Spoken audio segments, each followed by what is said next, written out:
Can he land the clone? Not going to be able to do it just yet. WizK on the other side, fully cloned up, and Peekaboo looks like he's just going to go down. That's just pushing for the last time here with the snowdrift. He gets cheap shotted on it though, and now he will potentially go down right here. Waz is pushing for the win. Saul has nothing in his match point. He's custom winning for his life right now. That's But it. it's not enough. The move are through. They're on to Peekaboo, but Peekaboo in a world of trouble, and Peekaboo gonna go down. After this holding on, Drake is there, a full stun, and surely this is the end of the match for the move, the end of the tournament for the move, and welcome to the Chongar back. The Empire is here.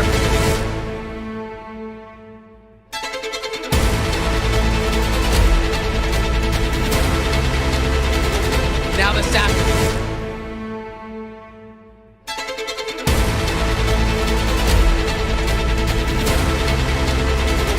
Now the staff is out of that. Corky trying to survive with the Bark team. He's got to get away, but he doesn't have anything remaining. The sheep is there, and that is going to be that. JT is in so much trouble here. TJ down to 1% HP. He's going to get sent. Talus is in so much trouble, and Talus might just go down. He does have the cloak remaining, but he's just dying through it. The Kitty over in front of you got him. And now Lars could be the one that falls. Look at this damage. Look at this carnage. Peekaboo goes in. The fleets are ticking. And Trev is holding on by a thread right now to stay alive. That's the fair.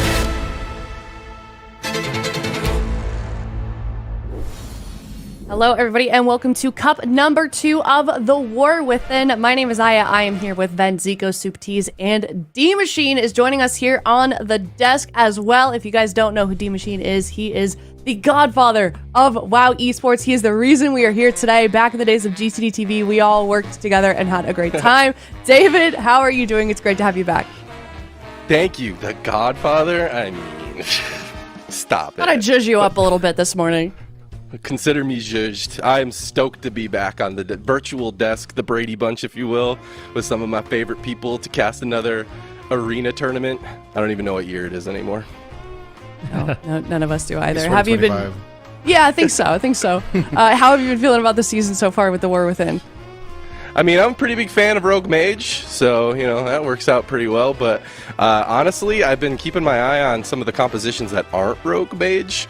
I mean, my Windwalker Monk, I've been, kind of looking at some of these compositions with aspirations, but I don't know. We're going to have to wait and see. There's been a couple of shakeups that we'll talk about later, I think. Yes, definitely. We can get into that later. For now, let's do a little bit of recap of the journey that these teams are going to be facing and have faced a little bit so far as well. As you can see, we've got 3 cups. We are on cup number 2, and they're all trying to get into that top 4. The top 3 will be automatically heading into the grand finals. The bottom 5 will duke it out in the gauntlet on May 23rd. If we look at the calendar for the entire arena season, of course, we've got that grand finals May 24th through the 25th. So time is definitely ticking for these teams. They know it. The pressure is on the rise because those standings are already getting really tight for both regions, and we can certainly take a look at that a little bit later. But here's a bit of an overview of what we've seen so far and what we are heading into. Of course, we do have that open bracket on Wednesdays also to get into the top 8 to actually qualify to being here on the bracket on the broadcast for the top 8. Speaking of changes also for this Wednesday, for this week, Super Teas, we did have some changes going in. We were kind of talking about it leading up to this weekend, and kind of how those will sort of solidify themselves, how they'll present themselves in the AWC this weekend, Super Teas. What are some of those changes? How do you expect to affect things today? I mean, I think one of the biggest and most significant changes moving from week 1 to week 2 are the changes to Resto Druid and Holy Priest, and also just player sentiment towards those specializations. It is looking like Resto Druid is becoming a lot more competitive, and Holy Priest is possibly falling behind slightly. I wouldn't say by a huge amount, but maybe slightly. And we're seeing a lot of games that go late, Holy Priest struggling with mana a little bit. So I am curious to see if that healer meta breaks or shifts in a massive degree throughout this week, although I am anticipating teams likely will stay in their comfort zones with what they've had prepared, but there could be some surprises as a result of the changes.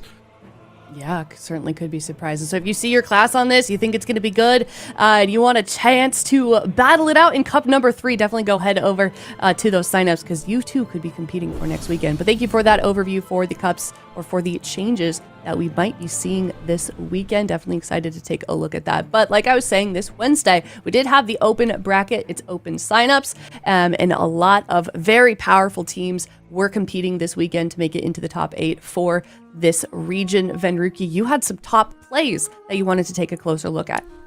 Yeah, we all got together and picked out the top 5 plays from the open bracket, and we're going to break them down right now. You didn't see it. This is some of the action you missed out on.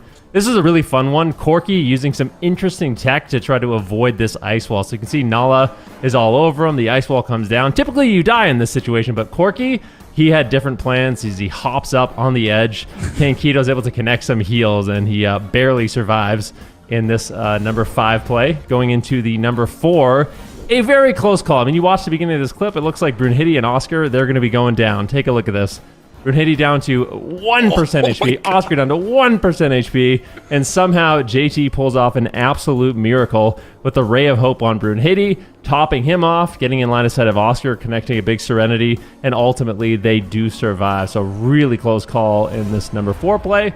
Going into number 3, another JT clip as he takes off for flight over the ice wall with the Divine Ascension, casting out heals. Some really interesting tech these healers are discovering to try to avoid losing to these mages as we go into our second clip, Zico. Yeah, and in second place, we have this big clip coming in from Streamer Zone, playing that Warrior Feral, and you can see Limps here dropping very low, but he manages to stay alive here in this situation, using the Blade Storm to kind of prematurely dodge any stuns. He got a stun over onto Houston right there with the Storm Bolt, and you can see how close this is because Lanat gets cycloned, but he activates the Enraged Regen and barely dropping to 1 HP there for a second, manages to get the heal out, manages to get the killing blow onto Zipai, and they manage to survive this situation where their entire team is basically dying, and they managed to tie up the series. Unfortunately for Streamer Zone, they lost this series, so it was a really big series for them. But still a really nice play there coming out from them. And our best play of the open bracket was this one, with ILTU making their way back. Kankito landing the Sleepwalk there onto Scrubx. Scrubx using the Will of the Forsaken to avoid it, and then they get another Sleepwalk, and they're at the same time attacking Eradas, but because of that Guardian Angel, they actually swap from Eradas over onto Nala. They chain the crowd control onto Scrub with the kidney shot. They fake cast a kick from Corki there, and then they land the Cyclone onto Eradas and finish Nala off. And Kankito in the open bracket was doing more damage, even in this clip, than his Rogue. So really nice to see some Prez Evokers as well, because we've been talking a lot about the Holy Priest and Resto Druid, so I'm looking forward to seeing what he can do. All right, well, let's talk about the European teams and kind of what went on during those open brackets. We kind of talked about it a little bit, you know, some of the new comps that might be coming in, Supatees, but any comps in particular from the open bracket from the Europeans? I think there's 2 outstanding ones. The first one being the ski instructors. They're playing some really oddball comps. They love playing this Rogue Hunter, and honestly, it's given me vibes of like Jelly Beans and Peekaboo back in 2014 when they used to run this Rogue Hunter composition. And they didn't make it into the broadcast last week, but they had really entertaining games in the open bracket. But this time they're in, and they've got insane pressure. Like, look at this setup that they get on MVQ. They just 100-0 him with a Hunter kick. He just absolutely gets erased in this game between their burst damage. So they're a very entertaining team. They've got this Rogue Hunter, they got some Hunter Mage as well, but they were absolutely demolishing teams with massive pressure and swaps utilizing this composition with the Rogue and the Hunter. So they're a very entertaining team, and they could honestly develop, I feel like, as a roster. They signed up in previous tournaments last year, and they were just a couple of guys just having fun in the tournament, and they were just absolutely blasting some big names. So I'm really excited to see how they've leveled up moving now into the Season 2 for the War Within.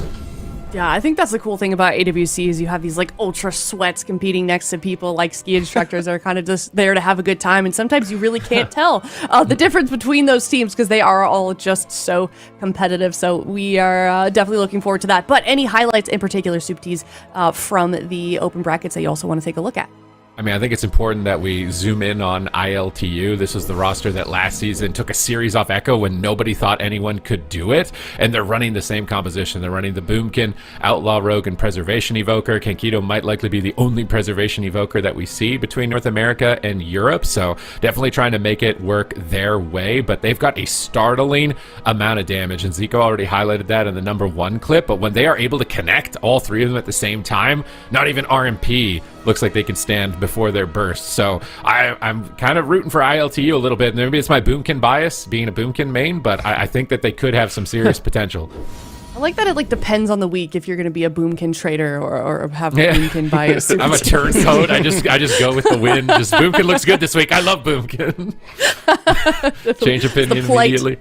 The plight of a World of Warcraft player. Well, if you'd like to check out the offline games for it next Wednesday for the third and final cup, definitely check out the AWC Discord in the announcements channel, or ask your favorite streamer to host a co-stream. It is open to everyone if you do sign up for that. But let's take a look at the teams that did make it from the open bracket into the top 8 and the ones that we're going to be seeing compete today, because it's going to be looking like an exciting weekend D-machine of teams here in the EU region. A lot of familiar names. I mean, we got the Rogue Mage from Echo. You see a lot of different Rogue Mage, maybe some FMPs as well. The 2 teams with rather random compositions. I mean, I see that Prez Evoker Boomkin, and I'm like, okay, yeah, cool. Sounds good. But, I mean, they're really making stuff happen. And one advantage that teams in those compositions have is that they might not have, their opponents might not have as many reps against that composition, as opposed to, you get a lot of these teams, they get a lot of their practice on the live ladder. They're going to have a lot of reps against Rogue Mage. But some of the best Rogue Mages in the world in these rosters right here, and quite a few of them are going to be fighting for the top points. This is just Cup 2 out of 3 cups, and no one wants to be in the relegation tournament. No one wants to be sent down. No one wants to have their final tournament lives, but we're going to take a quick look at those point standings in just a second here. Not everyone from Cup 1 was able to actually make it to Cup 2, so there's quite a few teams, ski instructors, ILTU in particular, that stand out. I believe Locked In as well, who need to earn points in this cup. Most definitely. Yeah, we can absolutely. take a look here at the standings, Zico. Yeah, I mean, you kind of mentioned it already, but the teams that have the asterisk next to their name, those are still in the tournament. They can still earn some points. So you can see Dear Mama, you can see Naptime, they don't have that asterisk. That means they're out. They only got 32 points. So this is a great opportunity for teams like ILTU, like Locked In, like the ski instructors to try to swing that lead, because this is cup number 2. After this weekend, there's only one more cup to earn those points, and then the spots are locked in. You want that top 8 for the gauntlet. You want the top 3 for the finals. And one more surprising thing about the standings here is the fact that we are not seeing Echo in first place. We are so used to seeing Echo always at the top, and all the other teams kind of fighting for that second or third place position. But right now, we have a new king in Europe, Overload. Are they going to be able to replicate that success from last week in this weekend? And also DOBOB, they were able to give Echo, a run for their money. It's not looking that good for Echo right now in terms of standing. So we'll see. There's a lot of strong rosters here in Europe, and I'm excited to see where we end up on the standings once the weekend is done. I think you said it correctly earlier, D-Machine. What year is it? It is definitely weird seeing them in second place, but I mean, it is still Echo. They still are in the top 3 for the moment, and I do imagine that they stay there. So I'm looking forward to see if any other teams end up besting them this weekend. It's going to be exciting nonetheless. Let's take a look at the bracket. We're going to be starting off here in the EU region. Down in the lower bracket, these 4 teams down there, they have no more chances left. Their backs are against the line. It is cup number 2 then, and I'm sure that they are very well aware of that mounting pressure. Yeah, I mean, for me, there's a couple different interesting things when we look at this bracket. So in the lower bracket, you have some of the off-meta compositions, right? ILTU, they're going to be going up against CHIBAKU TENSEI. CHIBAKU TENSEI, I'm really curious to see. They're one of the only teams that play with a Death Knight, and Death Knights did get a little bit of a buff. So I'm not completely sold on it, but a composition like Windwalker Death Knight, maybe that's something we see kind of run down Corki on that Boomkin. That's an interesting one for sure. And then, of course, we have ski instructors versus Locked In. we might see a bit of a Hunter showdown. We haven't seen too much Hunter, a little bit. It's mostly been the story of the Frost Mage, but we might see a Hunter showdown between these two teams. And then, of course, in that upper bracket, the one really interesting thing for me is this is the same top 4 that we saw last week. So when you're thinking about qualifying out of these cups into that top 3, if we keep seeing these teams make it, which one of them is, going to be the least favored in the RMP games? Because that's likely going to be the team that makes it into that 4th position and has to play in the gauntlet. So that's a really interesting thing for me. Who's been practicing their Mage Priest mirrors, and the team that does that the best, I think, is going to be situated the best to make it into that top 3 and not have to deal with the gauntlet.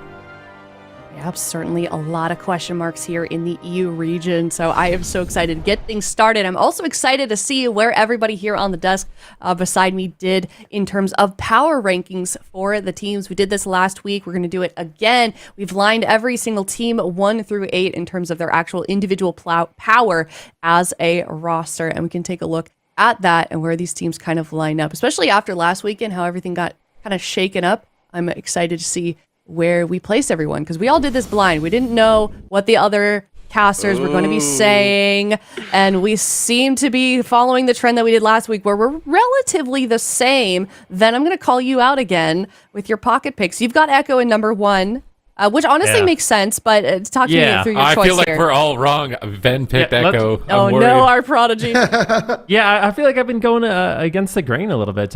For me, this is still like a very obvious pick, even though Overload was able to best Echo last cup.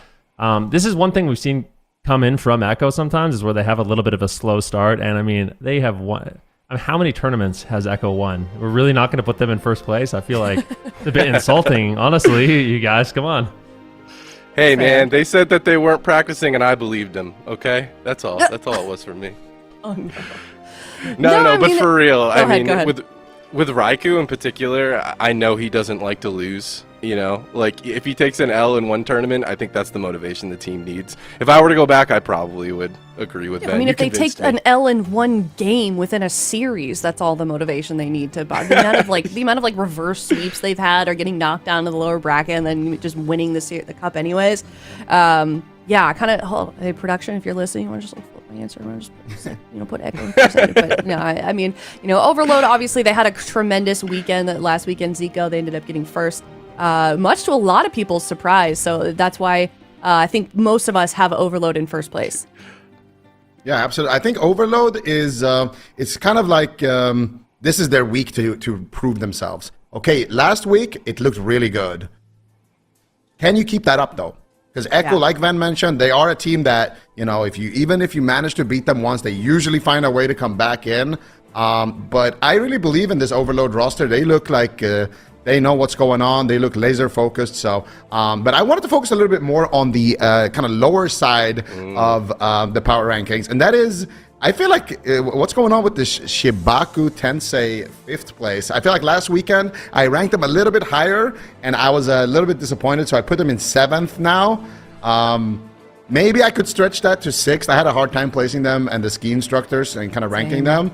But you guys ranked them actually pretty high, between 4th and 5th. So do you guys know something that I don't know, or like what's going on here?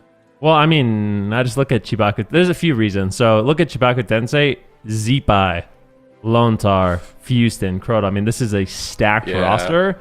And with some of the changes that came in, we're still seeing RMP do quite well. Like, let's just all be honest. RMP is still doing quite well, but I feel like Resto Druids and Elemental Shamans got a little bit of a boost. Like, it's still not in their favor, but it's a little better. And even just that little bit, I feel like CHIBAKU TENSEI is one of those teams that will maybe be able to capitalize on it. And I feel like they have such a solid roster. So I'm definitely not sleeping on them. I think, me and D-Machine ranked them the highest of everyone. I'm going to be honest with you. My answer is not nearly as educated. I saw Windwalker Monk, and I'm like, yeah, I like them. They're sick. I respect that. Go with your heart. That's right. Yeah. I mean, I did that with 7th and 8th. I, locked in Ski Instructor. I wasn't quite sure to where to put them. But Ski Instructor, I like their logo. I like skiing. It's fun. So they got 7th for me. Sometimes you just got to go with your heart, Hell Doesn't yeah. make sense up here. But speaking of going with your heart, we are going to take a look at the next series, the first up of the day here for EU. I know, that was a weird segue. I made it work. It's Team ILTU versus CHIBAKU TENSEI. We're going to do predictions as well for this one. So if you're watching from home, if you're in chat, if you want some lovely points here for your, your Twitch channel, do some of those highlight messages that I know you guys love to do with.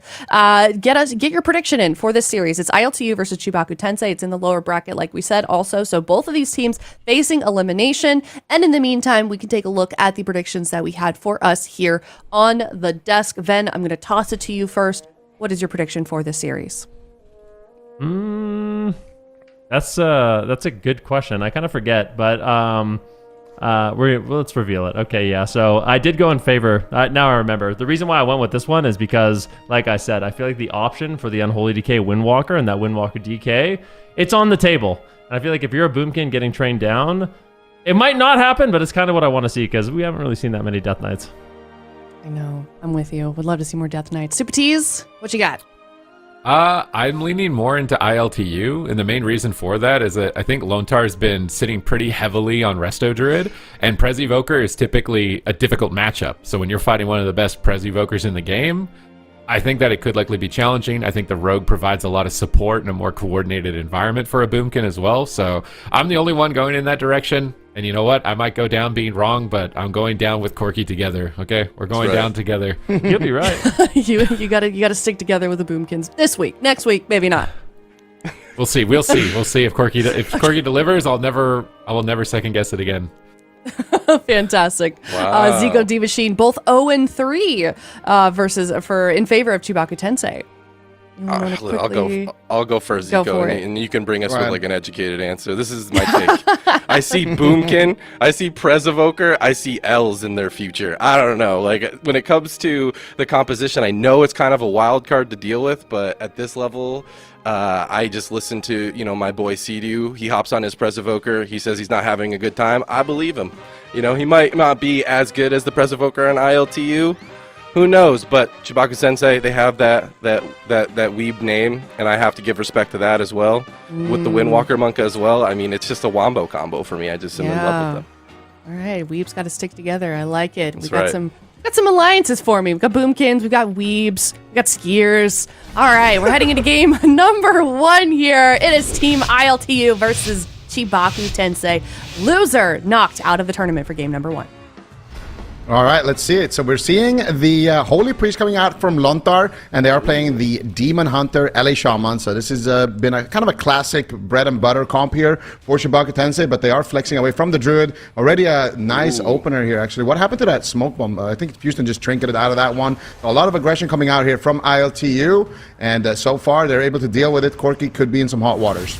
I like that trade from Lontar. I think he sees the attrition opportunity for his team, and he just wants to stay aggressive. He wants to stay safe early on. Corky dipping down to half already. Null shield onto Keto. It looks like no CC to follow it up, but it is down. There's the stun. If there's any follow-up CC, this could be it for Corky. He's trying to get aggressive with his own incarnation, but it looks like Lontar is just going to be A-okay with the Apotheosis, keeping his team nice and aggressive.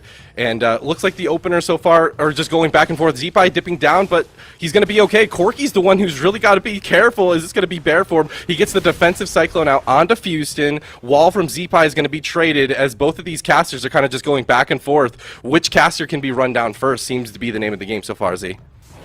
Yeah, absolutely. And actually, they're doing a swap here to Houston. And I actually had a chance to talk to Corky a little bit before the match, and he said it's not looking that good for him. He said the Boomkins are not looking that hot, but he made it all the way to top 8. If there's a man who can make this class work, it's going to be Corky, of course, and ILTU. But Coffee is getting cleaved in the back line, taking a lot of damage there, but he is going to activate the evasion, manages to survive. Here comes the counter setup, but meanwhile, look at Corky. He is taking so much pressure. Lightning Lasso coming out here onto Coffee. Nice defensive bash there onto Houston. Manages to get the Cyclone. Manages to buy a little bit of time here, but it is not looking too good here. If you're Kankito, you must be stressing really, really hard in this position. Everybody is taking so much damage. Big swap onto Zeepai, not forcing out anything just yet. He still has that trinket. They get a gouge onto Lontar, not able to follow it up with any sleepwalk. They need crowd control on the side of ILTU. They need offense, otherwise this comp is gonna fall flat.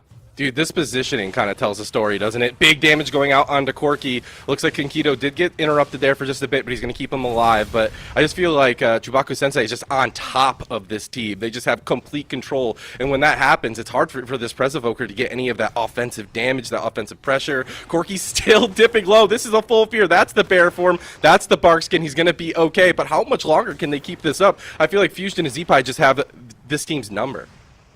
Yeah, I mean, just look at the damage done right now. Zeepai is completely dominating here. He's like basically 1.5 player on the side of ILTU, but they could take him down maybe in a swap here. Big kidney shot attempt coming out here onto Zeepai. Do they have the damage to take him out? The Guardian Angel comes out there onto Zeepai. Nice imprisonment there onto Coffee, and you can kind of tell by the damage that's coming in here. Corki could be in some hot waters. They got nothing left there on Corki. The bark skin is not going to be available here for him, and he's still taking so much damage. Finally, fake has the kick, gets the precognition, manages to get the Cyclone onto Fusion and pause the damage for a moment. And I can't believe it, but Kenkido actually held his rewind in that position, so still has that big heal cooldown in his back pocket. Darkness dropping now onto Zeepai there to keep him alive from this push. And when it comes to overall damage, CHIBAKU Tensei is always going to be winning that. They're going to be winning the mana game, but when it comes to burst, that is where ILTU could potentially sneak ahead if they can take somebody down in one of these stun locks. Looks like it. A lot of preemptive measures from Lontar to anticipating that big burst. We're trying to remove that win condition, but Zeepai now forced to wall finally as Lontar catches a little bit of CC. Still holding on to that trinket, still has that white swap, but Corki's got little to nothing left. Kenkido doing a good job rotating through those defensive cooldowns, keeping his boomkin alive, but I feel like ILTU, if they really want to make this go, force defensive cooldowns, they need full control. Corki now making his way across the map. Kenkido caught into a fear. He sees the win condition there, but they're just going to swap the damage onto Coffee. Is this it? In a stun! It's over! ILTU fall in game number 1.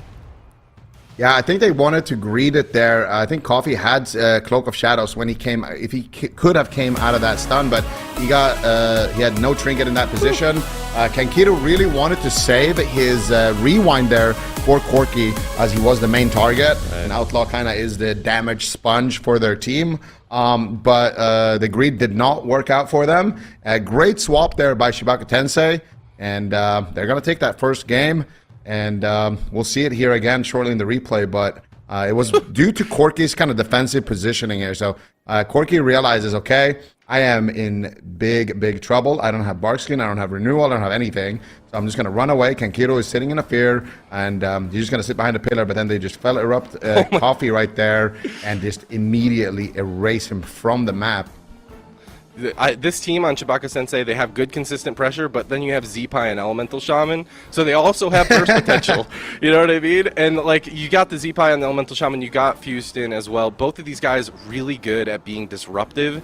I just feels like an absolute nightmare of a composition for ILTU to get through. You know, like both of these teams not necessarily playing Rogue Mage, so you can't necessarily say this is completely meta at all. But I just feel like the tools on the side of the composition of CHIBAKU Sensei just feel like perfect to deal with the strategy of ILTU in this blind pick. Yeah, absolutely. I mean, they could easily go down in a stun, but you said something very true there. Zeepai is really good at playing kind of that disruptive style, being kind of the setup that wants to survive the goes and then get a counter go, win in the late game. That's typically been how he likes to play the game, and it's probably the toughest Ellie Shaman to go up against when it comes to that as well. So really nice stuff. Zeepai also, fun little factoid, but was sitting on over 1 million DPS that entire match. Almost did the same damage as Corki and Coffee together. So yeah, just another day here for Zeepai, but see the damage log coming out here right at the end. Lontarino. Yeah. When you're doing that much damage, fires. I don't know, the dev of the preservation evoker's, you know, damage kind of gets negated when you have a Zeepai on the other end. Like, I really do feel like, especially we're looking at the logs of like some of those like replays of the open bracket, and you just see like all three of them were just dominating. And I really do feel like sometimes the best defense is like a really strong offense, and whenever there was any sort of momentum, that just CHIBAKU Sensei, they know. They're like, yep, Here's Angel. Yep. Here's Guardian Spirit. Yep. I got grounding. I got shears for days. We're good. We're chilling. He's got to aura mastery this Cyclone to get it, and it's just for defense too. Like I like the cross CC that is required from this Boomkin Rogue to break through the defenses of CHIBAKU Sensei is it's a tall order, but it looks like this is their bread and butter. They're locking it in again. I don't want to count them out, but I kind of already did with a 3-0, prediction. We both did a 3-0 prediction. We both Dan.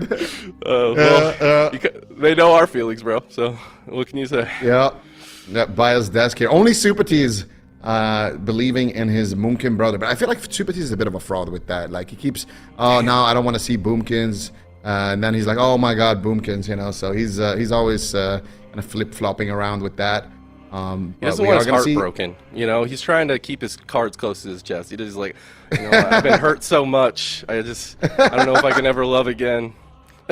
He's gonna have to figure it out though. I don't know, man. Some of the clips from Corky in this Outlaw Road, they melt people. So who knows? They could bring it back. I sure hope that they do get at least a game, because it's tough. I mean, when you're in a tournament scenario, obviously open bracket is even different, but nerves are such a huge part of this, and like being able to like set up as opposed to like, you know, not make mistakes, go for attrition, go for interrupts, stop their goes.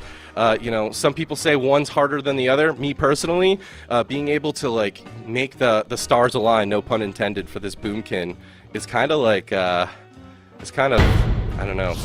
I wouldn't bet on it. I'm gonna leave it at that. Oh, I'm hungry. That's the thing. That's the thing. If you play that Boomkin, you can get fried pretty quickly.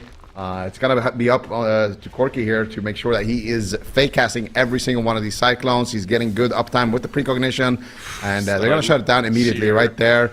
Yeah, he's not. Oh, but look at the swap though. Ooh. Big swap opportunity here onto Lontar with the solar beam. I like that. They covered the kidney shot there with the solar beam, so he can't activate that Guardian. Now they're gonna blind Lontar and swap to somebody else. So good aggression coming out here from ILTU, but it doesn't really look like they're gonna force too much. Not a single trinket is forced with this push. Already using that solar beam, already using that big beam cooldown, and they're not able to really get anything. And Zeepai still has his trinket, Fuston still has his trinket, Lontar going to be able to just heal through the damage here. Master Spell coming out there to remove the Cyclone as well. And now Fuston could be in a little bit of trouble, but looks like Fuston is going to be able to recover in that position. And now Corky could be in trouble. All right, full sleep into the bomb onto Zeepai. Big damage going out even from Kenkido. They're trying to make something happen. Gets shut down with an in cap onto Corky. Looks like he's okay for now. Fuston, the one now taking a brunt of damage. Look at Kenkido. He's like positioned like a DPS right over here. Looking for the fire breath for the spells onto Lontar as well. I like that they're mixing it up. I like that they're looking for the damage onto Lontar, but he's doing a great job rotating through his defensive cooldowns completely well. And it looks like ILTU, you know, their buttons are slowly being whittled away as the game continues on here. Roar goes out on the Lontar. Is there a follow-up? Corky can't get the follow-up just yet. He's juking to save his life.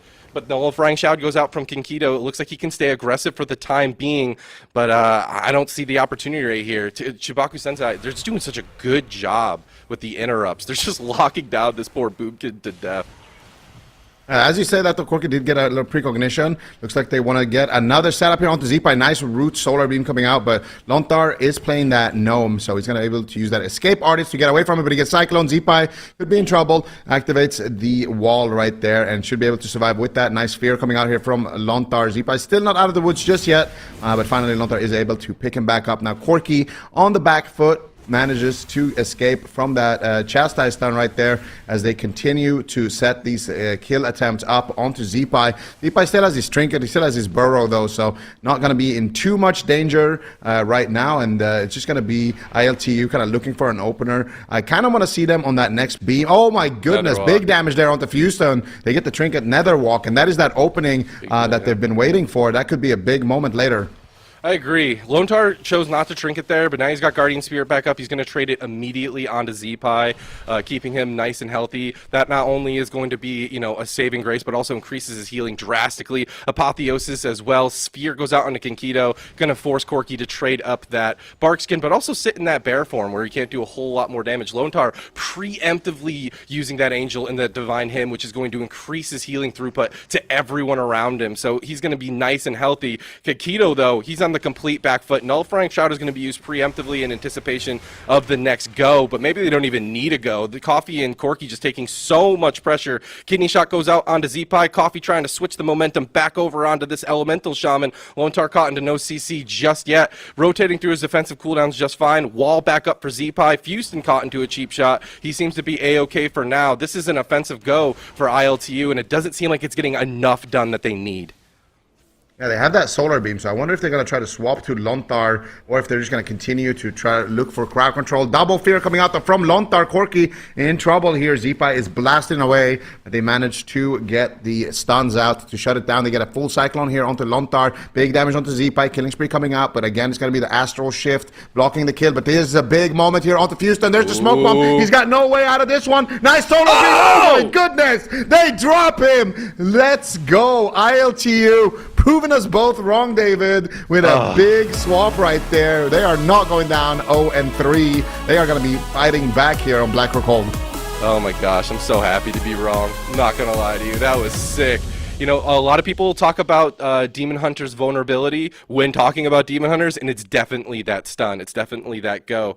But they did a fantastic job here, kind of like not projecting this play. I was not anticipating it. I saw the commitment over onto Z-Pi. I saw the killing spree, you know, the defensive cheap shots before this go, but this quick move, this quick kidney shot into the bomb, the follow-up CC, Lontar running in, he immediately gets blind. He trinkets immediately into a solar beam. They were holding on to buttons for this move, and it wasn't choreographed at all. It even caught me off guard, but fantastic job by this Boomkin Rogue. You know, if you don't have the cross CC because you're going against such a disruptive team, just surprise the living heck out of them by doing different goes on previous targets. And they were even going Lontar in the opener, just keeping this team completely on their toes, tying up the series 1-1. We actually do have a series on our hands. Yeah, we definitely do that. No, I mean, I thought, yeah, it's a Boomkin. Like, what? How did he even get into top 8? But I mean, every single time, man, you count ILTU out, and they just come back stronger every single time. And like you pointed out, that beam right there was absolutely masterful because Lontar had the Guardian Spirit, right? He had Void Shift, he had buttons to save the day. But the beam plus the blind, you trinket out of the blind, you're still in the beam. That gives you that moment to get that cheap shot to make sure that there's no gaps in the offense. And ILTU, they make it look good here. Kinkido adding in a lot of damage. Everybody's adding in damage there at the end. And that's what's so entertaining, I think, about ILTU, and that's what really made a lot of people fall in love with this team last season, was that they had this super aggro playstyle. They'll just open on somebody, cyclone him low, swap to the next guy, swap to the healer with solar beam. They'll just continue to do these things, and if you don't adapt to it, we saw, you know, the best teams in the region fall to this playstyle. ILTU made a run last season through the entire gauntlet, and they made it all the way to the finals, like a true Cinderella team, doing it on a comp that really not that many people were playing as well. So you can never count these guys out, and we didn't see them last week, but it's fun to see them here this week and delivering some results. Yep, so far so good. I like Holy Priest. They have a lot of really good trading buttons, but the thing is, with Guardian Spirit and the Angel that immunes them from CC, a lot of times you need to use these preemptively. You can't use them almost reactively. Sometimes you could just Guardian Spirit and Serenity someone, land hands to full. You know, that's definitely a thing. But right there, you can kind of see the vulnerabilities of that, especially against Smoke Bomb. Life Swap as well was available. There was just buttons for days. They just could not get them out of that Smoke Bomb. and that's got to be spooky for the Demon Hunter. You know, like the Demon Hunter, he has the job of needing to shut things down, keeping that Mortal Strike up, keeping the consistent pressure going, so as they get into later game, they have that advantage, but they need to do that without trinketing. They got to hold that trinket forever for situations just like that. And, you know, both of these, the Elemental Shaman and the Demon Hunter, they have those vulnerabilities to them, so, you know, ILTU, they're just looking for those opportunities and then trying to strike, staying flexible, staying open-minded, and finding windows that I didn't even, was not able to see even with my bird's-eye view. But here we go. Game number 3 here is going to be going to Ashamane's. Nice even map. Oh, the hunt being used by Fusion is going to be shut down. It looks like Fusion's going to be the kill target in this opener. Lontar just going to respect that opener's damage and immediately use that Angel. Yeah, I really like that. They're just going to go after Houston, try to get his trinket, and then set up a kill. I think Lontar also, unironically, is a really good target for them if they can connect onto him. Just hitting Zeepai in between to just get some interrupts on his damage to kind of slow down the offense of CHIBAKU. I think that seems to be the strategy, and we're going after Lontar with the Solar Beam. Big damage potential. Corky's going to trinket out aggressively. Can he find the damage, the killing blow? It doesn't look like it. Lontar is going to be able to just duck away here. Desperate Prayer coming out. Houston getting swapped to once again.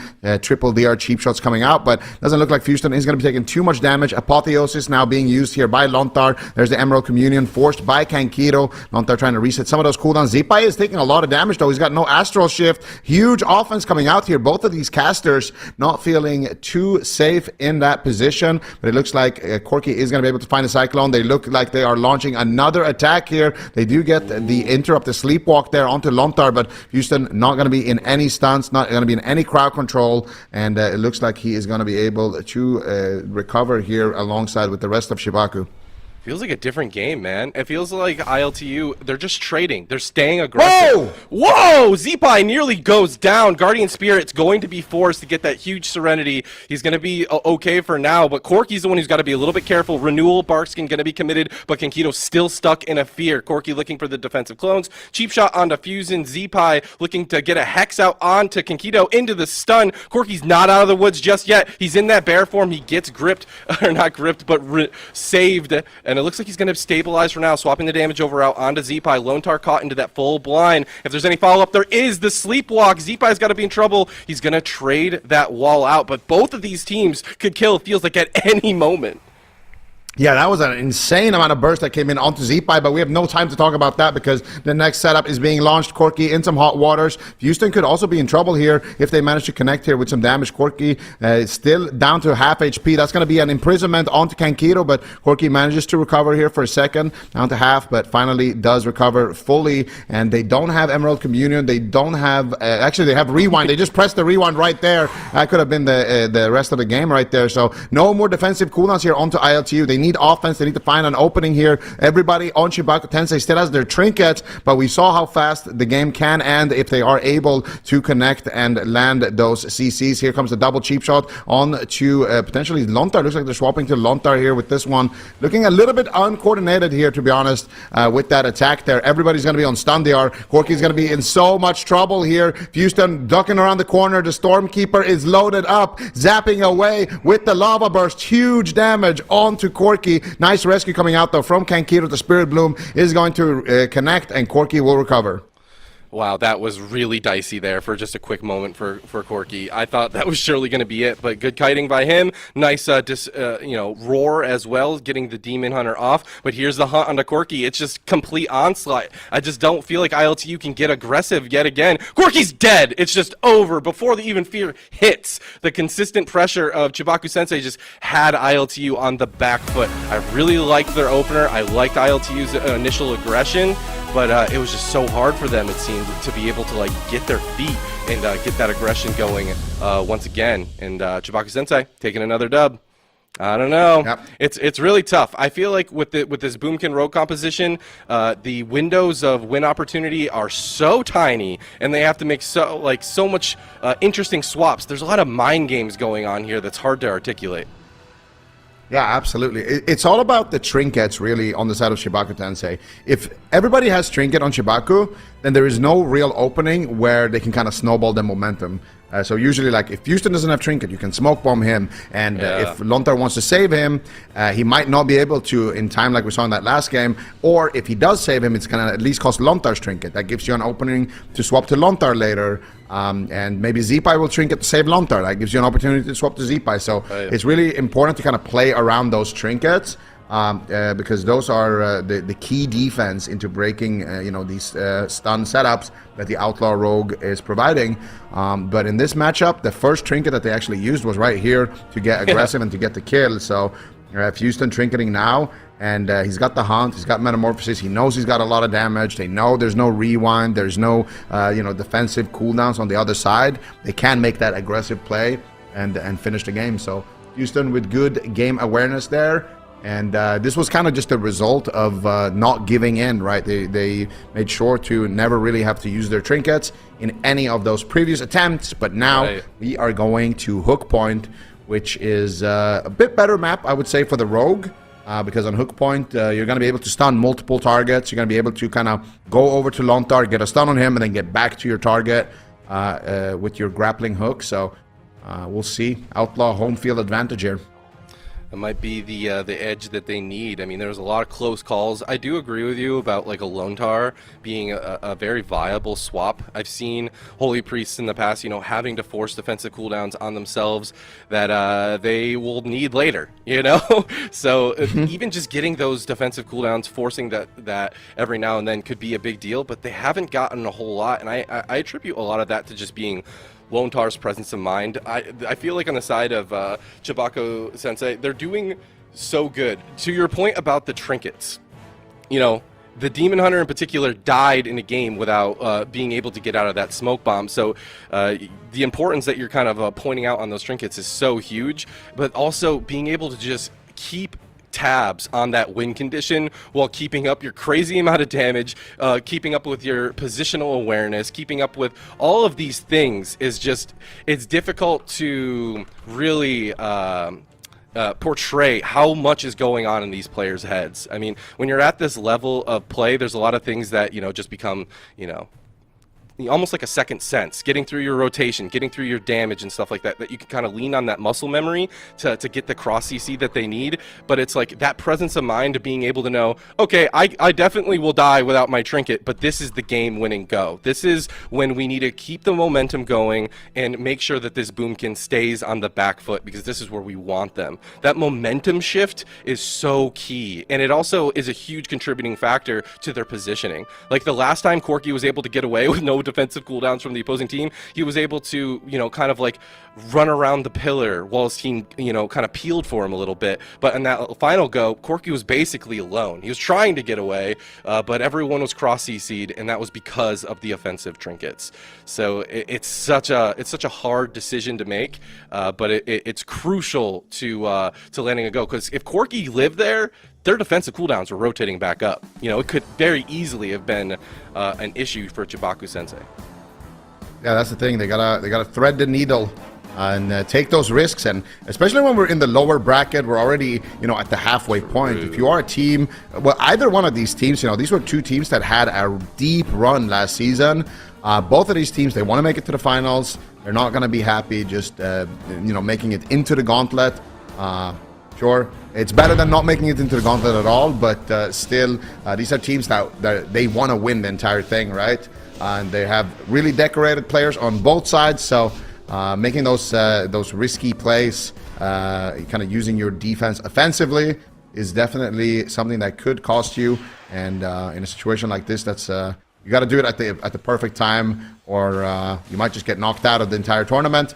Houston already could be in some trouble, but Metamorphosis comes out. Nice imprisonment onto Coffee. Big opener onto Zipa. He's going to Astral Shift. There's no way he dies through Astral Shift. They're going to actually trade out Lontar's Trinket there. They didn't feel too confident relying on that cooldown. And this is exactly what ILTU wants. They have an opening now. The next, they have a Solar Beam. They could Solar Beam Kidney Shot Lontar and try to take him down. So what is he going to do? How is he going to respond to that? If they can get cross CC onto Houston as well, they could potentially force out his Trinket. And I think that's what ILTU is looking to set up here.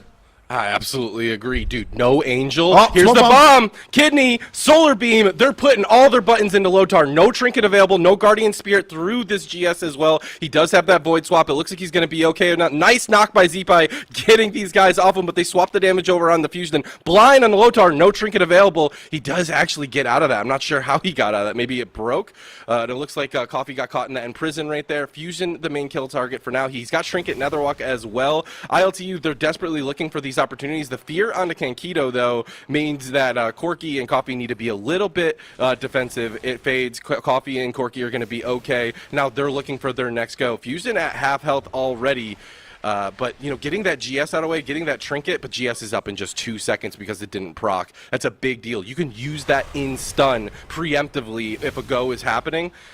So that's going to be a big saving grace. Zeepai, though, dipping on half. He has his wall back, and he's just going to trade it. He's going to respect the damage coming out from ILTU. Cheap shot goes out on the Lone Tar. Can it get followed up? It doesn't like it will be. It does. A full clone lands on him. Fused and dipping down. That's going to be the Netherwalk. That was a Solar Beam as well, so they wasn't able to sleep on the Lone Tar. Immediately breaks, probably death. Roar following it up. It looks like CHIBAKU Sensei is going to stop this go. I say that as Zeepai continues to dip down. He has no wall available to him. Still health swap for Lone Tar, but when everyone's kind of taking a bit of damage, that health swap becomes a lot less potent. Fear onto Kankito. What are they going to get done with this? Corky sees it. He's across the map. He's not hanging out. Cyclone goes out. I'm not sure if it lands. He does. He lands it onto Zeepai to stop that damage. Disarm onto Fuston to stop a bit of damage as well. Just a little bit. But Corky's still in a little bit of hot water. They're trying to get aggressive here. Cheap shot goes out onto Zeepai. Full blind on the Lone Tar. He's choosing not to trinket this because that is the burrow. Yeah, but they chain it with the sleepwalks. Corky fake casts the kick there as well. It's a nice low cyclone to Zeepai, but it is on diminishing return. Lontar coming out of that CC, drops the angel form as well. Fuston with no trinket though. This is the big opening here for CHIBAKU Tensei. The game that they were able to win was on a swap to Fuston. Luckily for Fuston, that smoke bomb is coming up basically at the same time as his trinket, so he's not going to need to worry about that too much. It's going to be Zeepai actually that's going to be the best target right now. The darkness gets dropped. The shield wall is not available for Zeepai. In 1 second he has it. He might need to press it right away. Looks like he's going to try to greet it here. Instead, big counter pressure onto Corky. He's stuck in bear form for now, getting a couple of heals. Kankito with a nice rescue there as well. Corky has the renewal as well. Doesn't want to have to use it right now. Gets DR stunned as well. And Lontar is doing a great job here with these stuns. Using the Apotheosis here as well to reset the cooldown of it. They get a full fear onto Kankito. Big trouble onto Corky. Kankito's going to trinket rewind right there. Huge defensive cooldowns being used now on the side of ILTU. CHIBAKU Tensei definitely have a window right now where they can potentially just close this match out, close the series out. Can they do it? Corky's so low right now, but he manages to recover once again with the Frenzied Region, with the renewal, with the Bark Skin, but still a lot of damage here. They have to interrupt the Stormkeeper with the Solar Beam, so ILTU having to use their offense here just to shut down CHIBAKU Tensei. This is not a good position. Not at all. Evasion now for the swap and a coffee. He's not going to die like he did that in game number 1. He's going to trade those defensive cooldowns preemptively, kind of taking the note out of Lone Tar's book. He's just pressing these buttons before the goes, and it's been such a saving grace for the team. Actually, Fuston's Darkness, they're all rotating defensive cooldowns so well and being so disruptive. This feels like such a tall hill to climb for ILTU to break through this, and mana is running out for Kankito. They're trying to get aggressive with this Nullifying Shroud. Corky using that Incarnation as well. Zeepai without a wall available to him. He does have the Guardian Spirit though, so it should be a-okay. Trinket for Fuston. The kidney shot goes out onto him. He's going to trinket it right away as that was the smoke bomb as well. And CHIBAKU Sensei is just trading perfectly so far.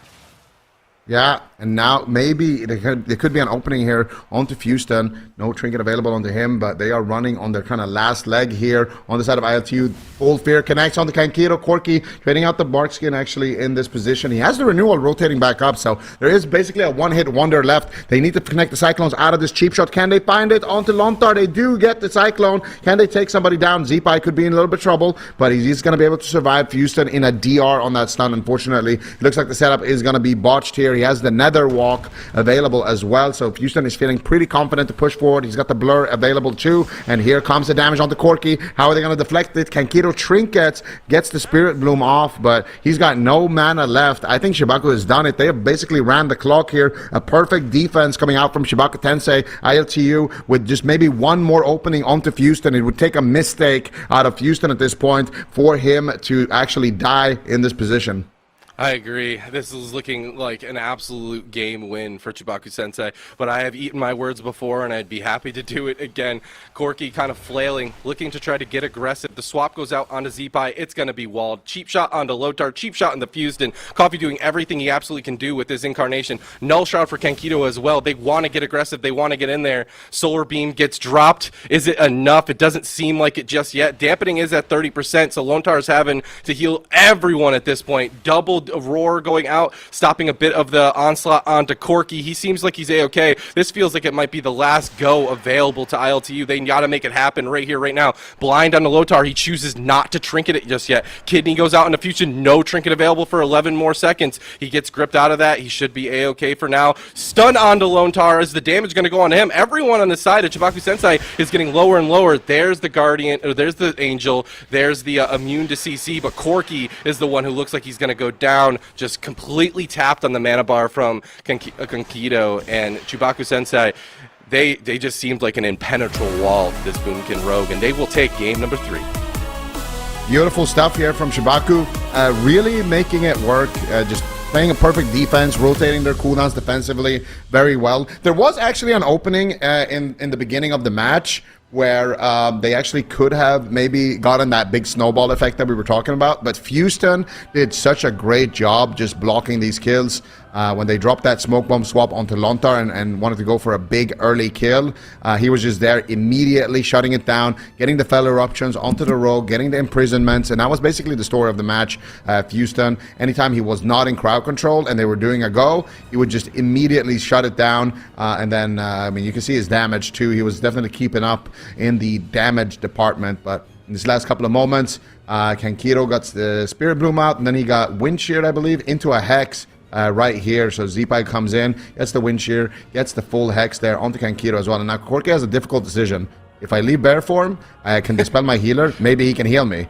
But if I stay in bear form, he's in a 5-second Hex, and I'm probably dead. So it was basically checkmate there for Corki. CHIBAKU TENSEI staying alive in the tournament. ILTU getting knocked out, but just gotta say, it's always fun to watch ILTU. I think it's one of my favorite teams in general to watch, because this Boomkin Rogue, it packs such a big punch. We got to at least get a little bit of taste in game number 2 to see what it actually can do and how they got here. Yeah, and the Prez Evoker, man. Like, the offensive pressure that he's able to get off there. Like, there was moments where Corki was chilling at, like, a very low amount of health, and I see like just damage coming out from Kankito. He's like, I know what the win condition is, and I'm tapped. We got to make it happen right here, right now. You know, one of those moments. But yeah, I agreed with you. This Boomkin Rogue team, the Boomkin Rogue Prez team, I should say. Always a pleasure to watch. We might have both counted them out 3-0 pretty harshly, but I mean, look at the team they're going up against, Aya. This is ridiculous. Zeepai, Houston, Lotar. Yeah, I mean, you guys were saying it before we head into this, like just how many legends are on this team, ILTU. So the fact that they took this sort of weird comp that we're not really seeing currently in the AWC and made it work against this team is very, very exciting. So I'm excited to see what they can do up next. They've got a series later today. We don't have a winner just yet, or a competitor for them. It's going to be the loser of either Overload or Forged RMP. So that could definitely be a bit of a stress test for them for this composition. Zico, what do you think of this comp that CHIBAKU is playing, of the comps that they're playing, and how do you think that's going to be applied towards other teams in this bracket? I mean, I think they have the option, right, of running the Holy Priest or the Resto Druid. So that's something that they have in their favor. I think they do decent in terms of like overall damage, in terms of late game potential. But these RMPs, if they can just isolate somebody, they can do a lot of damage. Frostmage did get a couple of nerfs, but Frost Bomb is a lot stronger than it was last week. So I think they still have like a pretty heavy punch in those setups with the ice walls and the kidney shots. So we'll see. I think it's going to be a tough matchup regardless of who they end up fighting. These are two really strong RMPs that we're talking about. But up next, we got the Instructors versus Locked In. Yeah, some more legends, some more familiar faces coming in for this next up series. So very excited to get this one started as well. It's elimination also. And like we've been saying, we're about halfway through the qualifying cup. So these teams definitely need those points. And if you looked at the power rankings, they're unfortunately both kind of towards the end there. So they know they've got a lot to prove. They want to prove it, and they're going to be doing just that after this break. We've got more gameplay coming up for you next. It's Ski Instructors versus Locked In after this break. Stick around.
Hello, everybody. Welcome back. We are in the second series of the day. If you're just now tuning in, we've already had one, CHIBAKU TENSEI versus ILTU. ILTU fell 1-3. They are now knocked out of the tournament, and we're going to eliminate another team. It's either going to be Ski Instructors or Locked In Super Tees for this series. Yeah, and Locked In, they're pretty locked in with good compositions, I think, all around, and really strong names on their roster. So for the Ski Instructors, the newcomers, the boys, they've got similar vibes to Peekaboo and Jelly Beans with that Hunter Rogue composition, and they've kind of been on the come up, getting into this top 8 position a couple of times. So for me, this tournament's kind of their big opportunity to try and get a breakthrough and try and advance past their previous plateaus. Yeah, I'm excited, I think, especially for the blind pick on this one, Ven, just because we've got some different comps, some unique ones if you compare it to the rest of what we're seeing in AWC. So how important, how crucial is this blind pick for both of these teams? I think it's pretty important. Like for Locked In, I feel like they have quite a few options they can go with. Some really unique kind of interesting compositions, some more standard. So Locked In could take an approach if they wanted to, play with like Gelu and Cassidy and Numliz and just go for that kind of classic Feral Mage Priest, or they could bring in Smite on the Devastation Evoker and play some Devastation Feral. Lots of different options available for this roster. And then, of course, with the Ski Instructors, I am thinking it's likely we're going to be seeing the Thug Cleave, probably see the Subtlety Rogue, Marksmanship Hunter.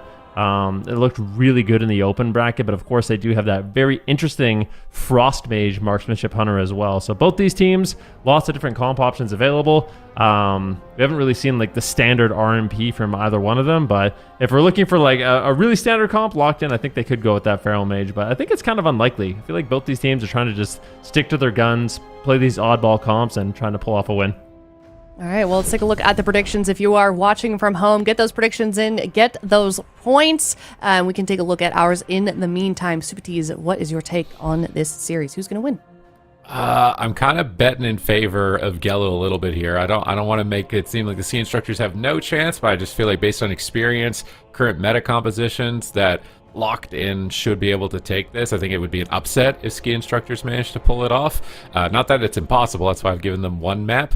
And we have seen big upsets. I mean, week 1 in itself was an upset, right? Like Echo get knocked down by DOBOB, then they get knocked out. Last week was really wild. So there's definitely possibilities, but I'm favoring Locked In right now. Okay, Ben? I wonder if they were copying off my homework again, because I went with a very similar line for this one with Super Tees and Zico. Locked In, to me, they're looking solid. I think they've got the more standard, maybe better compositions, but you really cannot count out Ski Instructors. They've been looking really good, and I think Seat in general, especially locking in the Goblin Hunter, he's been kind of a crowd favorite for me, at least, so I'd be excited to see him play and pull off some wins. Okay. Oh no, this is awkward. Mine's a little different. I actually think that Ski Instructor could maybe get this one. I don't really have a lot of good reasons. I just thought I'd go for a pocket pick for this one.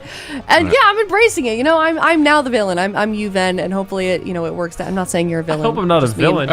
No, you're not a villain. I'm saying in terms of, picking against the rest of you guys. So maybe it'll work out for me. Maybe it won't, Sid. Yeah, there's evil behind that smile that Venruki is known for. He's devious. Yes. He's very, very devious. We can tell. We can sense it. He is the devil, but we're ready, baby. Let's get this going. What's the copy pasta? When Venruki smile, I have good day. Well, I have been playing a lot of Demonology Warlock, so that's the secret. All right, game number 1, Ski Instructors versus Locked In. Game number 1. All right, here we go. Locked In, they're going to be going with the jungle. So this is what I kind of mentioned. We could see a Hunter showdown between these two teams. A little bit of a different approach, though. Seat, I believe he's playing the Marksman. Yeah, so it's Marksmanship Hunter versus the Beast Mastery Hunter. A little bit different here. More bursts going to be coming in from Ski Instructors. They get a great opener. A full trap here onto Numliz. As Smite is already forced to line of sight. Good reactive plays, though, with that sacrifice will keep him alive.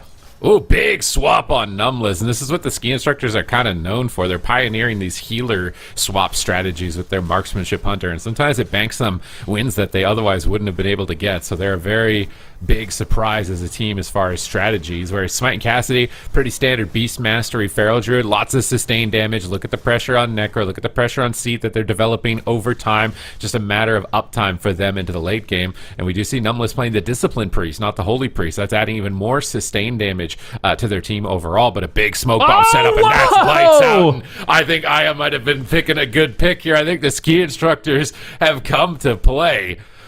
Yeah, I think Numla is probably regretting not using the barrier in that situation. Like, that was an insane hit of damage. The Marksmanship Hunter right now, oh man, if you can connect that damage, you are just going to be one-shotting. This is a very bursty specialization. And it's really interesting to see because, I mean, Locked In, their composition, they're mixing it up. They're bringing the Beast Mastery Hunter, the Feral, they got the Discipline Priest. It's more consistent pressure, but for the ski instructors, it's all about that concentrated go, and they nailed it with this one.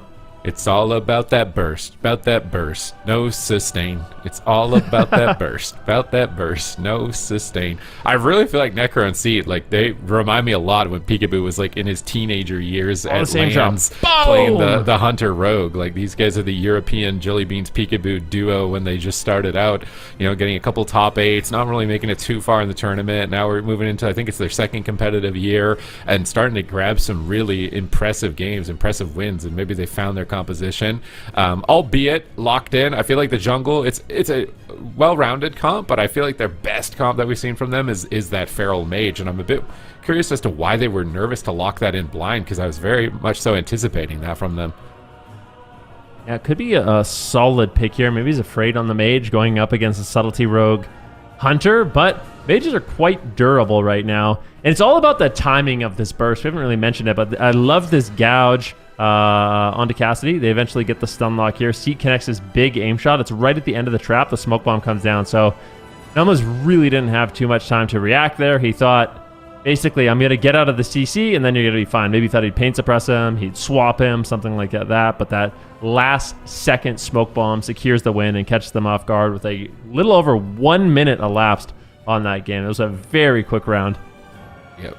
Is that our fastest? No, it's not. That's actually pretty long, over a minute. I think 28 seconds or something like that. 23 seconds is currently our record. Ski Instructors could be a team, I think, that can take that record for the fastest game in the tournament for Season 2. So game number 2, are they going to change it up? Is Smite going to go Marksman? Can they match Marksman with Marksman? There's been a lot of debate as to like the Hunter specs, like which one is the most competitive. And even despite the changes to Marksman, they lowered some of their top end, so we're not seeing like the 6 million, 5 million aim shots, but they can still hit 3 million. So they're definitely still a powerhouse of specialization. We can see Seed with the leading amount of damage in that kill. And the Holy Priest synergizes really well with this, right? It's like just 3 burst specs. You got Holy Priest that does burst damage, Subtlety Rogue that does burst damage, Marksmanship that does burst damage. If you're not ready for a big hit at any moment in the game, you're going to topple very quickly.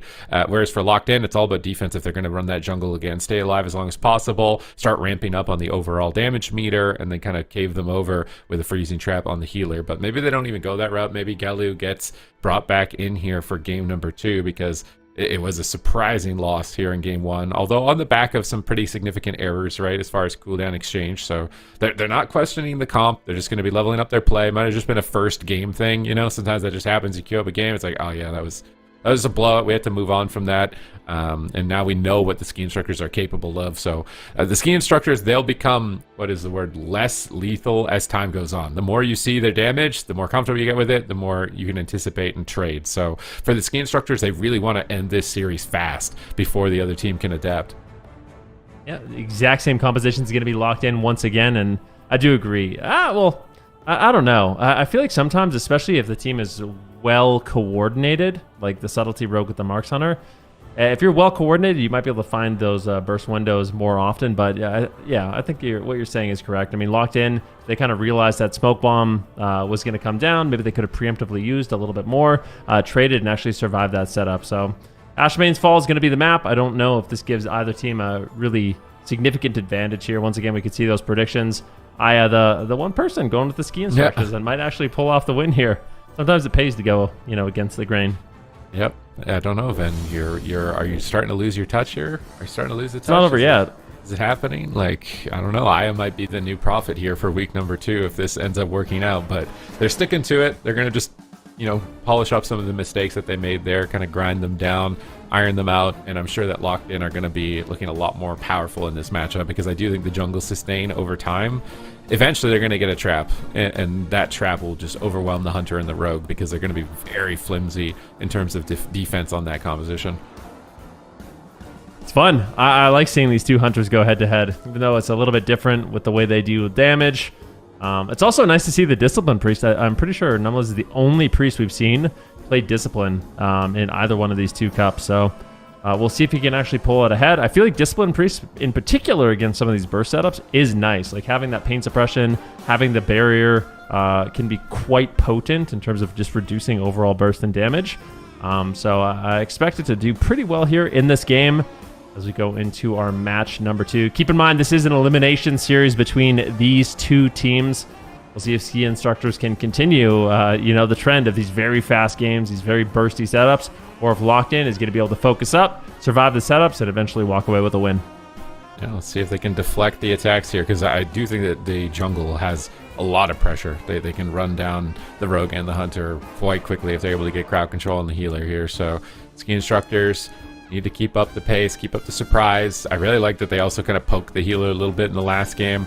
They're like, hey, we kind of kill you, so you got to be a little bit worried about us, and really kept the entire team on their toes as to who they were going to attack. That's what the ski instructors need. They need surprise, they need chaos, and then they can pinpoint in on their move and kind of execute from there for the kill. If their setups become predictable, they just scripted sending their main attack on the same target over and over, that's where Locked In are going to figure out their plans, figure out their strategies, and likely outdo them. So ski instructors need to be improvised, ready to go here. Game number 2, Asha mains fall, no composition changes, sticking to their guns literally with the double Hunter setups here. All right, let's see how it goes. Game number 2 almost underway here between these two teams. Ski instructors will have to see what they can do. One thing is for sure, the Marksmanship Hunter is looking good. Marksmanship Hunter's got a little bit of a change in the way they deal damage. Their True Shot Aura is going to be a little bit less bursty. So when they actually have those offensive cooldowns up, it's a little less bursty, but they have that burst a little bit more frequently. So they're going to have access to that damage a little bit more consistently. And I think it could be deadly. It could make every single one of these stuns quite lethal here, as long as we see the Rogue Encro have some of his offensive cooldowns, like the Shadow Dance available. They can put a lot of burst in those moments. I am curious to see if either one of these priests is playing, or at least the Discipline Priest is going to be playing Dark Archangel or anything, to check the AWC companion and see if either one of them have some interesting setups here to really assist in that burst damage. Looks like actually Numless is playing the Dark Archangel, so when they do get those setups, they're going to have even more damage for that Beast Mastery Hunter and that Feral Druid, which is one really cool thing that the Discipline Priest has as a PvP talent.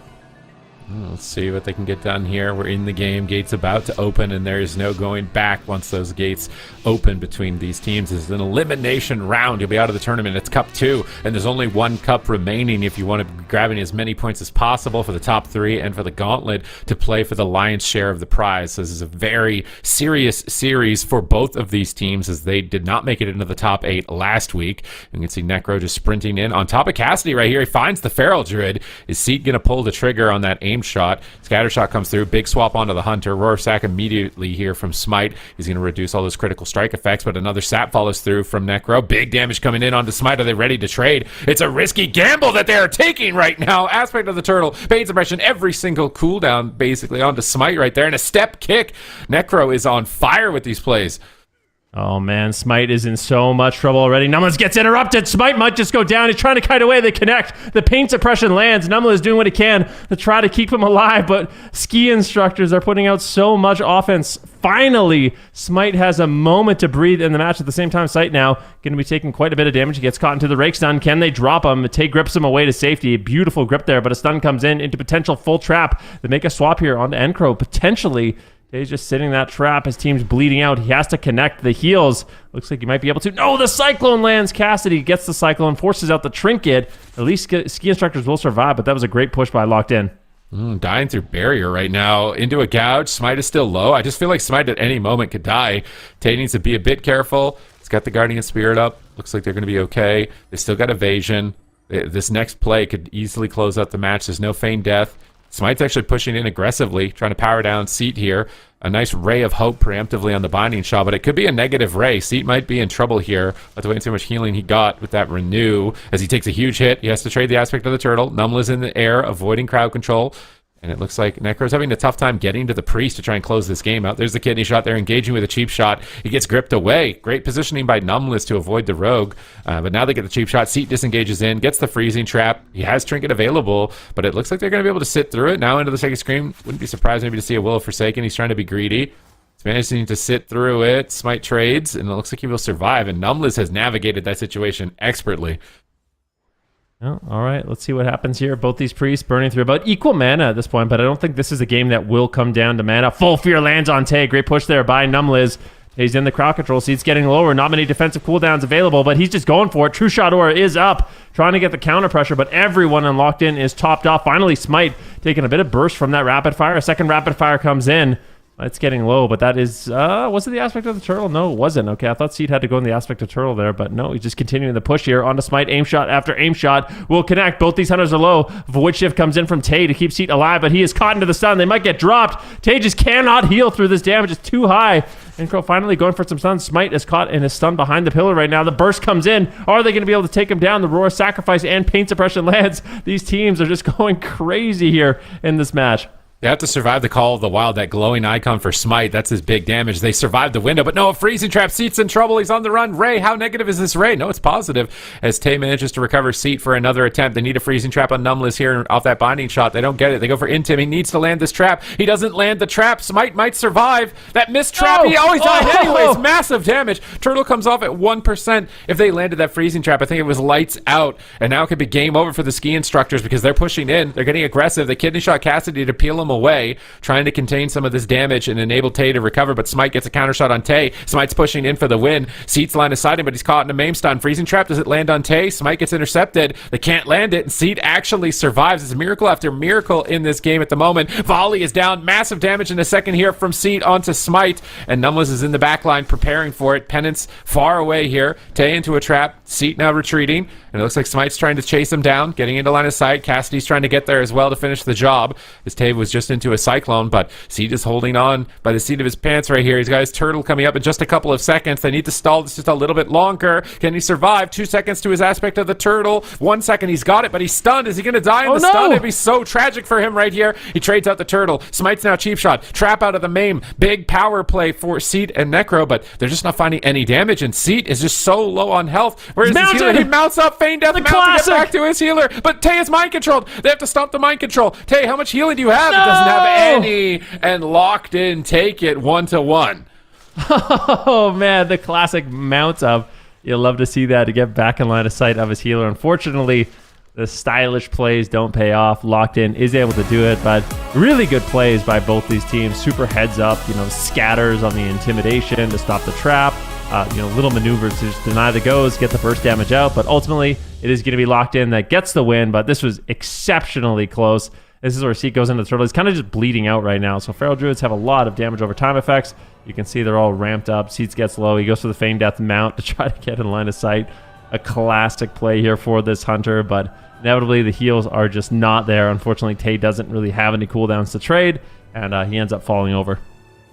All right, really well played here from both teams, and man, Seat's team, I feel like they had really good momentum in the early game, and then it started falling apart when Numless was able to get max range positioning, and this mind control just feels like it sat for like maybe a second too long, because it really became difficult for Tay to be able to recover at that point. But it was Beast of Wrath, and they had Incarn coming up in 10. I think Seat was going to die regardless of even if he survived there for another moment.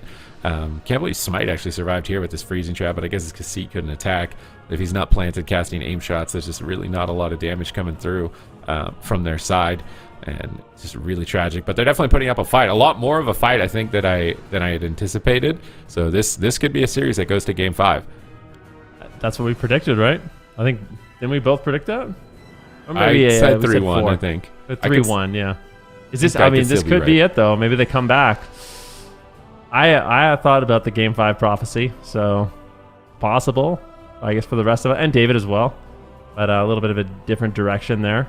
But yeah, either way, I mean, this is just such a back and forth game. You can see the damage coming in from Seat as well. It's a lot of pressure that they're able to get out. But ultimately, it is going to be Locked In that walks away with a win. I think that deathlog is from the previous game. Correct me if I'm wrong. I think it is. Yeah, this looks like the first game death, because we definitely didn't see them take a kill on Cassidy there. So we're not going to get that data, but we're going to the small map. Ski instructors want to pick up the pace here, get more aggressive. You can see, like, the longer the game goes, the more unstable it gets for them. So it's about navigating quickly, executing efficiently, and closing this series out as fast as possible. There you go. And these are the final moments. Yeah, I was looking at that first one. I was like, how did Seat one-shot himself? But the damage the damage log of this one is a lot less impressive. You know, it's a very, look at this graph, very consistent, grindy, and that's the thing. Like, for the composition Locked In has, Zeke always talks about Feral Druid or Beastmaster Hunter, sorry, as like a dot. Like, the damage is so consistent, it's basically a dot that inevitably just overwhelms you and takes you down. But that's kind of what it looks like here. You know, it's just so much pressure. You're inevitably going to go down to that damage. And that's why, just like Sid is saying, you really have to find those opportunities if you're ski instructor to close out the game early, because you kind of are on a time limit. All right, let's see if they can manage to hit that limit and break it. Can the ski instructors break their plateau and get a bit more of a deep run here in Cup number 2, secure more points to qualify for potentially the top 3, as well as the gauntlet moving into the future, because there's only one remaining cup, which basically means every single series is very important. The teams cannot afford to lose. You guys don't want to miss out on watching them, and especially when they're entertaining like this. I mean, we get to see the Hunter Mirror. We don't get to see that very often. We're seeing a lot of different dynamics and specs, Holy versus Disc, Marksman versus Beast Mastery, playstyle differences between them going head to head, and I feel like this series has been very entertaining as a result. It's awesome to see these newcomers coming into the scene, sticking together as a team, and you can tell that they're having fun, man, when you see that webcam, and they're just getting stoked out and excited when they're going for the kill, and that's the type of energy that you love to see in this competitive format. So moving now into game 3, we're all tied up, but it's Hook Point, Ven. Yeah, Hook Point, a very explosive map, and I mean, my guess is this is done in less than 2 minutes. That's my guess. It's going to be a very quick game. We'll see who ends up winning at the end of it. Cassidy and Stealth. Everyone is kind of in Stealth. This is both priests just eyeing each other out right now. Looks like someone might get opened up on here. Pre-bear form here by Cassidy. Doesn't want to be the one to get stunned up. Tay goes for the Chastise Sphere. Beautiful setup here. Everyone is in crowd control. Numbless is going to go into a blind. They're just AoEing Numbless down. They're taking him down. A big swap here. Oh, Numbless, what are you going to do? He has to connect heals on both himself and Smite. It looks like he's navigated the situation well with the pain sub. And that was a great start, though, for ski instructors. That was a solid opener. It got pain sub, but they didn't get any medallions for that smoke bomb. I think that's the opening they really wanted. And Seat's actually down his medallion, so Incarn's still up for a couple seconds. If they can catch Seat in a stun, he could take a big blast of damage. Another engagement here from Necro. Stuns come through. Seat needs to land the trap. He gets it. Smite could be in trouble. They could force a turtle or a trinket. Smite's trying to disengage and kite at the moment, but a sap out of the trap from Necro. Necro making big plays again, and that's going to force the aspect of the turtle. Thankfully, they were conservative. They didn't panic. They didn't overlap, so they still have a lot of leash here and leeway as far as defensive cooldowns on the side of Locked In to try and carry this forward. Yeah, Smite thought he was doing a great job with that line of sight, but C says no way and just starts channeling rapid fires through the pillars, and inevitably that is going to be the turtle from Smite. Still big damage incoming. Necro going to be looking to set up stuns here. Let's see what he decides to do. Both the Feral Druid and the Rogue. There's the full kidney shot. Cheap shot on Cassidy. Seat now in a little bit of trouble if they can connect the stuns. Doesn't look like they're able to, unfortunately. Oh, beautiful peels there by Seat. He manages to get the scatter into the binding shot and completely shuts down that go. Oh, nice. The trap broke on Tay. Should be able to get some heals out here. The light wall's down. He mounts up with the feign death. Not a huge deal. Double stun. Big clone. Tay trinket. Seat has to turtle. Oh, my goodness. Suddenly Locked In have a huge edge. Mind control on the Rogue. He's pulled out of the fight. Seat is struggling to recover. Tay finally gets a heal. They scatter shot the Cyclone. They're trying to slow the crowd control. Smite might have overextended. They catch him in a kidney shot. Barrier comes down around the corner by Numbliz, but he's going to go into a freezing trap, and Barrier is not that powerful. They might be able to down Smite here. He feign deaths. He's looking more stable. Scatter shot onto the DPS here by Smite. Stun on Seat. They stall the go. They survive. They still have a huge leash. They still have all 3 medallions. They're in a great position to move to match point. Seat is struggling. Tay's in crowd control. Is he going to fall? He manages to will out of the fear at the last second with Guardian Spirit. Smoke bomb comes through. They're desperate to make something happen, but the bomb is getting 0 value. And now Necro's got evasion up to try and stay aggressive, but I think the clock has run out for the ski instructors. Locked In are looking so good in game 3. Yeah, ski instructor's looking like they might get taken to school right now. See, it's still at 50% health. Tay just cannot heal him. He's in the angel form, but it is just not enough healing. He's getting completely overwhelmed. I can't believe it. I mean, Tay was literally just an archangel, just bombing in heals. They can't be crowd control. They can't be interrupted. And she's still just dying. I mean, this is crazy damage from Locked In. You know, typically, you know, ski instructors, they might like downhill, but in this context, I think the game started going downhill at about the 1 minute mark, and it wasn't so great for them. The Feral Druid's sustain was just so much for them to handle, and once Numliz and Smite got a cooldown rotation, and they were just locked in 100% on, like, I'm using this here, no panic, no overlap, no openings. Even the surprise opener on the Priest didn't catch them off guard. They were so much more stable, and as a result, as the game continues longer and longer, that curveball that the ski instructors are throwing them, just eventually, you know, they're going to hit a mogul, and they're not going to be able to close out the game. So now the ski instructors are facing elimination, can Locked In keep it going for another round. Also like this pre-pain suppression play from Numliz before the freezing trap. Anticipating that made Smite really stable to just stay aggressive, because typically, you know, Tay's an angel, and usually when you're in angel form as a holy priest, like, you can keep your teammate alive pretty easily, but he just could not, because Numliz kept his team so aggressive. And even despite the defensive blinds trying to find some opportunity to buy more time on the clock, the Hunter is just too fragile in this matchup. So Necro's making some plays, but it's just they're falling a little bit short. Locked In, their defense is a lot more polished. Yeah, Smite, like I mentioned during the cast, he did a really good job shutting down a go with a scatter shot into the binding shot onto the rogue. Didn't allow him to actually connect the stun, so those are the kind of plays you really want to see. For Numliz, Cassidy, and Smite, it's all about that defense. Obviously, they need to remain offensive and find crowd control and do their damage and stuff, but if they can deny the setups, it just puts them even further ahead. The only way we see ski instructors win this one is if they're nailing their setups. They need to get those basically perfect, 3-2-1 triple crowd control setups, and we are going to Mugambala, a map that is not picked very often, but it is an interesting map. There's a lot of open space on Mugambala. All right, let's see. The Prophecy. It's not Game 7, though, so it's not as impressive, but I think it's the first time we're seeing it in Season 2. Interesting map pick for the Marksmanship Hunter, because if they can play in the open on the bottom, I could see it being good, but if this kind of gets dragged up top, I could see it being difficult. It's a bit... I feel like this is a strange map. I really do. As far as, like, I wonder... I mean, I thought the Cage of Carnage was a strange map as well, but DOBOB have a 100% win rate on it now against Echo, so maybe wait and see. And we see Locked In taking their time with their composition, maybe trying to consider, like, what's going to come our way here, because Mugambala is not a standard map. And Mugambala is really interesting because quite often it feels like it's 3 different arena maps in one. Like, you have a situation where you have a game... Like, let me know if I'm completely off base with this one. Like, you either have a game that is just everybody running in a circle, like everyone's just running around the big pillar. That happens, where one team is basically just playing catch, tag, you're it, and the other team is trying to escape. Then you have a second situation where the game just gets played in front of one starter game, like one starter room the entire match, where you're just on one side of the map, down on the stairs. Maybe someone uses the stairs a little bit, but not that often. And then the third situation is you just play up top, basically the whole game. Which quite often happens too, or the Warlock who's kind of jumping up and down. But I like to make this map really small, depending on what I'm playing. Sometimes I like to make it really small and just play up the stairs and just never go down no matter what happens. Just wondering, like, I mean, I think as the Marksman Hunter, you want to play on the bottom, like you're saying, near the room, because that's the most open space to just spam aim shot. If you play up top, you're going to get lined a lot. But I don't know, because...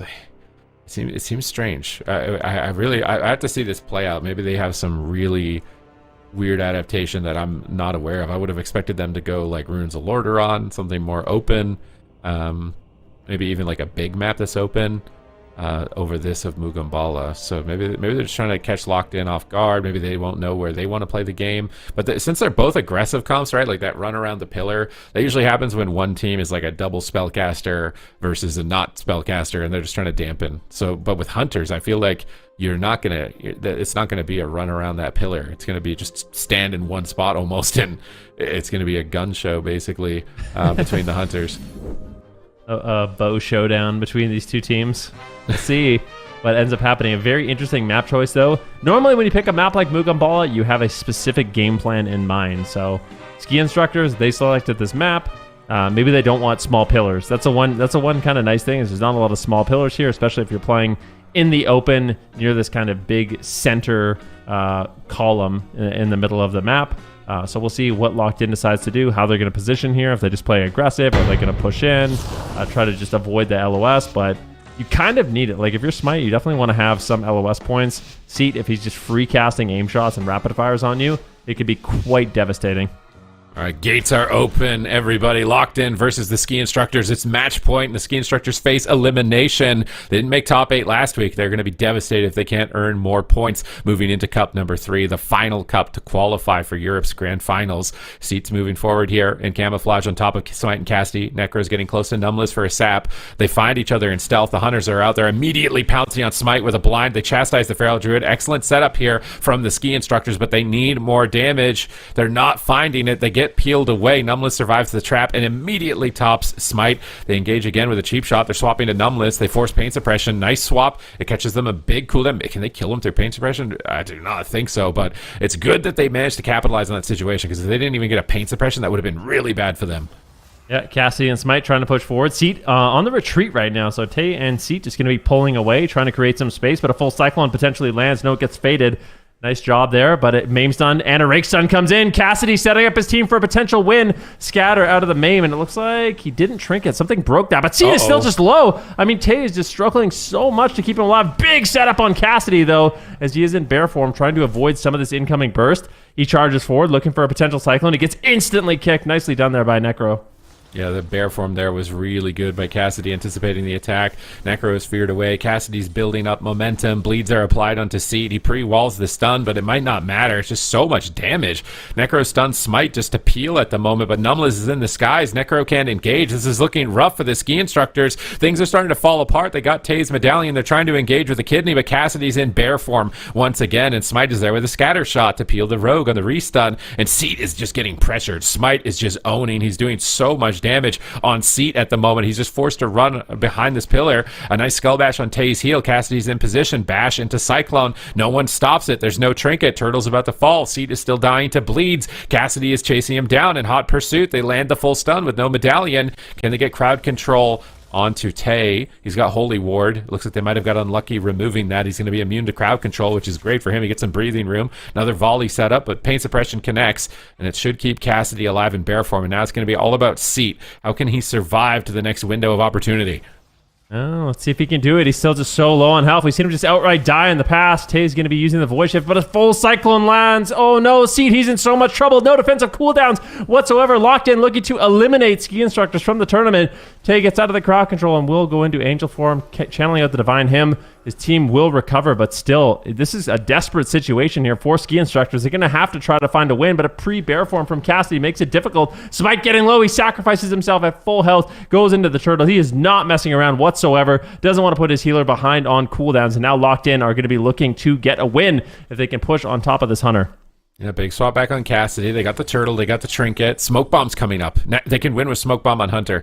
Smite has to be really careful with his positioning, and Numbless needs to be quick on the trigger with that powered barrier to make sure he reduces damage on Smoke Bomb. They catch Necro with no stun as they swap back to him. Seat's trying to reposition away from the Feral Druid. They scatter shot into a cheap shot. They're setting up. They need to go Hunter. There's the Smoke Bomb. Big play. Barrier comes down. Is it going to sustain Smite here? It's match point. Ski instructors need this right now. They need the damage. Can they finish him? Can they get a sap off the Fear of the Gouge? They're trying to buy any second that they can to finish Smite, but he's got Feigned Death, and Numbless has managed to get back to the fight. Smite should likely recover. Necro's damage is going to start to run out here. Cassidy's peeling back onto the rogue with no trinket. Full stun from Shadow Meld. Big play from Cassidy on match point, knocking him out of line of sight. He pops the cloak, but they don't care. It's bleed damage. He's still dying through it. Can he manage to recover? Tay is struggling. There's not much options for him. He steps in for a kidney shot. They're trying to win the game on the back foot. Can they close it out? Pain suppression comes through. I think Smite should recover. They cyclone Necro, denying his assault. They still have a chance. Numbless has no trinket. Smite has no trinket. They have to survive this Bestial Wrath. Necro's shadow stepping defensively to Tay to try and escape the pets that are enraged right now by Smite, and they're just chasing them. They know they have to kill Necro or Seat in this window. Turtle's coming up in 7 seconds. Somehow, some way, the ski instructors still have a chance. Cassidy gets stunned in bear form. He decides to just use the bash there onto Necro. Necro trades out his trinket. He gets fully Cyclone, though, and they are going for the push with the Cyclone on the Rogue. Seat is in a lot of trouble. The full Maim Stun lands. Tay doing what he can to keep him alive, but a counter pressure here onto Smite. He's trying to duck out of line of sight. Back over to Numless, who's caught into a full blind, into a kidney shot. Do they have a gouge to follow it up? It doesn't look like it just yet. Both these priests going to have their trinket here momentarily. I feel like both teams are looking decently stable. Seat now has his turtle. Smite has his in about 30 seconds. I can't believe that this game has gotten to a little bit of a comfortable situation, but we'll have to wait and see. Big burst damage coming in from both these teams as both hunters are looking for crowd control. Seat pushes in. What can he find here? He gets feared away by Numliz. The full trap will land just out of thin air. Seat going for it. Big rapid fire is going to be connecting onto Cassidy. He goes into the bear form with the bar skin. That should be more than enough to survive. All right, good trade. Cassidy's having a really good game, and now Seat on the back foot, but he has Turtle.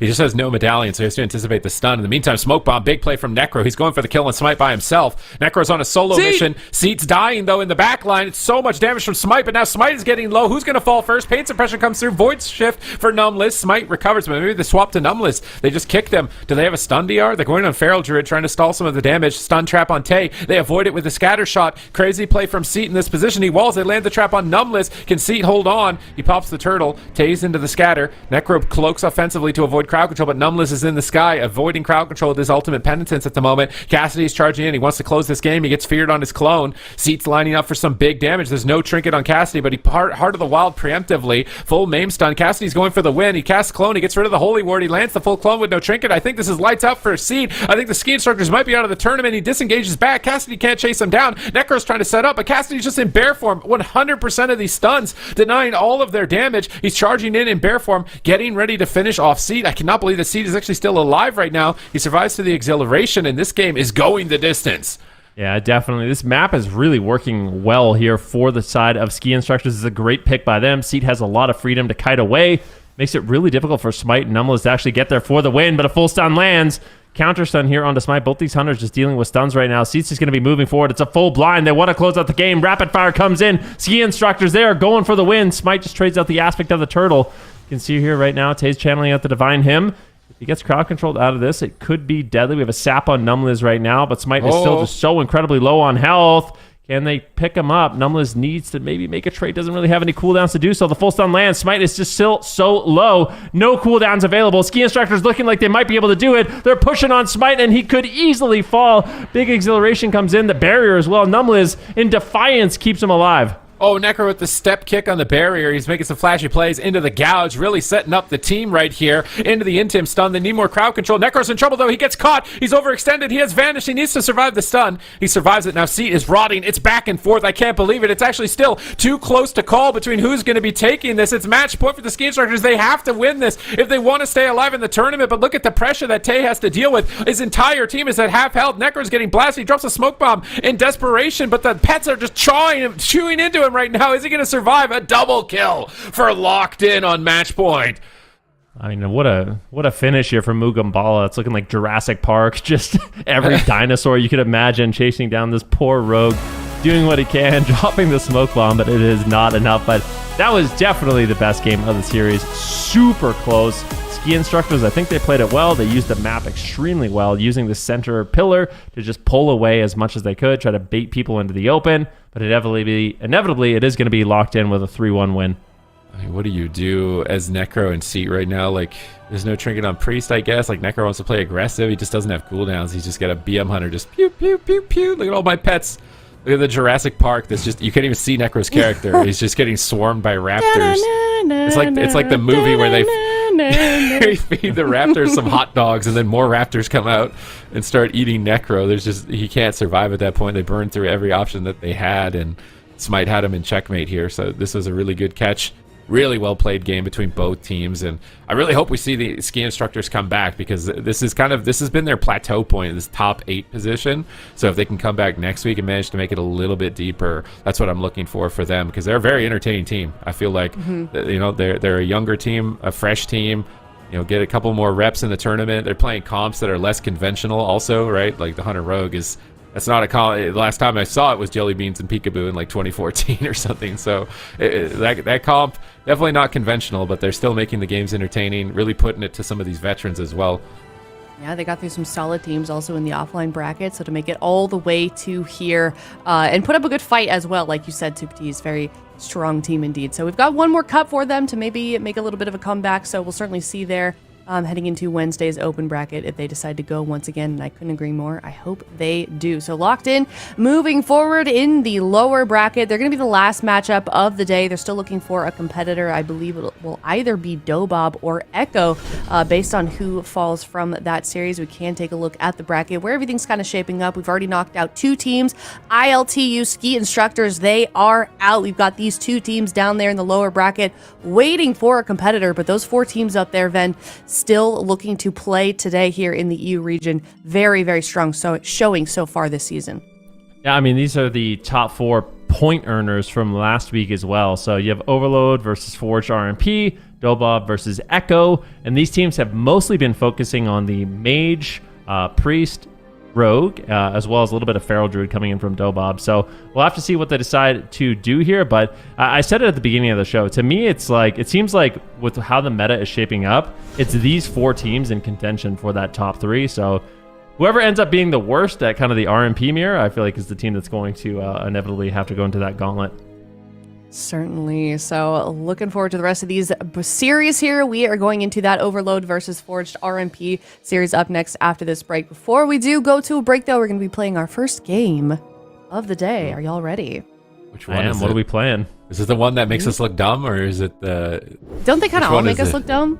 Sometimes. Picture this. Okay, picture this. So we, the casters, submitted some basically emojis that would translate into a PvP term, and we're going to try and guess it here. Of course, if it's not the one that we submitted, don't worry, we're not guessing our own submissions. And let's see if we can do this here. Okay, so this is an AWC personality. I actually Goat? did this one. I Goat can't comment. and a ninja. A goat and a ninja. Is it supposed to be a rogue? Like a goat rogue? Like Waz or something? Oh. Yeah, I think was. That makes sense. That was good. That was fast. Is Wow. it Waz? Oh. I did a good job. Hey! Sorry, That is a great well, job. you're just so good at it. You're so, that made a lot of sense. you. Okay, cool. My bad. I should have made that a little bit. I should have. What in the... An egg yolk and a shield? This is Like the mine. I'm so sorry. It's just sun? supposed to be the color. I don't know. Is it a Yellow. spell reflect? It's a shield ability that's yellow. I regret this. I could have done this. This makes no sense. I'm so sorry. Is it like Barkskin? feint or something? It's like the yellow is the rogue, and then the shield is like the defensive feint. Evasion? Cloak of Shadows? It's so, yellow. so bad. think of like the shape, you know, Okay, it's a circle. the shape and the color. Circle, what, like powered barrier. and the shield. Plus Oh! close, Oh, powered shield? close. Power... Not powered shield, not powered Not barrier. barrier. Paint suppression? Again, you're in the right territory. The problem is like now that I'm looking at it, there's a lot of things that this could be, so I feel bad. I feel really bad. Like do you want me to just? Perhaps. Is anyone in the chat getting it? Probably. I don't think I have it open right now. I don't have chat open. Divine Shield? Oh yeah, maybe it's divine shield. Yay! That's actually good. It's divine I think shield. that's oh, actually really? close. Yeah, I think it's closer to divine shield than anything else. We were just lagging IRL. Okay. Yeah, I didn't know. I was like, you know what? I'll just like do the shape Oh, I like it. That's and good. the color. Yeah. Like Okay. a bubble. I wonder if there's Yeah. a bubble emoji. Probably actually, I should have done that I instead. mean, this has got to be Okay. MVP. Like, this These is so easy. personalities. This one seems easy. The I don't know. Canadian maple leaf, the snowy All right. peaks, and then the wizard, the old man wizard also. Is there any let me just ask the chat. Is there any old wizards from maybe Canada that like the mountains? Because I can't really think of any at this point. Is it me? Is it Venruki? Wait, who did this one is what I want to know. But I feel like what that's a if it's Zico. not me? That would It's be gotta be a embarrassing. Zico. Zico. It's got to be a Zico, isn't me? It was Zico, yeah. That's great. Yay. Hey. That sums me up pretty well, actually. Like, It does actually. Like Loki. Okay, well that's it. I think we did pretty good that time. What do you guys think? It's a good Wanna round. Reflect on Not our bad, yeah. performance. Yeah, Not bad at I all. don't think we looked too stupid on that one. Nope. Chat might disagree. I don't have it open. Maybe that's a good thing. All right. Well, in the meantime, we are going to head into a break. We've got more gameplay. Overload versus Forged RMP in an upper bracket series coming up next.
Welcome back, everyone. We are in the upper bracket. It is Overload, last week's winner versus Forged RMP, and this is actually also a rematch, Fen, from a match we've already seen.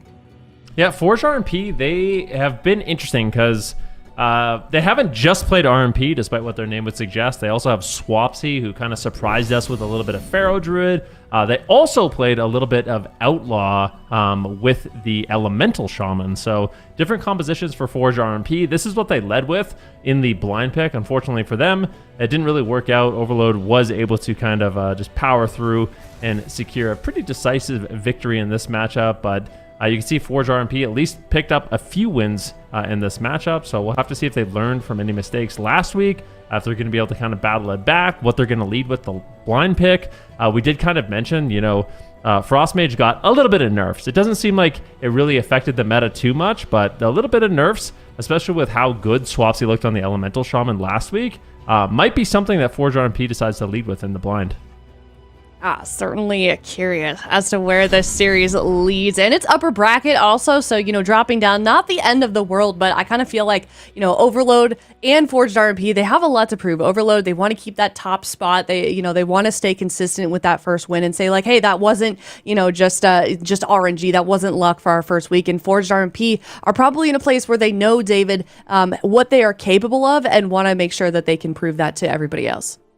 Yeah, and I mean, I really do think a lot of it comes down, and I think Elliot was alluding to this, that blind pick. Like, if you have, like, those slight counter compositions to Rogue Mage, like we saw Echo bust out, I think it was like, a Fury Warrior or something, against, like, the RM Mirror, Echo versus Forge, RMPCHKO, they busted out, like, Mercy on the Fury Warrior, and some people were saying that, Warrior Mage can do well against Rogue Mage, and so it really all depends on this blind pick. I'm assuming we're going to see, the Rogue Mage Priest blind pick from both teams, and that might be kind of what determines who gets the momentum in the series. It just adds so much more significance to the very first game. A lot of nerves. Upper bracket, they can get knocked down, but you really don't want to get knocked down there. I mean, they get knocked down to face, like, who, CHIBAKU's TENSEI? That's terrifying. That composition's super spooky. So Overload looking like the overlord still. We talk a little bit about some of the changes to the game, but one of the biggest changes, in my opinion, was actually prayer mending on the Holy Priest. When looking at, like, Holy Priest's throughput and stuff like that, you're getting serenities off, you're topping people like crazy, but that prayer mending, bouncing, like, and doing so much healing, it's their top healing by far, really gave Priest, like, a lot of breathing room to get the Holy Fires off, even when they weren't procced, to get that Chastise back, and then having that extra stun just leads you to be, like, a little bit more aggressive.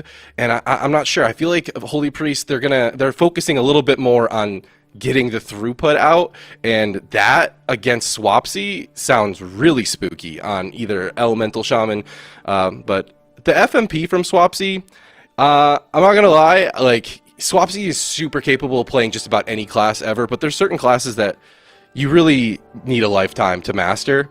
I would like to see more FMP out of them. I don't necessarily think it's the answer against Rogue Mage, but with that being said, we are going to look at predictions here in just a hot minute, and I need to go and look at who I even predicted. This feels like such a toss-up. Okay, I do have my prediction locked in. In my opinion, anyone who takes down Echo, to me, I just feel like they're going to go all the way. Like, Overload, they have the momentum on their side. It's cup number 2. They're in the upper bracket. It's the same matchup in the same placement of the bracket as cup number 1.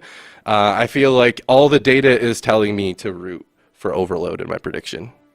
I think that's Looks fair. like Sid agreed. I'm actually curious. Go ahead. I'm curious what Zico went with. I don't know if we're going to reveal that one next. So everyone going in favor of Overload. I wonder if I did something different. I didn't. Oh. I was trying did to play. the most I was trying to play different. around. I make you guys sweat a little bit on that one. But it Yeah, seems you like made we me all had the nervous same- for a second. You did. I mean, I gave 2 games to Forged RMP. I still think it's going to be an Overload victory for the same reasons that you cited, David. This is the team that took down Echo.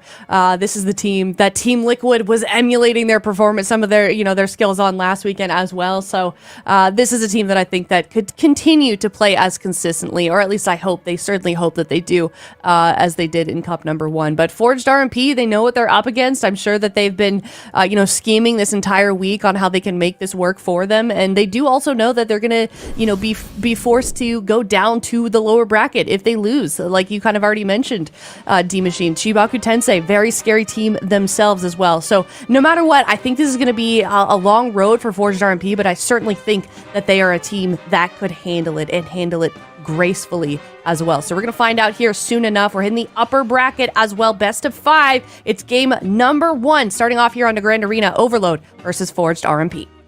Ooh, here we go. Upper bracket game. Finally, some heavy hitters. I'll be so surprised if we don't see RMP Mirror, though. For real. Really? I don't know. I feel like Overload has kind of proven they are the best at it. Okay. Okay. Whoa. Overload. Not. Wait. My brain just broke because I saw Overload. RMP. I thought it was Overload. It wasn't though. Dude, what's your take on this comp? Well, I think this composition is really strong. Like I said, Elemental Shaman's gaining a little bit of power just through mages getting some slight nerfs. So it might be enough to turn the tide of this matchup, but it's just so interesting to see. Overload, they're the team. They're the RMP Mirror Kings. So the fact that they did not start with RMP makes me feel like either they massively lost the blind pick or they really feel like this is a one-sided matchup. Otherwise, they would just play RMP Mirrors. I agree. Here's the opener. Oscar popping that wall as JT's caught into a full polymorph. TJ, though, in that feral, he's in bear form, but is it enough? Acro just giving him the damage. The ice wall from PMake. JT can't get there. Huge healing finally going to have to be traded from that Heart of the Wild from TJ as well. Now they're swapping the pressure over onto Forged, and Dakara, he sees it. He gets in that Angel Forward to prevent any CC follow-ups, and it looks like they survived the onslaught of that opener, but that was a really spooky moment for TJ. Yeah, let's see what happens. PMake looking for a Ring of Frost, manages to find it on the Feral. He's getting one shot. PMake, no! Oh my goodness gracious, his life just flashes before his eyes, going down to 5% health. Guardian Spirit does trade. I wonder if they procced it. We're going to be able to find out based off the cooldown. It is going to be a 3-minute cooldown, so they proc the Guardian Spirit. That is a nightmare for Dakara, and PMake is still just outright dying. Big heal's finally incoming as it looks like Forge RMP. They need to make a setup. Need to find crowd control on JT. Looks like they're going for all just brute damage here onto Oscar for the time being. That Icy Vein is going to be a big moment here for PMake. I think this is just a proc. Big setup here on TJ. He gets gripped behind the pillar beautifully done there by JT. Oscar now taking the brunt of the follow-up damage. He has wall up just right now. JT, though, if he's caught in any CC, it could be really spooky for this Elemental Shaman. He has the Holy Ward available to him, but he's holding on to it for now. Main goes out onto PMake. He has that big barrier up, but they chewed right through that barrier. So PMake's got to be a little bit spooked here. They're trying to get the pressure swapped over out onto Oscar. JT, though, seems to be completely fine and keeping him alive. There's the wall, the preemptive wall, but the swap onto TJ in the kidney shot in cat form. Looks like he's going to be able to get healed through that for now, and Overload is doing a phenomenal job so far of just being really disruptive. I feel like this composition on the side of Overload does have a bit of a advantage in an attrition longer game, but it's a double-sided sword. Oh, here we go. Ice Wall lands. JT has to walk around it. Bomb is committed as well. Guardian Spirit was on Oscar before all of this, and he's also going to burrow. They're getting a lot of defensive cooldown. Swap over on the TJ is going to force the survival instincts. In Forged RMP, they have momentum, but can they punch through the defense of Overload?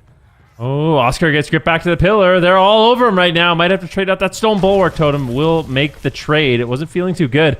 Blind goes out onto JT. Dragon's about to follow it up. PMake looking for crowd control. Unable to find it, and he will be immune to crowd control. JT will be in that angel form. Still connecting the heals. His team is completely topped off. PMake trying to position far away, but a big stun on TJ. Can they drop him? That Ring of Frost from PMake. Absolute money play, but it doesn't end up working. That was such a great Ring of Frost by PMake. It almost gets them the win.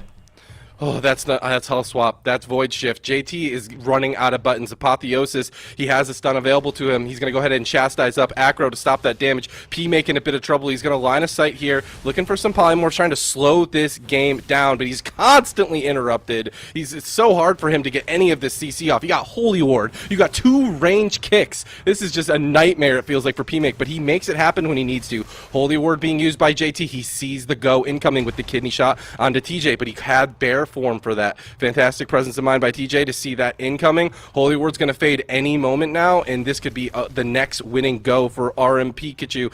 But lots of interrupts, lots of CC stopping for Overload, so we're going to have to wait and see here. Acro get caught into a cross CC fear. P-Make get dipping down, but is catching huge heals. Decker, he has that GS, he has the life swap available to him if P-Make wants to get aggressive. Kidney shot onto Oscar, full polymorph. Is he going to trade the wall? Looks like he's going to hold on to it as Guardian Spirit is committed, and Overload not overreacting so far on these really scary RMP goes. Yeah, but P-Make has the veins. He pulls the trigger. This is the damage. He needed the wall for this moment, so might have to make the trade. I can't believe it being a bit greedy here. The second that crowd control lands, he will use it. Oscar still getting low, though. The full Ring of Frost lands. They're making a swap on TJ. They're all over the place. This Icy Veins is completely overwhelming them. Good defense, though. Getting the interrupts, key interrupts on P-Make, not allowing him to extend the crowd control chain. Now full stun goes out, but they still haven't forced a single ice block in this matchup. They're not winning on mana. Like, even though there's moments P-Make gets low, it still feels like Forged RMP. They have the majority of the pressure. They're not losing on mana. This play here from Overload might actually backfire with this composition. Yeah, that'd be crazy. That would be absolutely crazy. Considering how just dominant they have been on that Rogue Mage, JT preemptively going to use that Angel, using the Divine Hymn, which is going to increase his throughput on all of his teammates here, going to help them push in. It looks like this Elemental Shaman Feral are finally trying to get aggressive after just trying to survive non-stop CC. Guardian Spirit available for JT, but he's caught into this full blind. Incarnation from TJ as well. He wants to try to get aggressive, maybe get an ice block, but barrier right away available from P-Make. P-Make's going to root him up as well, keep him nice and healthy, and he's like, yeah, if you want to go on me, you have to run across the map. Huge bite goes out onto P-Make. That's going to force the Guardian Spirit on the side of Dakara. And 26% dampening, and both of these priests seem pretty even on mana, but the defensive cooldowns for JT are lacking. Yeah, big setup here. Once again, stuns going out onto Oscar. The polymorph lands. JT, is he going to make the trade? Wall comes up in just a few short seconds. Oscar holding on by a thread. There it is. JT does connect the Guardian Spirit, doesn't trade the trinket. And I mean, these are the kind of greedy plays you need, though, as Overload. You need to just trade the perfect amount of defensive cooldowns, or you will eventually just fall over. You cannot overlap. So I feel like even though they're making greedy plays, it's paying off, and finally the pressure is mounting. Dampening is getting higher and higher, and this is where the Pharaoh Elemental Shaman are going to excel. As Dakara gets less and less healing, with dampening going up, all of this damage, this overwhelming pressure is going to start really adding up for their team. Yeah, it's so nice when you're on the Feral Druid getting rips on everyone. P-Make taking huge damage. Finally, an ice block is going to be forced. I don't even know if Decaro's in any CC for that. It was just burst. There's a smoke bomb being committed from Acro. Oscar's going to respect the heck out of it and just get away with the burrow for now. Acro still, he wants to get in there. He gets the kidney shot into JT, and Oscar's just going to let him sit in that lasso. He's like, listen, chill out, man. I know you had a little bit of momentum, but I need you to calm down. But you really do see the value that you get out of Guardian Spirit when it doesn't proc. When you get that thing to proc to 3 minutes because you did too much damage in it, it's such a big deal. They're rotating through the defensive cooldown so well so far. Preemptive Angel yet again, getting that Divine Hymn, getting that throughput that he needs preemptively for the next go. There's the Holy Ward immediately committed after from JT. Seems like Overload feels the momentum shifting in their favor, finally.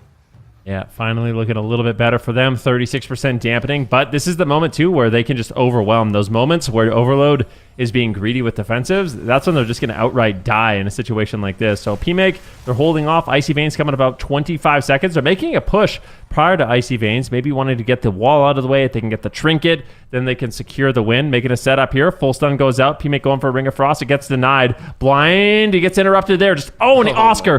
Great defense. He denies poly after poly after poly. I can't believe it. We need a clip on that. P-Make got stopped 10 times in a row on his follow-up crowd control. Beautifully done. Overload doing exactly what they needed to do, and you can see the pressure is mounting for them. Icy Veins is here, though. P-Make, he pulls the trigger, and they're just going to be exchanging blows in the middle of the map. Oscar going for a potential hex here. They're blasting TJ now. Doesn't want to overstay his welcome. P-Make is forced back to the pillar, and this is just such an explosive matchup here. Oh my gosh, I feel like the health bars of Oscar and look at the entire side of RMP are just dipping low. Here's the kidney shot on Oscar, but it gets stopped with a fear. Acro dipping down low. He's just getting chewed down by all of the dots from TJ as well as the cross procs from Oscar. P-Make and Acro, they know they need to be pushed in, but Dakara's tapped. Acro has no Cloak of Shadows. P-Make is going to go down. Acro's going to go down, and Overload overwhelming their opponents in game number 1. I was spooked. I was expecting the RMP mirror. Like, I literally said, I'm going to be surprised. I was very surprised. Overload showing that they have not only one of the best comps in the meta in their back pocket, but also other tools that other teams are going to have to look out for. You know, we looked at some of the compositions in the last cup. Overload looking like a much stronger team coming into cup number 2 with such a composition in a blind pick like this. Yeah, they were looking like a brick wall in that game. And the thing is, when you play this composition, you really have to play it at this level. Like, we're seeing moments in the game where it's like, okay, they're being so greedy. Like, really, you're not going to make the trade, but they make a precise calculation. They end up surviving, and if you do overlap or you overuse in a situation, that's when the RMP is just going to overwhelm you. That's what you want as RMP. You want your opponents to overreact. You want JT to trinket at the same time Oscar uses his Astral Shift. That's going to be important. But for Overload, they have to get to this point of the game to actually win. Like, it's unlikely they're going to just be one-shotting someone in the initial stages of the match. They kind of have to drag it out to this part where the cars just had to heal way more, is out of mana, and eventually they go down to the Stormkeeper, the Ascendants, you know, all the burst damage that the Feral Druid has available. But we just have to shout out not only the defensive cooldown usage, but also the stops on P-Make. I mean, at one point, it was like like a Wind Shear into an Earth Elemental stun, into a Chastise, into a Fear, into a Ground, and P-Make is just sitting there trying to get a crowd control off for 10 seconds straight and getting denied on all of them. And you need that precise kind of not only cooldown usage, but also the denial of crowd control to win a matchup like this. Dude, that seems like an absolute nightmare for that mage. Like, we talk about how good mages are. We talk about, all of their potential, their spammable CC, their burst.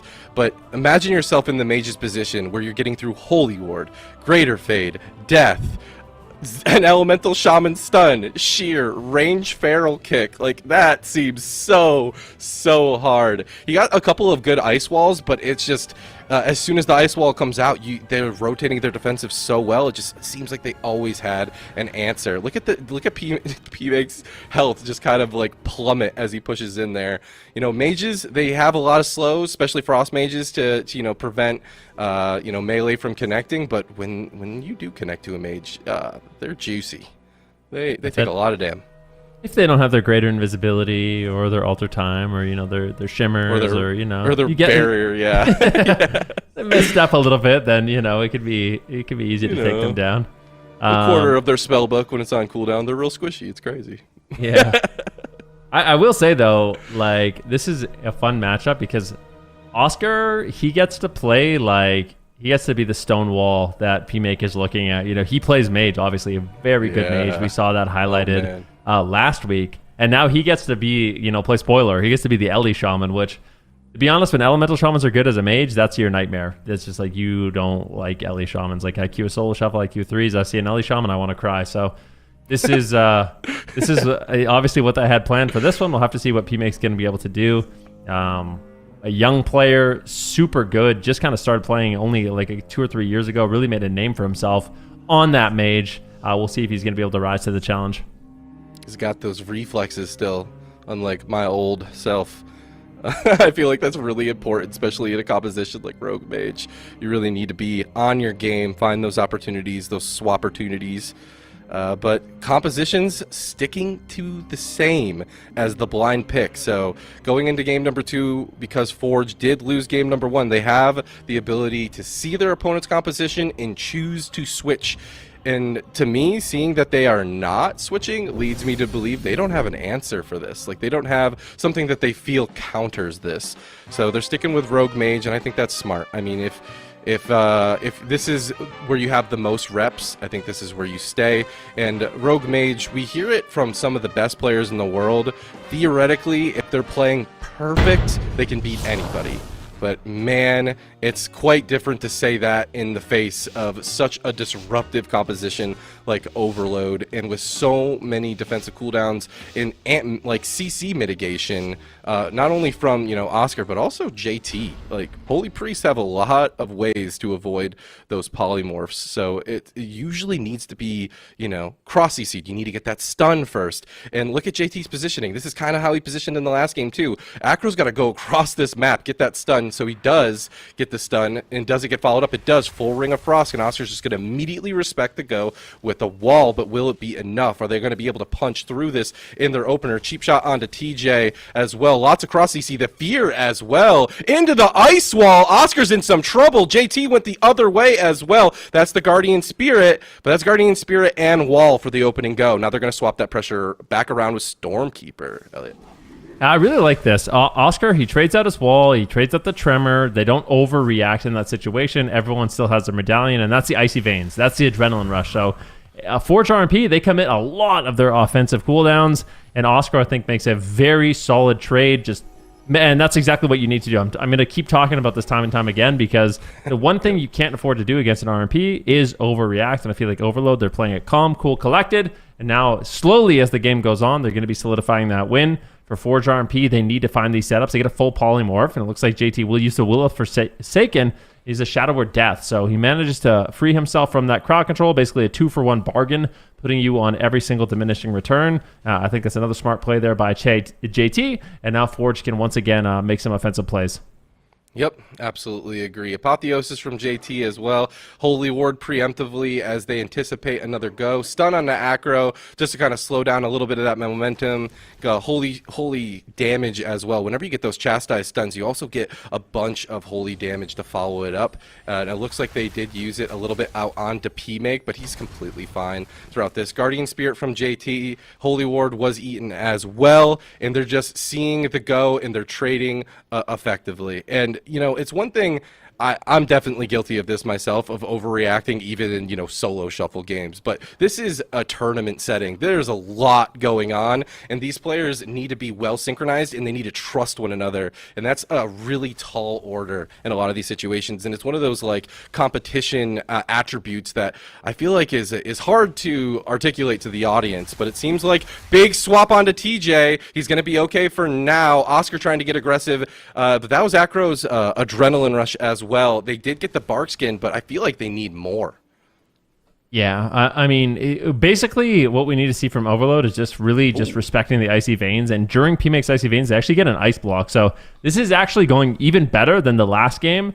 The last game, they didn't manage to get an ice block for many, many minutes. And this one, just a few minutes in, they're able to get the first one out of the way. And it's during P-Make's most aggressive moment. So whenever this is the way I assess this matchup. Whenever icy veins is available, that is Forge's opportunity to win the game. Other than that, they kind of need to play defensive. I mean, they could still try to find the setups. It's going to be really difficult for them to close out the game without that kind of overwhelming damage. So at this point, Forge RMP, they need to maybe just try to get some trinkets out of the way. It's unlikely they'll actually find a win, but maybe they'll prove me wrong. A full kitty shot lands here onto JT. P-Make gets wind sheared, a full polymorph lands, so this is an opportunity, but the preemptive Guardian Spirit is going to be empowering the heals here. Oscar doing what he can to survive, just leaping out of line of sight, so Dakar is not going to be able to help out with any kind of additional damage. And if we look at mana, JT's actually a little bit behind, so I don't know what Forge RMP is doing differently in this one, but they've managed to burn a lot more of JT's mana. Yeah, I mean, I'm looking at the damage, and it seems like P-Make and Acro are going back and forth, beating out Oscar. TJ's, the spread rips and whatnot, the rips and rakes are going to be doing a lot of work, getting them a lot of procs as well on those ferocious bites. And it's normal to see that Feral Druid's damage, but I do think that Oscar is also doing so much work as well, and JT's probably having to spend a little bit more less efficient healing because of the CC chains, I would imagine. But the Guardian Spirit being able to be used while stun really makes it hard to get a stun follow-up CC go. Here's the bomb onto TJ with the kidney shot, but he is going to have time to go into bear form. He's going to be completely fine throughout that. Oscar now dipping low. That's Guardian Spirit in the cheap shot, followed up by the blind. behind, as well as Oscar's wall, but he's not catching a whole lot of heals in this. Something about Guardian Spirit as well is that other people can heal you more when you have Guardian Spirit on you. So even if JT CC'd, Oscar can catch a bunch of heals, but the CC chain doesn't seem to be ending just yet. He's not overreacting. Ice Wall lands onto JT as they're isolating Acro throughout that through a Chastise stun. Barrier being used by P-Make, and it looks like Overload is catching momentum with this incarnation. Yeah, Oscar loading up a bunch of damage here for P-Make. This could easily be an ice wall! Oh, the bite, the lightning bolt. You gotta say it, Ben. Overwhelming. Down goes P-Make. Oh, unlucky. Overload completely just powering up the damage and taking him down. Once again, a very solid defense. And let's just say it. We're talking about RMP. We're just nonstop. This is RMP mirrors. Who's the best RMP? They're going to win the tournament. And Overload just like winning. They won all the RMP mirrors last week. Now they're just bringing in something even better. Your predictions are kind of broken, bro. We need to nerf Venruki. Like, before this match even started, you were like on and on and on about elemental shamans. You knew. You read the Matrix, bro. It's crazy. But here we go. Feral Elemental Shaman. You got crazy spread pressure. You got Cyclone, which can be used offensively, defensively. Interrupts from a Shaman, and also fairly tanky at that. And really big burst pressure at a moment's notice that's very difficult to deal with, especially with a Feral Druid cross-CCing as well as he has been. Incarnation is just such a spooky bud. In Forge, Arm, Pikachu, they have to, like, basically commit defensive cooldowns to even be offensive against this team. So it's not only are they trying to get through a brick wall, but Overload is also capable of keeping a lot of consistent pressure up. So they're able to capitalize on whenever Forge pushes in and maybe is a little bit overextended. There was a moment in that game where I thought Acro might die in a Chastise even. But yeah, taking a look at the replay there of the Mage going down without block. Yep. So glad that you're casting that one. It's been happening a lot. I'm going to be honest. One of these players is going to dethrone me soon. It's like just these ice blocks. I think what it is mages are pretty durable right now. So it's like you always just think you can live without ice block. So that's why you get caught off guard when you actually fall over. But I will say it's nice to see TJs too. Like, one of the most confusing but also best combinations is TJ and JT on the same team. Like, that combination is just awesome. I feel like sarcasm a little bit. You're like, it's so easy to cast between TJ and JT. I like it though. We didn't get to see we didn't get to see TJ last week really, but he's proven that he's a scary cat. That's for sure. I'm a big fan of melee hybrids in general. You know, like I played the Rep Paladin. People knew I played the Rep Paladin. I switched to Windwalker Monk, but Feral Druids are near and dear to my heart as well. And right now, they're very strong. They're very strong. Oh, dude, yeah, that's the soul shuffle for me. It's Feral Druids. What about Enhancement Shaman? You're not going to open that door? No, that can stay closed. That's okay. I saw you on Enhancement Shaman the other day, but I don't know. Oscar's kind of convincing me that Elemental Shaman, the procs, the interrupts, it just feels like his kit is really well-rounded, and he is using it to, like, the fullest. Looking at this breakdown, it was a very big chunk down. It's like 2 big chunks down. Ferocious Bite. And TJ, he has a lot of uptime on these rips. You know, I think one of the things that happens when Oscar's the main kill target, this Feral gets breathing room, he gets rips out, and then all of a sudden his 4-set is giving them these big bite procs. So especially when there's like a lot of pets, you can see these Feral Druids getting like some crazy amount of bites out. Yeah, now Forge RMP, they're thinking, what do we do? Because it's not looking that good. You can't be that confident because Overload. I would still, even if we went into like an RMP mirror, I'd still give Overload the edge, but they're just playing something even better, even further beyond now. So we'll see. It looks like they're going to go with the same thing. So Forge RMP, they're sticking to their guns. Swapsy's going to sit on the bench for this one. They're going to try RMP a 3rd time here. And if our predictions are right, they'll win this one. If not, we'll be slightly off. Only Zico correctly predicted the potential 3-0 here. So we'll see if that actually goes down. Or if we're going to be right. For a perfect prediction, we really need them to step up for this one, David. Crazier things have happened, man. I mean, it's Rogue Mage Priest. Like, they could do it, maybe. I don't know. Safe bet. Safe bet. Yeah, I mean, I also don't think it's completely off the table for them to reverse sweep. I know that sounds absolutely crazy watching this, but if they can figure out a strategy that can work, that can give them the cross CC that they need in order to like really punch someone out. Maybe if the Feral Druid needs to be caught out of cat form, maybe they need to take some notes from Corki and try to like light up that vulnerable melee, because Feral Druids, they do have a lot of defensive. Bear form, it's a big deal to get through bear form. If you're able to give a Feral Druid enough breathing room to get into bear form, they'll likely survive, depending if they have frenzy regen, yada yada. But you stun them in cat form, their health bar can get deleted fairly quickly, especially in the hands of P-Make and Acro. I mean, these guys have shown that they can find burst. I want to see a composition or a strategy swap. I want to see, honestly, aggression. I want to catch them off guard. Overload seems like they have really good awareness, so it's going to be a tall order, but I believe they can still do it. Yeah, let's see what they can do. It's all about the Icy Veins to me. Oh, Stormkeeper. This is a ton of damage here for Oscar. He's just one-shotting P-Make. He makes a ducking behind the pillar, but Elemental Shamans with their cooldown is one of the scariest things at the game. If they do line up, their Stormbreaker with their Ascendants, it is a ton of burst damage, and that's where they can kind of reverse the pressure against that Icy Veins. Meantime, though, Acro's going to get feared up and rooted behind the pillar. Finally, that's going to subside, but honestly, not the best start here for Forge RMP. They haven't gotten really anything out of the way. There's no Astral Shift. There's no Trinkets. This is great defense from Overload. Yeah, man, you literally said it. Icy Veins, it's their win condition, and he had to run. He had to run away. That sucks. Kitty shot goes out onto Oscar. Doesn't look like they're going to hit him just yet. Chastise stun on the TJ. Maybe they're trying to swap the damage over onto the Kitty Cat. Looks like he's going to be okay for now. Reconnecting onto P-Make. P-Make, though, is going to catch the Guardian Spirit and a huge grip. He's going to be A-okay. Apotheosis from JT, though. He wants to get aggressive. Maybe he has a stun available. Maybe he has some burst available. Looks like he's keeping his team mighty aggressive here. Ice Wall, though, out of the Polymorph, stun onto TJ. It looks like they are going to be trying to hit this Feral Druid a little bit more, but not getting a whole lot done yet again. Fear onto JT. Oscar now taking a bit of damage, but he's sitting pretty. He's got the wall available to him as well. Forged RMP is just looking for a kink in the armor, and they're not finding it. Yeah, can they find it? P-Make now into a full stun. Yeah, and this is a question, is he going to be a little bit overly afraid now from getting one shot in that previous game? Is he going to ice block when he maybe doesn't need to? A little bit of mind games are going to be in this game. We'll have to see how Forge RMP, is feeling mentally after that second game, dying through some cooldowns available. Full stun now onto Acro. He's getting swapped too. I like the TJ's just on both targets. Really keep the pressure on the Rogue as well as the Mage, but we'll have to see. I feel like Forge RMP, they got to play catch-up at this point. There's basically 0 cooldowns that have been forced out. Oscar utilizing this little pillar so incredibly well. Finally, a swap here on TJ. Barkskin, can they take him down? Get the Trinket Bear form. That's exactly what we needed to see at the perfect moment. Forge RMP that managed to make the swap on TJ and get basically everything from him.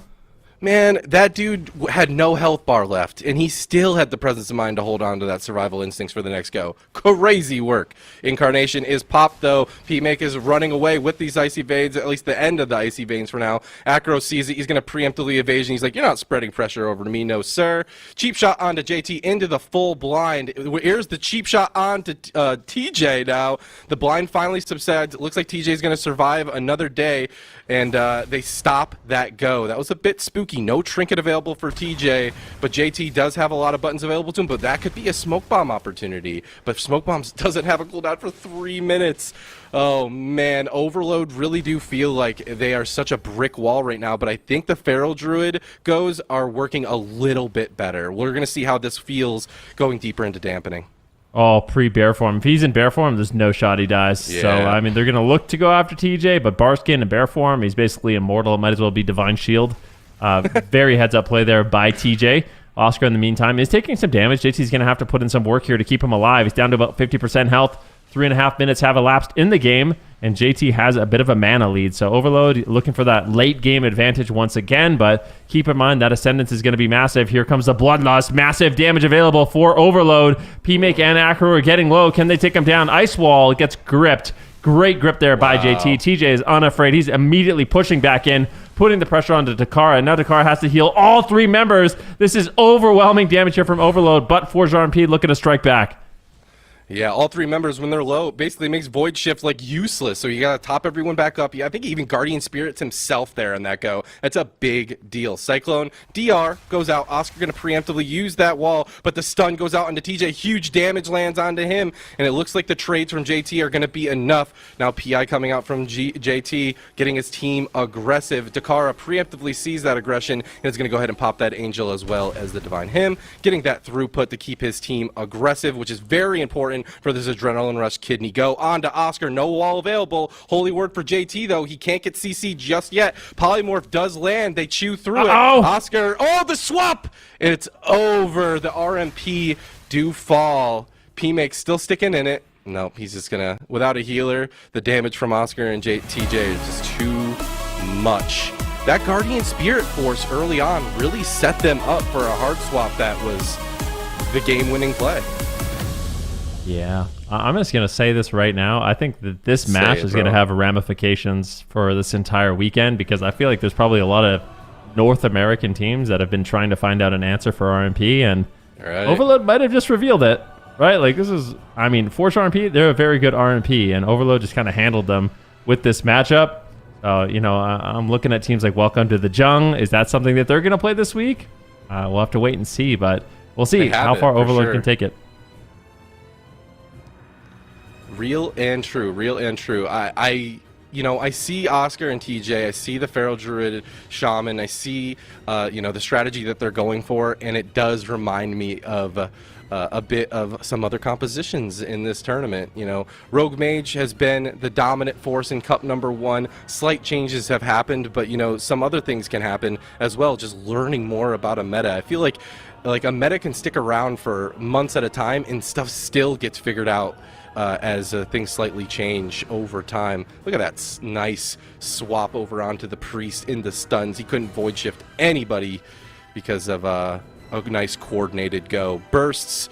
Feral Druids, one of the things we talk about is that they have a lot of, spread pressure, but they also have a lot of stuns.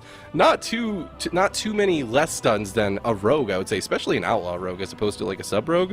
They have maim, they have bash, they have rake stun if they have incarnation or shadow meld. They have a lot of stuns that can really make a swap like that just like unlivable for a lot of different classes.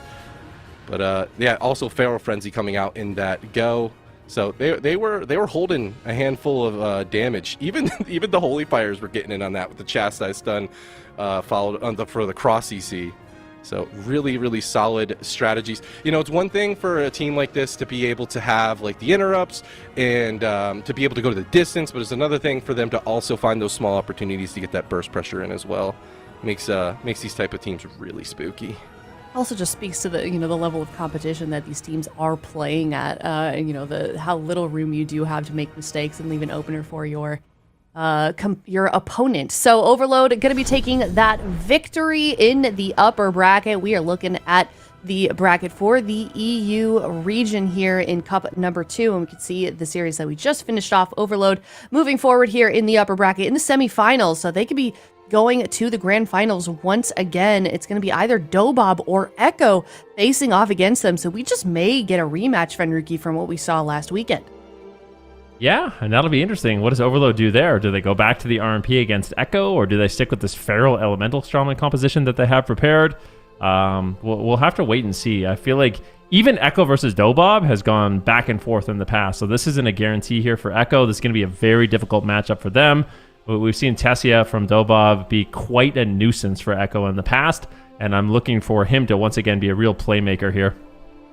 I am as well. So when we come back, we're going to go to another upper bracket series. It's DOBOB versus Echo. Winner of that moving on to face off against Cup number 1's winner, Overload. And we're going to find out who that is after this break. It's DOBOB versus Echo coming up next.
Hello, everybody, and welcome back. We're in the upper bracket. It is DOBOB versus Echo, two powerhouses so far. DOBOB finishing very high, considering they're kind of a newly formed roster last week. At Echo finishing in second, so both a lot to prove on the line.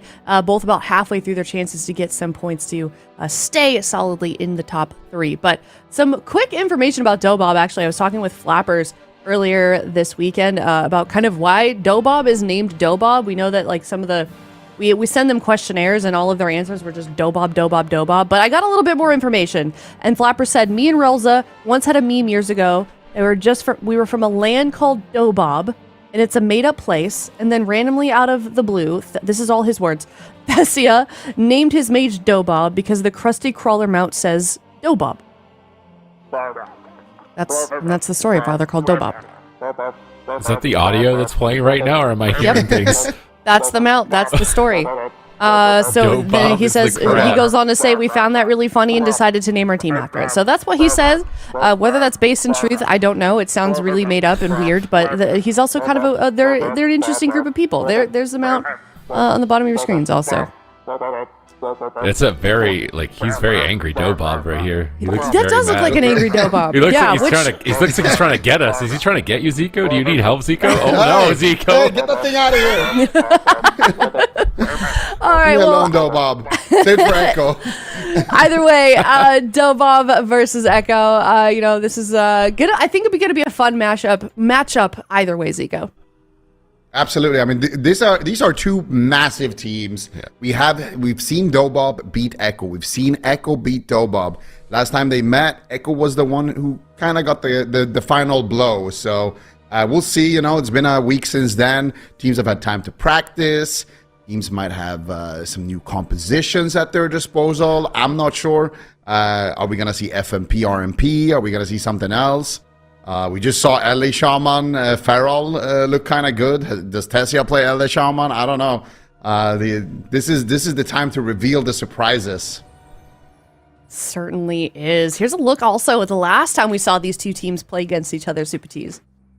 Yeah, here we go. Let's see in this clip. Raikou, we've known him as kind of the best mage, right, in Europe, maybe debatably the best mage in the world. Tessia was leveling up last season to be his main rival, but they fell a little bit short the second time that they went head-to-head with each other. So Raikou definitely took that one personally and leveled up his skills between those two series in order to take down Tessia, who kind of pioneered that ice wall play that we actually see Raikou utilizing in this clip, and now a lot of other mages as well stepping up onto the center stage in order to combat each other was all of this ice wall gameplay. And Oscar's one of those top mages, although now maybe he's re-rolled to Elemental Shaman. P-Make was another kind of young star player, only 20 years old, coming in on that Frost Mage, and it's all been about challenging Raikou. Take out Raikou. Who can take out Raikou? Who can knock down the king from his throne? Because he's held that one for quite a long time at this point. And I would say that Tessia is looking ready to grab that spot. I think so. Also, chat maybe not agreeing with you. However, I'm looking at the poll results for their predictions. DOBOB is at 24%, whilst Echo is at 76%. So maybe we can take a look at our predictions. Zico, what is your take on this series? Who is going to walk away with a dub? I'm going all out for Echo here. I've had a good day with predictions, and I feel like Echo, they take their losses very, very seriously. I mean, most of the teams on this caliber, especially when we're looking at the upper side of the bracket, they're very competitive, all of them. But I feel like Echo, their track record speaks for itself. And I expect them to have basically not slept since their last losses. So yeah, I'm expecting them to do big things here. I'm expecting a 3-0, especially because of the fact that I think Echo has more flexibility in general, whereas DOBOB, I'm not sure yet. I know their FMP is about as good as it can get, but Mage and Feral both got some nerfs. So, well, what's the meta looking like for them? I think that's fair. Super Tees? I mean, I think I'm leaning in a very similar direction here as Zico. Maybe a little bit less harsh for the side of DOBOB, but definitely I feel like Echo, the second time they went into them, really knew what they were doing. And I think it's more so for me, it's like DOBOB's defensive play. have they cleaned up their calls? Because there's been a couple of games where Flappers just goes down. They've got options, but he goes down. So if they can clean up that defense, they definitely have a shot. But I think Echo is fired up, man. Like they just lost to Overload. I think they're really fired up. They're going to come in here with a strong performance, likely. Wow, I'm being a little controversial today. I'm going to go with the 24% in chat here. I'm hoping for DOBOB. This might just be a little bit more with my heart here. I like to see the things get shaken up, and I think DOBOB kind of left a lot on the table for the last in Cup number 1, and I think that they have been working really hard, just based on what I've heard from Flappers, to kind of fix those mistakes that we saw from Cup number 1. But you guys are definitely right in that Echo. They don't like losing. They are a team that bounces back very, very quickly if they do end up losing or getting sent down to the lower bracket. So I kind of expect them to do that here, potentially, but I am definitely pulling for DOBOB. So let's see what they can do. It's game number 1 here in the upper bracket, DOBOB versus Echo. We'll see. I mean, it could happen here. 1 game Tessia diff, 1 game Cage of Carnage diff, and all of a sudden, DOBOB just needs 1 more win, right? So these are 2 evenly matched teams. We'll see. They're leading with the RMP versus the FMP. So the same matchup that we saw last week, but there has been some changes to the meta. Let's see who pulls the first punch. It's going to be Waz getting a sap onto Tessia, kidney shot onto Relza. They land the first setup here onto Tessia beautifully, and they force out Relza's Trinket Guardian. So a strong opener for Echo.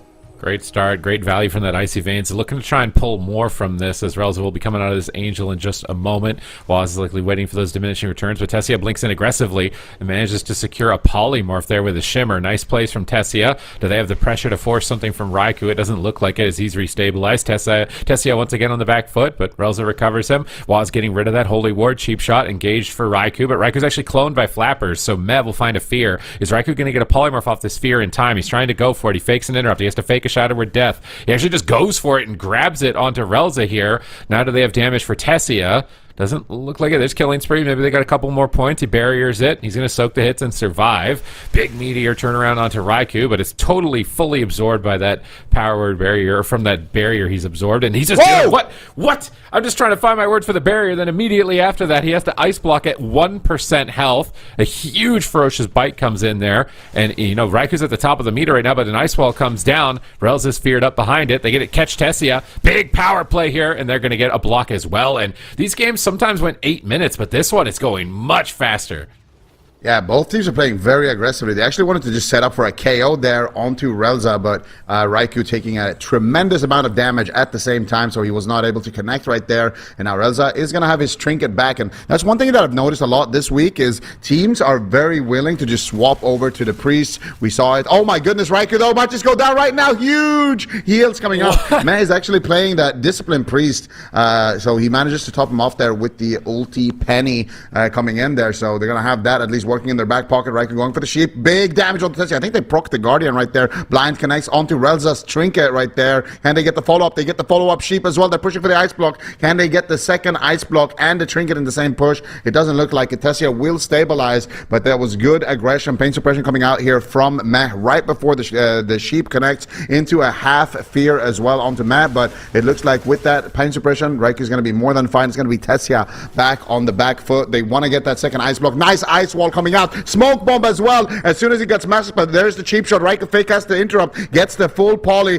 Big frostfire connecting onto Tessia. They sheep Raikou to stop the follow-up, but Meh is there with the fear. There's going to be the Will of the Forsaken from Relza. The Void Shift comes through as well. Counter setup coming out. Nice Dragon's Breath there to shut down Tessia on that polymorph out of the stun, and Echo is going to pull that big cooldown ahead and then maintain the momentum. Let's see if they can get the next crowd control on Relza here. Waz is intercepted. Wall comes down. Big swap on Waz with no Trinket. Meh repositions, but he can't get there. He can't get there. Waz goes down. Echo clutch it. Tessia's ice walls are looking lethal in game 1. Despite Echo having a huge lead in terms of cooldowns, they saw an opening. Rogue with no Trinket. Wall him off from the pass. And Meh cannot get there fast enough, and they're able to drop him. Really nice catch by the Dobobs here. I mean, I was just thinking it's over. Like, how are you going to win, man? Like, you're down a block. Meh still has some cooldowns. Like, you're so far behind. There's no Void Shift. Like, in all reality, I was thinking, like, this has got to be over for Dobob, but they see an opportunity. They see an opening, and they pounce on it here in game number 1. Yeah, Waz actually trinketed. I think he trinketed aggressively prior to this. Then he used his last vanish right here. So he has no trinket, he has no cloak, and he gets... wait, did they Master Spell right there on that Cyclone onto Waz so they can't Master Spell the wall as well? Wait, can we see that again? That was so quick. I think that's what happened. I think Waz got Cyclone, and Meh is in the back line there casting a Master Spell on the Cyclone as soon as it comes out right here. How does Waz get out, or how does Raikou... Oh, the Cyclone is on Raikou. Yeah, okay. Okay, I see. So the Cyclone was on Raikou. I thought it was on Waz for some reason, but yeah. They get the stun, into the stun. He's got no way out. Meh can't get into the line of sight, and they just take him down quickly. So a really, really good swap there from DOBOB. I feel like when it came to the Mage race, Echo was ahead, but that's all it takes sometimes with this FMP. If they can just isolate a target like that, we have seen it happen multiple times. These ice walls from Tessia, who is kind of the pioneer. That Ring of Frost on Raikou as well was really nice, just to make sure that Raikou can't blink over there, get a Dragon's Breath or anything like that to try to help the situation. Mass Barrier, nothing like that. They isolate him completely cleanly, and they take the kill. So pretty nice setup there from DOBOB. But how do you feel about that matchup in general, Sid? How do you think it was going up until that point? I mean, I think in the Mage race, Echo were winning. But DOBOB saw an opportunity. Saw Echo or Waz open up some chances there by using the medallion, running out of cloak, running out of evasion. So DOBOB were keeping track of that, keeping tabs on every move that Waz was making aggressively, and able to capitalize on it. It seems like the matchup's a bit more explosive this week than last week. So we're still seeing a lot of Frost Mages, but into each other. I think noticeably, survivability must have come down a bit, because we were seeing some games where it takes multiple minutes to get a block. And these are like blocks happening in the first 2 minutes or less. So the mirrors seem to actually be a lot faster with the changes that have come through. And the changes have obviously had impact for Meh as well, opting in for the Discipline Priest as opposed to the Holy Priest in this matchup. And we've seen Numliz as well on the Discipline Priest. So we are seeing a little bit of a shakeup, although we're still seeing kind of the same culprits as far as compositions. The matchups have paced up a lot faster, I think, this week. Yeah, that's actually what I wanted to kind of ask you as a follow-up. How do you feel about the Discipline Priest that Meh is bringing? Because Relz is obviously still sticking with the Holy Priest. Holy Priest did get some nerfs. I think the biggest one is that Prayer of Mending nerf by, I think, 25%. So Meh opting for the Discipline Priest. How do you feel about that in the matchup? Do you think Disc is now maybe better in these matchups, in these like Mage Priest X matchups? Or do you believe more in the Holy Priest though? I think we have to wait and see how it looks in a mirror. I think he's playing Disc because it's not a rogue, based on the discussions that we had in the interviews last week. They really thought Holy Priest was good because it can stop the rogue with Chastise when they're making a play in. But with the Feral Druid, maybe you're less worried about that. And maybe Echo are thinking that this game could go longer in this matchup, and they can win in dampening, because I have seen some matchups where Discipline Priests outmana Holy Priests. So maybe their logic is, we're just going to play a better defense game. We're going to outlive them. We're going to win on mana as like the the ultimate fail-safe. And it still has a decent early and mid game as well as Disc. Would be my thoughts. So if we see Meh change later on in the tournament in an RMP mirror, then we know exactly why he's playing Discipline in this matchup. All right. Yeah, that makes sense. We'll see how it looks here in game number 2. DOBOB leading 1-0 right now. They're going to open up onto Waz, actually, but it looks like they're going to counter-aggress back onto Tessia. Matt gets bashed up. They don't get the re-follow-up CC. Nice counterspell there from Raikou, but they're looking for the Dragon's Breath, and Raikou is there once again with the Blast Wave and the Dragon's Breath there, shutting down every single one of these polymorphs from Tessia. So Raikou's doing a great job kind of playing that defense there, and they did actually get Mess Trinket on the side of DOBOB, and also on the side of Relza. So right now it's a 2v2 situation. Big damage connecting here onto Tessia. Relza sitting through a polymorph right there into a kidney shot now as well. Raikou managing to kind of snipe that one out of thin air. Matt looking for the follow-up CC, but look at that. He gets clothesline as he's crossing the map, and they manage to find a polymorph on their own. Relza now pushing in, gets a nice fear. Beautifully done there. Matt is going to, actually, that fear I think broke on Matt there. He didn't use the Will of Forsaken. Tessia still there with the Snowdrift. Raikou still not out of the woods just yet. Pain Suppression is going to trade. That was the second charge of the Pain Suppression, and Tessia is taking so much damage, forced into the Ice Block. Can they Master Spell this? Raikou's there with the Dragon's Breath, looking for some more follow-up, not able to find anything else, and they managed to shut it down, so Tessia should be able to survive in this position. Maybe not, though. Ice Wall's coming out there. Big swap. We've seen this in the last game here. Big damage. This time it's going to be on Raikou, though, but manages to stay alive in that position, and now I am extremely worried for Tessia. Oh, nice fake out there from Flappers. He gets a Cyclone. They're polymorphing. They're stalling. They're waiting for their diminishing returns. This is really good play from DOBOB in this position. Now they're interrupting Raikou. Flappers is pre-bear forming, anticipating a swap to himself here, likely. Maybe with a smoke bomb. No, they jump back over immediately on Tessia. Killing spree. Ice wall. Tessia's out of line of sight. Could be second block. Relza gets there. He shimmers back to his side, but their cheap shot into a polymorph. Relza trinkets immediately. Tops him with the Guardian Spirit. Can they drop him through that? Tessia's trying to fake a kick. He's going for a double snowdrift stun before the polymorph. Waz dodges the snowdrift there and manages to get the interrupt. That was really good positioning from Waz. Tessie ultimately, though, fakes it. Can he get a blink here, maybe? If he blinks behind that wall, he's going to regret it. He can't go for it. They're just sending damage, but Raikou is looking incredibly durable in this position. Relza angels as Raikou blinks towards him to avoid crowd control. They try and knock him out of the barrier, but fortunately got rooted there. He gets gripped out of it. Med doesn't trust that damage reduction for Incarnation. He wants him just completely out of range. Tessia still being targeted down by Waz at the moment. He gouges Flappers. Interrupt on Tessia. Raikou is ramping, and it doesn't look like they have too much damage on the side of Echo as of right now, whereas Icy Veins is up for Tessia. He needs to connect something here with his Comet Storm. He's looking for polymorphs. He's finding them on Raikou. He's baiting Shadow Word Death. Meth fears him away.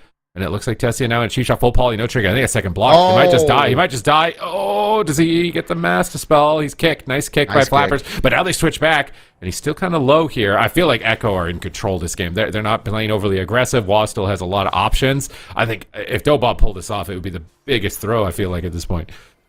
Yeah, they really don't have any openings on the side of DOBOB here. They need to get some massive offense here. Snowdrift's coming out from Tessia. He's looking for the polymorph. Can he connect with the drift? Manages to get away there. Defensive kidney shot coming out there from Waz. Raikou was sitting through a Cyclone right there. Now Raikou could be in some trouble though. DOBOB could still potentially push here with maybe a stun from Flappers, but it doesn't look like they're going to be able to connect with it just yet. There's the stun onto Relza. It looks like Echo's going to pull the first punch. Tessia in so much trouble. Relza has the trinket. He has the void shift, so he has an answer here, but he doesn't want to greed it too much here. It's the last line of defense. Manages to get away with the greed right there. They stun Matt into a fear. He's going to use the Will of Forsaken. Raikou could be in trouble. Big damage coming out here. Ice Wall being loaded up, but gets kidney shot there by Waz as they continue to chase down this Frost Mage. Flapper gets counterspell. Waz gets put in a polymorph. Nicely done there. Mass polymorph. Tessia is looking for CC onto Matt. He needs to find something. Otherwise, he's going to go down here very shortly. Yeah, no Bloxy barriers. He's lining with Relza. They're just running for their life right now. Defensive Ring of Frost for shifting power. He still gets kicked there. He's able to avoid Waz, though. Cheap shot. Frozen Orb whiffs on Waz. He reconnects. This could be it if Relza's not careful. He needs to trinket Void Shift. If he gets crowd controlled on his trinket, it's GG. He manages to sit through it. He actually survives. They drop the chain. They crowd control Waz to keep Raikou at bay, but Veins is up for both mages. It's going to be explosive here in the next couple of seconds. They have to play a very risky gamble right now if they're not going to make major trades. There's no pain suppression met into a polymorph. Trinkets right away to keep Raikou aggressive during this window of time, but now he's cycled by Flappers. Flappers putting his team back in the fight. Ice Wall is coming down. Mass Dispel. Does Relza have it? It doesn't look like it. Ring around the rosy. Waz can't get there. Dispels the wall and should likely restabilize Raikou, but Tessia and Flappers, they are not giving up despite the deficit. Yeah, that was a great push, and DOBOB showing a good defense here as well. As long as they can continue to rotate here and just stop these goals, they could maybe even recover those ice blocks from Tessia. A minute left on that cold snap. If Tessia could survive for another 2 minutes, he's going to have 2 ice blocks, but they're trying to shut it down right now. Tessia very low. The Guardian Angel does come out there. Big Serenity Heal coming out for Tessia. He's going to go for the shifting power here as well, resetting his cooldowns. Flappers is taking a little bit of damage, but he pre-bear forms to stun. Nicely done by Flappers. Here comes the Dragon's Breath, looking for the sheep. Tessia fake has to interrupt. He's got the Snowdrift, double Ring of Frost coming out here for Tessia. 3v1 potentially onto Raikou if they can blast wave Waz into it. He tries, but not able to find it right there. Waz now going to go into the Ring of Frost, gets dispelled. Tessia now running for the hills here as Relza is sitting through crowd control. Big damage. Echo's closing in. Nice trinket Void Shift coming out there from Relza. Actually, it just broke there, so Relza still able to hold on to his trinket, which is crucial here. Tessia's got another ice block here in 3 seconds. Raikou could be in big trouble right now. The Flappers is trying to chase him down. 40 seconds for Tessia to have 2 ice blocks, and if that happens, then all of a sudden DOBOB are going to have the advantage. You know, I was saying it would be a big throw for Echo to lose this, but I think I have to take those words back because DOBOB are just playing a wild game right now. But Smoke Bomb comes through, forcing that block, and he couldn't wait. I think that is the last one. He was trying to wait for it, but he had to cold snap it. So he gets a Dragon's Breath, but Waz is there. Can Tessia blink and get the poly? He gets it. Can they force the block? No, Metrin gets immediately. Is he ready for the hits? Raikou fakes the kick, and he grips him away back to save. It's weird. He's gripped him out of barrier. Waz gets caught in another swap. I can't believe it. Almost goes down. What a crazy play, but now they're turning up the heat onto Tessia. Tessia. Relz is struggling to heal, even in Angel form. Now they're swapping to Meh. Out of nowhere, a Hail Mary onto the Priest. He pain suppresses, but he's critically low. He survives the swap, but Waz is still low. Meh is almost out of mana, and that Discipline Priest pick might backfire. He's actually out of mana. He's kicked on cast. Waz is out. He is out. DOBOB, do it. 2-0. What is going on with DOBOB all of a sudden? These swaps to Waz really just open up the game, but this game was more so the defense. And once again, man, I gotta say it, it's the Tessia diff. This guy, I don't know what he's doing, but it's just working. That counterspell at the end, when they swap to Waz, they set up the swap with the Ice Wall. Once again, they isolate him. They almost take him down, and then they find that blink counterspell on Meh after they swapped him. You can see it right here. Big swap onto Meh. Meh thinks, okay, I'm fine here. I'm out of the stun. And then he goes for the penance right now. And look at that. Boom. He just snipes him right as he's getting around the corner. And at this point, all Meh can do is just do damage to heal, but it's not going to be enough. And as a result, they're going to get the kill. So DOBOB, I just love watching Tessia play. He's so aggressive, and he really always just finds these clutch moments to kind of set up his team. We saw it a little bit earlier as well, where he managed to land that double drift, faked the kick, and got the Ring of Frost as well. And he just keeps making these plays. Flappers as well, very consistent on the Feral Druid, doing tons of damage, landing a couple of clutch Cyclones that put the team back into the game. And I don't know, man. The problem I have with DOBOB when I predict 3-0 for Echo is like, I think their comp is going to be worse this week. And last time they met, it looked like Echo kind of figured it out. But then like they just play like this, and you're just like, what's going on? Well, when you think about it, like Feral got nerfed, you know, seemingly the hardest, right? Like it was a really big nerf on Feral. Flappers is still top of the meter, you know, 15% damage on Rip. I don't need that. I'm still going to top the meter. So you're really expecting Feral Mage to feel, I would say, significantly weaker. Maybe it is the Holy versus Disc pick, though. Now that we've seen this play out, they must have had practice games and thought that Disc is better in this type of matchup. But I wonder if maybe we need to see the Holy Priest from Met, or if we will see the Holy Priest. You know, the real dangerous thing for Echo in the series now is that it'll be match point, it'll be DOBOB's pick, and you know what map we're going to. And you, it has not been a good time for them on that map. So I'm very concerned for Echo at the moment. They might be going down to the lower bracket on Friday. I don't remember the last time we saw Echo play twice on a Friday. That's crazy. Last weekend was the last time, for the record. Okay, this season. Okay, against DOBOB as well, by the way. This is kind of history repeating itself. But although that series was much closer than this one has been, but we'll see. I'm just gonna say it. I think we're gonna see Meh on the Holy Priest. I feel like that last play that happened there, Meh is just like, that wouldn't have happened if I was Holy. I'm going Holy again, guys. It is what it is. I feel like we're gonna see it. Because I think something's got to change on the side of Echo.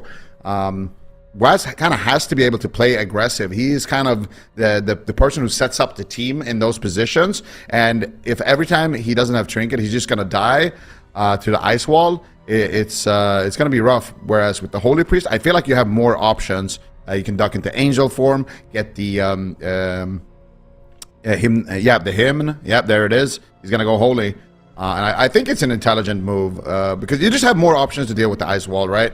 The Angel form plus him is going to be a really good counter. And it's also just good when you go into Angel form. It's kind of a good way to get the Ice Wall out of the equation early on. You go Angel form, the mage pops Ice Wall to block your Angel healing. You get a free Master Spell in Angel form. You Master Spell it, and then you don't have to worry about it for a little while. And there's going to be like a 30-second window where you're going to have to worry about it. But at least that window is much smaller than with the Discipline Priest. So I like what they're doing here. I like the setup. We'll see if it's enough. Right now, like you mentioned, DOBOB looking good. And if they do lose here, we may see the cage. We could be going into the cage. The Flapper's cage of carnage. Flapper's cage. Flapper's Cage of Carnage here. Echo's Kryptonite, the Cage of Carnage. They still have to win here. They might even still lose, but I think the Holy Priest swap is big. Like, if this ends up just completely changing the matchup for them, like, Holy Fire is also a lot more threatening than the Discipline Priest damage. And on any of these goes, like, that was a big determining factor on how fast they took Waz down in game number 1. And it's very interesting. I wonder if the changes to Outlaw Rogue are actually making them a more viable target, because the changes targeted their cooldown reduction.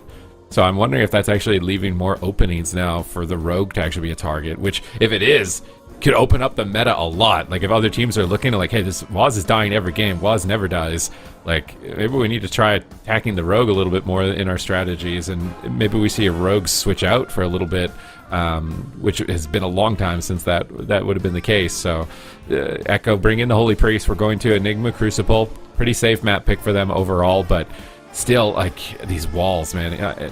Any map, these walls are so lethal for either side, and Tessie is just getting the upper hand. He just seems to be on point. Really fast counterspells, counterspelling Meh before he even knows he started his penance channel. Like, that DOBOB want this, man. They want this. They're looking strong. They looked strong on Friday last week too, though. So hopefully they can keep their momentum if they do manage to win this movie into Sunday. I feel like when Tessia gets enabled like this, man, he can just take control over the match so well. He's keeping up on the damage, even out-damaging Raikou in the last match, despite being kind of the target, and just landing those clutch counterspells, landing those clutch CCs. But it is match point, DOBOB versus Echo. Is Echo getting knocked down to the lower bracket yet again here on Friday? Are we going to see Echo play again in the lower bracket, or are they going to finally get a grip in the matchup? Meh has gone Holy to try to even things out. Raikou looking for the first Ring of Frost. Polymorph connects there out of the kidney shot, but a Guardian comes out there right before. So Tessia should be fine in this exchange, and they shouldn't get that trinket. So a bit worse opener than in the other matches here for Echo. Oh, big damage on Tessia. Nice fear on the killing spree, though, by Relza. Now he's an Angel. Tessia's trying to get a poly. Dragon's Breath. Waz is there. He fakes the kick. Tessia is on fire. Meh has to trinket right away. Raikou is still getting blasted. He gets polyed on his trinket. Tessia wants this. He is farming right now. They want to just take Echo to the ringer. Relza gets stunned up. Waz is trying to engage, but Raikou gets cloned. Flappers is all over Raikou, cycloning him, stopping his polymorphs. Waz tries to compensate with a full blind. He uses Cloak of Shadows to avoid the Ring of Frost. The last time that he used Cloak of Shadows like this, it ended up coming back to bite him.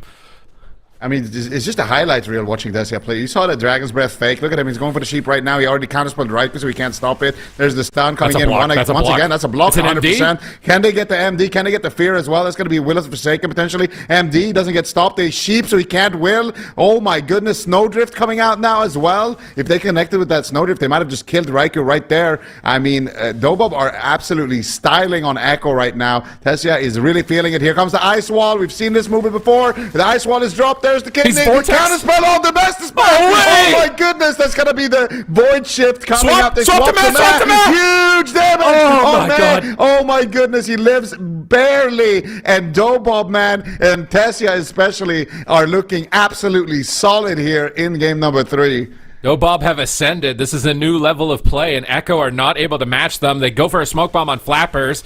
It's not even taking any damage. The smoke bomb gets nothing. The cheap shot Relza. Raikou tries to get a poly. Flappers shuts them down. It's just shut down. Full domination. DOBOB train right now. They're running a crab over Echo at the moment. Can they manage to get the last polymorph to win this? Tessia is trying to get in position. He fakes a kick. They get a Cyclone on the Rogue. They stun Meh. Tessia blinks in. Does he get it? He Dragon's Breath. He goes. He fakes another kick. He fakes another kick. Does he poly the trinket? He does poly the trinket. This is insane. He gets another one. He needs another poly. He's not going to get it. Frozen Orb is down, but Flappers is getting caught. Is he going to drop? He's back in berries, charging in on Raikou. They're trying to force that final ice block. Mez and Angel to block out the kill. Big damage incoming. Relza's in a polymorph. Flappers is stable, though. They cheap shot Relza. Big play on Tessia. Oh, no. Big damage. Relza trinket void shifts. They hold on to the block. They're not swapping back to Relza. Ring of Frost. Not able to land it. Tessia blinks out of it. Waz just runs through it. Meh can't dispel it for a second. He's in a stun. Tessia shifting power, trying to reset some shimmers to get over to Meh. Can he get there? He can't get to Meh. Relza's an Angel, preparing for the next attack. Immuning crowd control. Ice Wall on the Angel. Comes down. Tessia in trouble. Relza cancels, but he cancels into a kidney shot. This could be an ice block. Tessia fakes another interrupt. He's spam polymorphing Waz at the moment. A Cyclone on Meh. Raikou is on the run. Flappers is chasing him, but Tessia will be forced into his ice block. And now he's dropping an ice wall. Oh, big setup, and Raikou manages to blink out of it. Nice moves from Raikou, and I do think that Echo are coming back in this. Yeah, that was a big push there from Echo. Relza, no trinket. Tessia had to use his first ice block there as well. Raikou could be in a little bit of trouble. Nice knock there from Raikou, making sure that they get knocked back behind that wall. Relza is going to fear Waz. Relza's in a full blind. He's got no way out. Tessia could just die right here and now. He's on hypothermia, and Echo will strike back. That was looking sketchy in the beginning of the match, but they found their footing. They were able to stay alive, and they were able to turn the pressure back. I want to see how much it was left. left on that hypothermia. It couldn't have been much, maybe like 1 or 2 seconds at most there. Echo, though, if you give them even a 2-second kill window, they will definitely take it. And Sirius is not over yet, but we might be going to the cage here. We'll see. But let's look at the final moments here. So does TENSEI have hypothermia? I mean, he surely has hypothermia, but for how long is the question. I can't really see it unless, yeah, here. Oh my God, look at it. Yeah, you saw it there. It was like a couple of seconds. This is tragic for TENSEI because they were doing so well in this game. They fortunately still do have 2 more maps left here against Echo to try and bring it back. But again, these matches can end up feeling like marathons. Even in the quick ones, it feels like a century can go by with all the little micro decisions you have to make throughout the entire game. Every kick you have getting pressured by and having to get through. Every hypothermia timing that you're trying to kite around. When do you get your barrier through? How are you going to pin the target with a wall? It's a lot of processing power it requires. So even if it's a short game, it can still drain you a lot. But Echo are not going to let DOBOB completely run that crab train over them here in game number 3. They stay in the series. They put a point on the board, and interestingly enough, Flappers, we got to ask him some questions, and he might not be having the best day, but it sounds like he's a screamer. It sounds like because he actually had to move his setup from his house because he was having drama with his neighbors being too loud during these games. So Flappers is very excited about playing in the AWC, so much so that he got a noise complaint, had to move his PC to a different house to play against Echo. So he's not playing on home turf here, but I think it was worth it. I think it was worth it. If you have to constrain that energy, like, you're not going to play as well. You got to be able to release it. You can't just you can't bottle that up. It's like the unwritten law. And we are going to the cage. Yes. DOBOB. 100% win rate against Echo on this map, by the way. But I was going to say, it's like the unwritten law of gaming, right? The louder you yell, the more damage you do, and the harder you press your buttons, the more damage you do. So I completely back Flappers up on that. Just move your setup out in the woods somewhere where there's no one else to disturb, and just go for it. Yell your lungs out, and we'll see if it can get them a ticket to Championship Sunday here. DOBOB selecting the cage of Flappers once again. The cage of Flappers, and I don't think there's gonna be any comp changes. Also, the Holy Priest definitely looked a bit better throughout that. I think the chastise stuns, the angel form immunity timing is nice as well, especially when you're facing Incarn, just being able to go completely immune during that window of time. Whereas the Disc Priest, you're left a little more vulnerable. So maybe Mel wanted to experiment. It could also be the case, right? And if Disc ends up working out better, then hey, we just got a better answer. So now they're fighting Echo full power. They're not holding anything back. They're not holding punches, restraining anything. They've released Echo's final form here. And DOBOB need to keep up their momentum. Aya's pretty close. She's getting pretty close to getting a perfect prediction possibly. And then I don't know what the leaderboard looks like at the moment. I feel like I've got to have fallen off pretty badly today. But the rest of us are in alignment. Echo are in. They're locked. They can't go back from this point. Outlaw, Rogue, Frost Mage, Holy Priest needs to be enough to win to get them onto a game number 5. DOBOB, I can't see them making any adjustments either. It's just really unfortunate timing on that push from Echo, being able to keep the gas pedal down on hypothermia. I feel like it's actually pretty rare we see that window actually being exploited, but Echo were able to find it. Nail in a kill. Cage of Karma. Cage of Karma. Cage of Karma. Cage of Carnage for Echo. Can they manage to break the streak? Can they break the curse of the Cage of Carnage? It's gotta be just like a mental thing as well, right? Like if you're Echo and you see the cage and you just know, like, okay, we got wrecked the first time on the cage, we got wrecked the second time they locked in the cage, we're going back to the cage. Like, you gotta feel like a little bit of pressure here. You know it's on match point 2. If you lose, you know it's cage diff. Aya's gotta be very happy because she was going with the DOBOB. Unlike the rest of us, so this has ramifications here on the desk predictions, in-game, mentally, on the lower bracket as well. Like, I'm not sure which one of these teams you would rather face if you are in the lower bracket, but if you're hoping to make a lower bracket run, I would say it's probably bad news if Echo is down there, seeing as they were in the finals last week and seeing their track record. So this is a matchup that a lot of people are watching. Also over in North America, they're probably watching this to kind of see, is FMP still a decent answer into RMP? Everybody's kind of anticipating this one. Yeah, we've seen a lot of mix-ups. Like JT's team won with RMP, but they're the first team to stop playing RMP. They're playing Ellie. Like, what's going on there? I think there are definitely some openings in the meta that teams are experimenting with and exploding with. Some teams are just sticking to comfort. DOBOB, I think, was the most nerfed team as far as specs, but they're dominating. So it's like, what's going on here? So obviously they're able to compensate with skill here in this matchup. Our Echo going to the lower bracket again for week number 2 and going to have to battle it out throughout that grueling lower bracket gauntlet. The Cage of Carnage has been their kryptonite. They have been unable to beat DOBOB on this map the entire season. This is a new map to this season, and DOBOB knew that that could be an advantage. Throw a curveball. We've got this very narrow corridor with these 2 boxes on the ends of them. How are they going to play this? Waz is immediately sprinting and he saps the mage. Flappers is trying to find him. He can't. He's moving towards Meh. He's been stunning Meh in the opener every game, so let's see if he goes for it. Ice Wall, Chastise. They catch Tessia. Relza master spells the wall, but it's big damage incoming. Relza's ready for it. He's in angel form. Decides to come out a little bit prematurely here, but now he's into the cheap shot. They recover. Swap on Flappers. Poly on Relza, and I will say that Echo are playing a lot more confidently on the Cage here.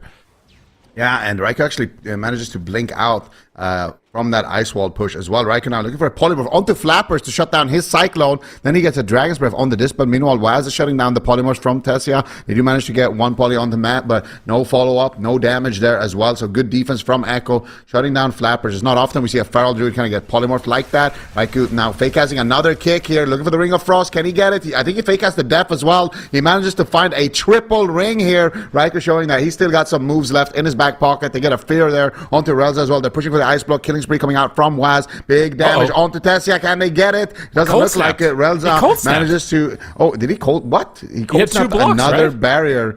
Yeah, he cold snapped another barrier right there for the overpowered barrier, but it makes no sense. I guess maybe he doesn't want to be on hypo. I don't know. But we're not going to question Tessia in that. And yeah, I mean, that's a big win for Echo.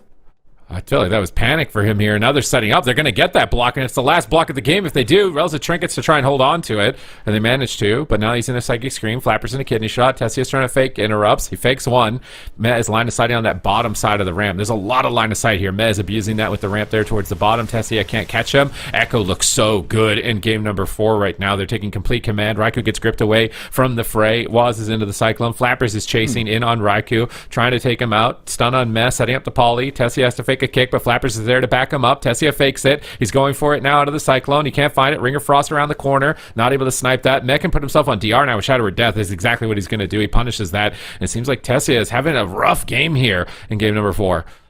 Yeah, I noticed that Echo is just playing it very differently as well on the Cage. Raikou could be in trouble, but look at Meh's positioning. He's playing a lot more on the side pillar there, and now forced to reposition here towards the middle, though. Ice Wall coming out. Here's the punishment, though. Big damage onto Raikou. Meh is going to duck into Angel form and deal with that Ice Wall with the Divine Hymn. So this was a big adaptation where the Discipline Priest usually would fall, but Meh is able to kind of deal with that situation now. And look where Meh is going now. He's going to the side pillar again, and I feel like Echo has been practicing the Cage here. They don't want to lose on this map anymore. You can tell that they are playing the positioning very differently from when we last saw them. But here comes Flappers going for the stun. He gets interrupted, though. They interrupt everything, but they still push for the ice block there. Nice master spell coming out there. DOBOB striking back here.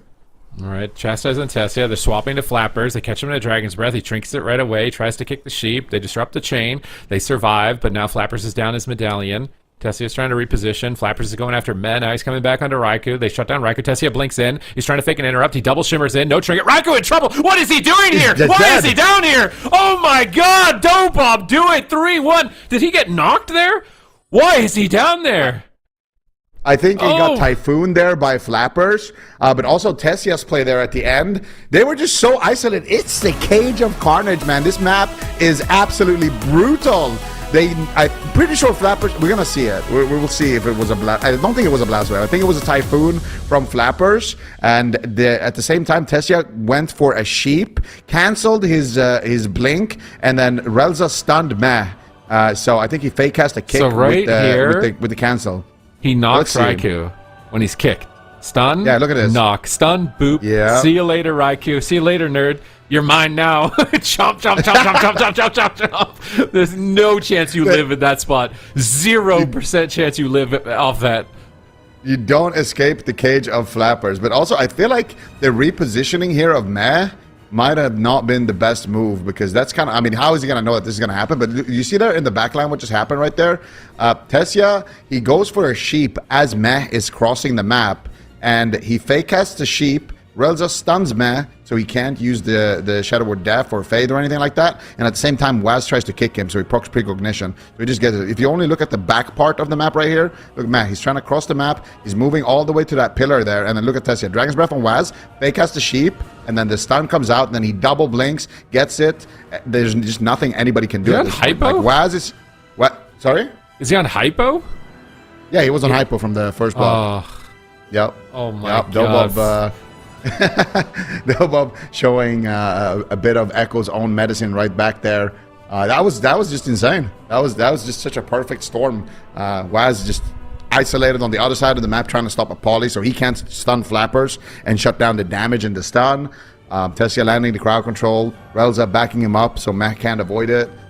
Flappers with the knock. It's just DOBOB on this map, man. This is such a scary team. Look at Flappers' damage as well in the last couple of seconds here. 10 million damage contributed by Flappers. Look at Relza and Flappers just soloed Raikou.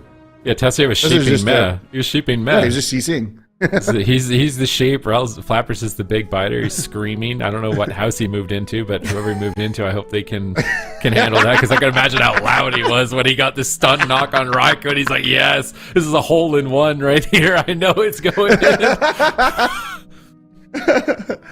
Yeah, Flappers been working on his handicap here.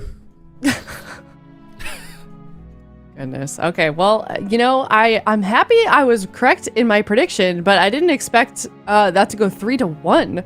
Certainly not. So very interesting. Well done to DOBOB. Very excited for them. And this is weird. This is a weird spot for Echo to be in. I definitely am curious kind of how they're thinking after, you know, the results of last weekend and now moving into this one. They're going to have to face off against Locked In, so that should be definitely an interesting matchup. I feel like Gelosmite, Numliz, and Cassidy. So how do we feel like that matchup is going to look like, Super Tees? They have the same comp. They have the same comp as DOBOB. Yeah. Did they watch that and they're like, okay, we have a chance? Maybe they've been inspired. Maybe it's like, you know, like if DOBOB can do it, like we can do it, right? Surely we can do it. So I feel like they've got to be like feeling warmed up.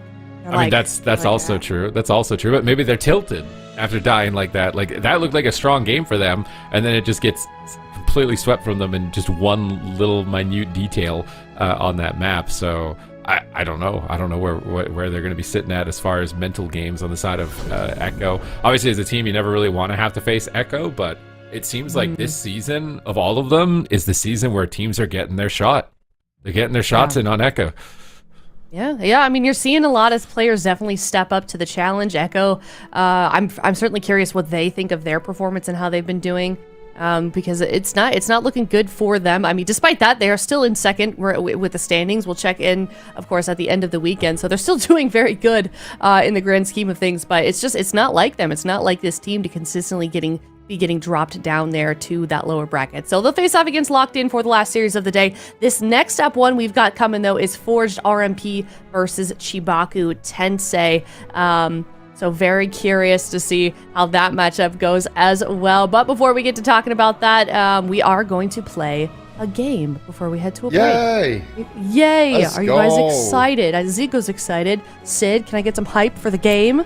Hype! There we go. That was really good. All right, I strangled myself over that really hard. That hurt. It's picture this again. So we're gonna be guessing the words based on the emoji. I think we did pretty well last time. Now we've got Zico, so I think we could. We're getting good at this. I think as a group collectively. Right. I don't know. We'll see. We'll see what they give us. I feel like I'm not. I struggled with your Divine Shield one. That's because it was silly. Goat in a map. Tiger's Peak? Why am I guessing Tiger's Peak based on a goat? Wait, what? It's so funny because I thought the same thing, but but it's a goat. But it's a goat, not a tiger. Oh, but why is it Ashamains? There's no goat. There's a tiger in Ashamains. I don't know. I feel like it just speaks to me here. I don't know. What arena map? What could it possibly be? Why would they put a picture of the map when we know it's an arena map? That's a good point. Maybe they there didn't know something that there there? were going to be categories labeling maybe, them. yeah. The best map in the world, maybe? Is it Nagrand? Best map, Nagrand. Do people consider that the best map, or is that just the first if one? you were gonna host a tournament forever and you can only pick one map, I mean, DOBOB would pick Cage, but everybody else I think would pick Grand Arena. Okay. Yeah, it is. It is All right. the best map. Yeah. Fair enough. I like that. Okay. Who made that? Wasn't me. Probably Ben. I think it was Van. Okay. All right. Let's see the next one. Yeah, it was a Van. Oh. Okay. Is this Demon Aya? Hunter. It's a She's a demon hunter with dogs. Is this Aya? This looks like a demon warlock, right? Because you're Yeah. a demon and you have like You have pets? This is not me, though, no. Is it demon warlock? Could it be something else? I'm guessing demo lock. Yeah. Okay. We're too fast. We're too quick with it. Okay. This, What? A disc priest. Yeah. Yeah. That one was really good, actually. That has to be disc priest, right? There's no way. That's not Watch disc you priest. laughing at your own. Did you make that? That has to be disc priest, right? There's no way. That's not Watch disc you priest. laughing at your own. Did you make that? No, I didn't make it. I didn't make that. That one was I was so like, good. oh, that's easy. And then I was like, wait, I sent in that one. That was so good, actually. Disc. Well done. Well done. You know, I thought it made sense. Only the millennials will understand this one. So, Yeah. Wait, why? This Oh, one is for 'cause, the yeah. boomers. CD Yeah. player. That's true. Yeah, I You're don't think right. my What's a computer CD? even What has even a- is that? What is that thing? I don't even think my computer has like one of those, you know, like It don't make back it in the anymore. day. Yeah. No, I Yeah, literally you don't got have a button that you single way. press. You used to be able to burn mean, discs. Do you remember To burning be fair, discs? though, like I don't burning even have a CDs? You can't do that. CD in my house. Like I don't know what I would, I don't have a way to use it, but I also don't have anything I need to use that's on a disc, right? That's true. Like, is any information used digital. on those? Yeah, I don't know. Goodness. All right, we got to slow it down a little bit. We got to build some tension. Give Chad a chance to get their guesses in. All right. Well, let us know how you did on that one. And in the meantime, we are going to head to a break. Thank you guys so much for watching so far and sticking along with us as the action continues. It's Forged RMP versus CHIBAKU TENSEI in an elimination round coming up next after this break.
Welcome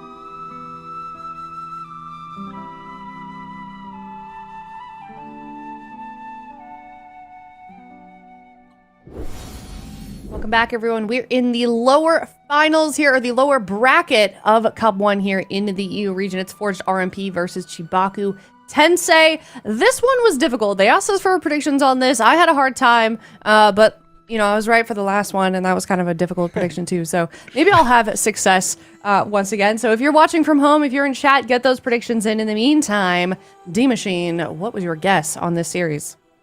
I mean, my heart and my mind, my brain cells are saying two different things, because we got a Windwalker monk. We have a Windwalker monk on the side of CHIBAKU Sensei, Tensei, one of those words. And but Rogue Mage just seems so good, and I don't know. We saw an Elemental Shaman go the distance against Rogue Mage earlier, but my prediction was in favor of the Rogue Mage. I can't not root for them, and not just any Rogue Mage. This Rogue Mage in particular has shown that they are an S tier Rogue Mage, if you will. So 3-1 in their favor. Okay, D-Machine. I mean, Super Tease, what you got for your prediction?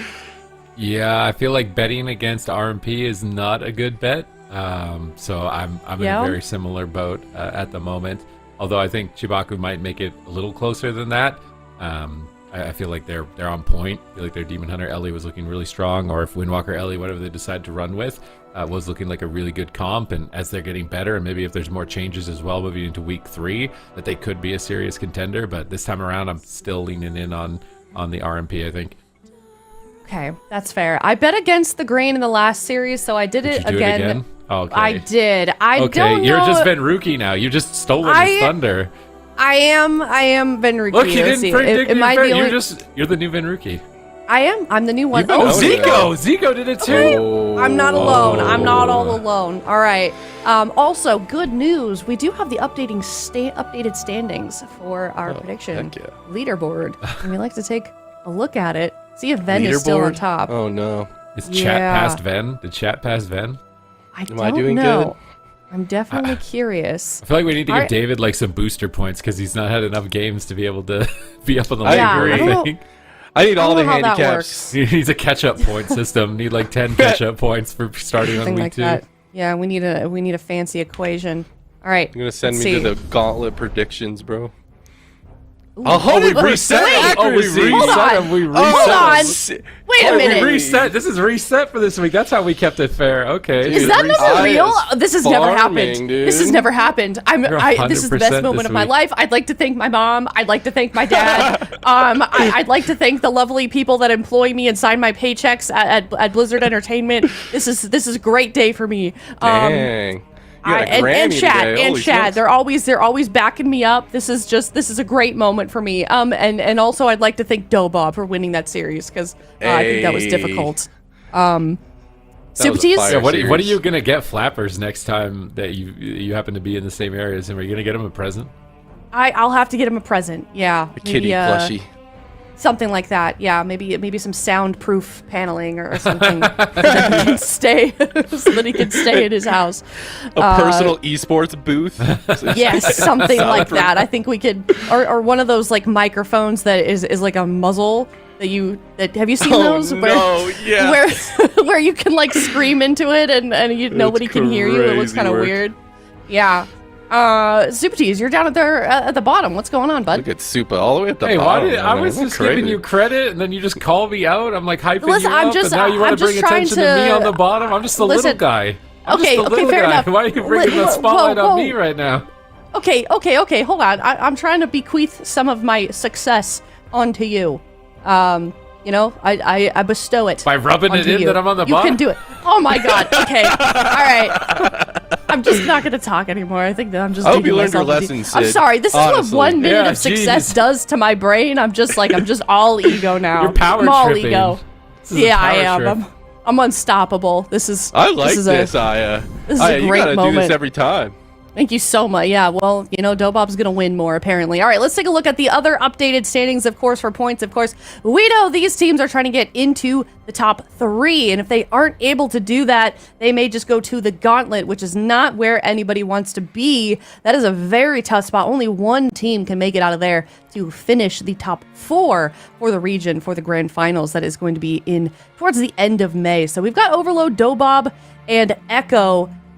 Actually, we've got a tie for second almost, it looks like. So if they've got a star next to them, that means that they are still in the tournament. They haven't been knocked out just yet. So things are looking pretty competitive. Some of the teams that are on here, Streamer Zone GG, they're in 6th right now with 52 points. They didn't even make it to the top 8 this weekend. So things could certainly be changed around quite a lot. We're used to seeing Echo there at the top, but we know how they've been doing this weekend so far. And I'm scared for them a little bit, D-Machine.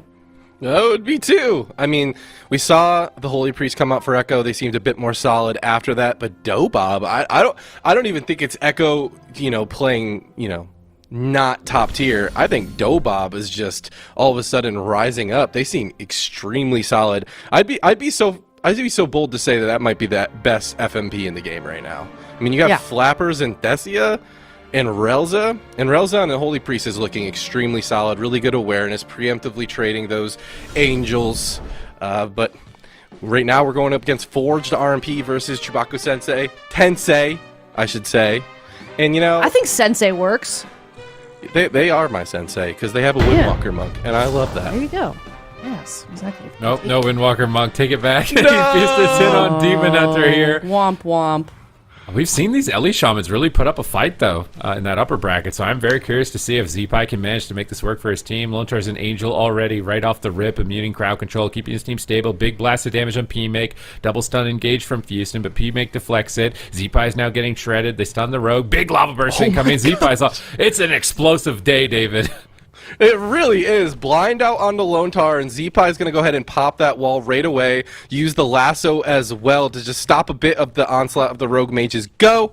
Stun onto Houston. We saw this with the Demon Hunter earlier. They're really susceptible to getting stunned up. So Houston's got to be really, careful about what he trinkets. That, I think, is like really the main kill target. The knock on the stun on the bomb. That bomb gets nothing done. And so far, Houston and Zeepai are doing a good job at disrupting this Rogue Mage Priest's ghost. This is really good deflection. They've engaged now with the double stun. Big damage in on P-Make. He recovers with the barrier. The Gouge Zeepai trying to slow him down. Now they're swapping to Houston. Lontar is there. He's got the Guardian Spirit. Houston should likely recover, although it is a precarious exchange here. But now he's charging forward. P-Make blinks behind the pillar, trying to bait Houston so he can Nova him behind the pillar, I think. Dragon's Breath, maybe polymorph him. Yeah, good positioning by P-Make, taking Houston out of the game there. Now Zeepai is almost going to be isolated. Big Comet Storm comes through. Lontar is getting a bit aggressive here, or maybe he's just trying to keep up with Houston. P-Make is at half. They stun Dakara. Zeepai can't get anything. He's gouged, unfortunately. Acro's cheap-shotting everybody in the game, setting up damage on Houston, and then possibly going back onto Zeepai. It seems like they want to attack the Shaman in between the stun DRs and then swap the Demon Hunter for their go. I like that. I do. I think that's the right play. But the question is, can they get the cross CC in order to make the Houston go, specifically the Demon Hunter go, as potent as they need? Zeepai's taking a bit of the onslaught right now of the Rogue Mage. No cross CC yet onto Lontar just yet. Gouge on the Zeepai. There's the ice wall though. Defensive. It's not gonna. Defensive ice wall? I was looking at Acro. I thought he was being isolated for a second. Lontar preemptively using that Divine Hymn. Seems like it's going to be enough to keep Zeepai completely okay with the wall on top of it. P-Make, though, dipping down to half. There's the Icy Veins out for him. He wants to stay aggressive. Houston running in and getting that kick. Gets Polymorph dispelled real quick. But it doesn't look like there's a CC's there. There's the stun. Where's the follow-up damage? Into the fear. Oh, big swap! Oh my god, Houston's HP was a yo-yo. If you missed it for a second, he was at 1%, and then it was full HP the next millisecond. It was an insane swap on Houston right there. It almost died in a blink of an eye. And you've got to really keep your wits about you in the tournament this week. The games are so fast. Huge damage now on Zeepai. He's getting crushed. Oh, wow. Lontar void shifts and recovers him for the moment. Now they're trying to blast down P-Make, but I feel like that was a huge lead that Forged RMP have made for themselves in this matchup. I really think it might be game over here. Blind is available. Zeepai with limited defense. If Acro can get a good engage, it could be a game one victory for Forged.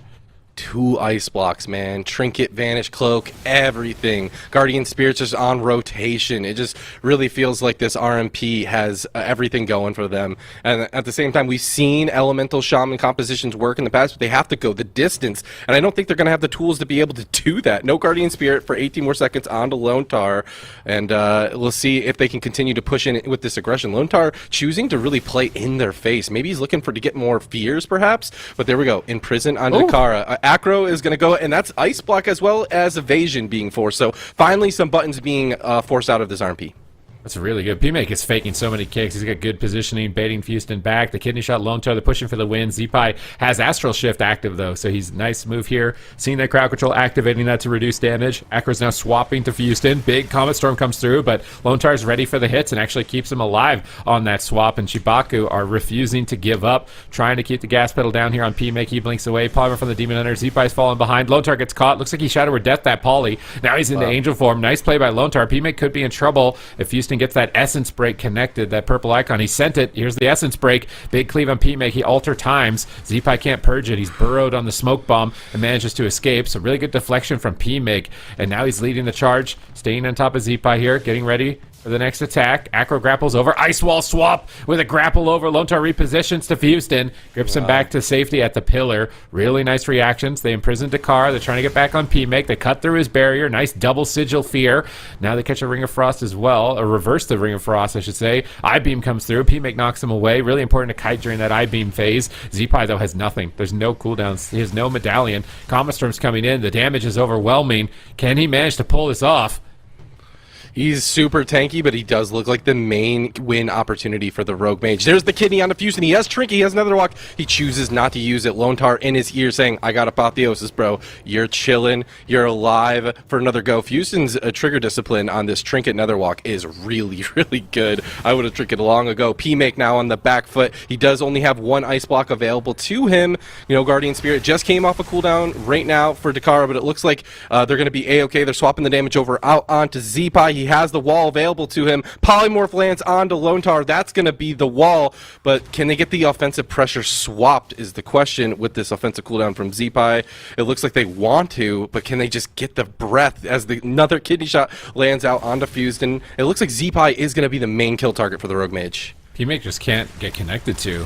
The Demon Hunter Houston just can't hit him. He's so snared. He's finally getting close, but Zeepai is so low now. They could swap. Cheap shot engage. Massive pressure. Is Zeepai going to survive the stun? He has Stone Bulwark, but there's a full fear. Is he going to tremor it? He tremors it, but into a gouge. He grounds an Ice Lance. He's holding on by a thread, and they managed to make it out alive of that assault from Forged RMP. Zeepai's moving back on the pillar, but it looks like, okay, I mean, 3-minute cooldown GS. No wall for a long time. They just got their Stone Bulwark. His Burrow comes up in 5 seconds. They have no darkness.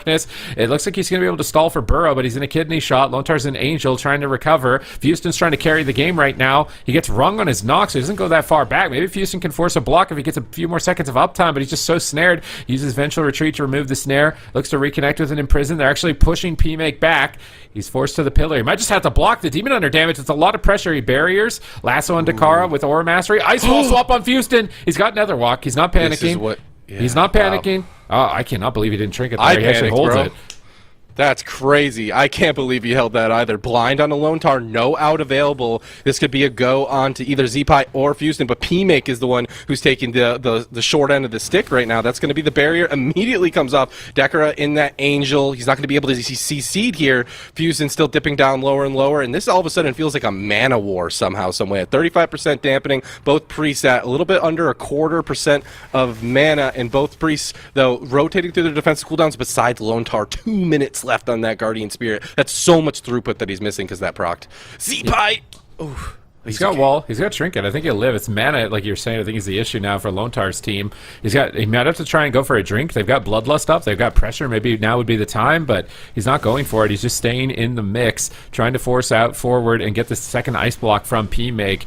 Can they manage to get it here? It's big damage. Holy Fire being channeled. They're really pressuring him. They're getting good uptime. P-Make is just struggling. It's huge damage. Void Shift comes in. Could be block as well, and it seems like the RMP is starting to flounder. They've got a double I-Beam. They fear him away on it. Dakar is trying to use his mana mana the most effectively, but they catch Fuston in a smoke bomb into a kidney shot. Lontar's in a chastise. He's in the bomb. They nether walk. They survive the bomb. They swap to Lontar maybe. He's got 0 mana. Angel form comes up in 10 seconds. Lontar needs to just keep his team alive. 7 more seconds, 6 more seconds, 5 more seconds. It looks like Lontar is likely going to make it to the Angel, but PMake is going to have to go into the block, and Aya might just be getting a perfect day here, David. That's crazy, man. She got the script early. That's messed up. That's the only way. I'm just kidding. You're amazing, Aya.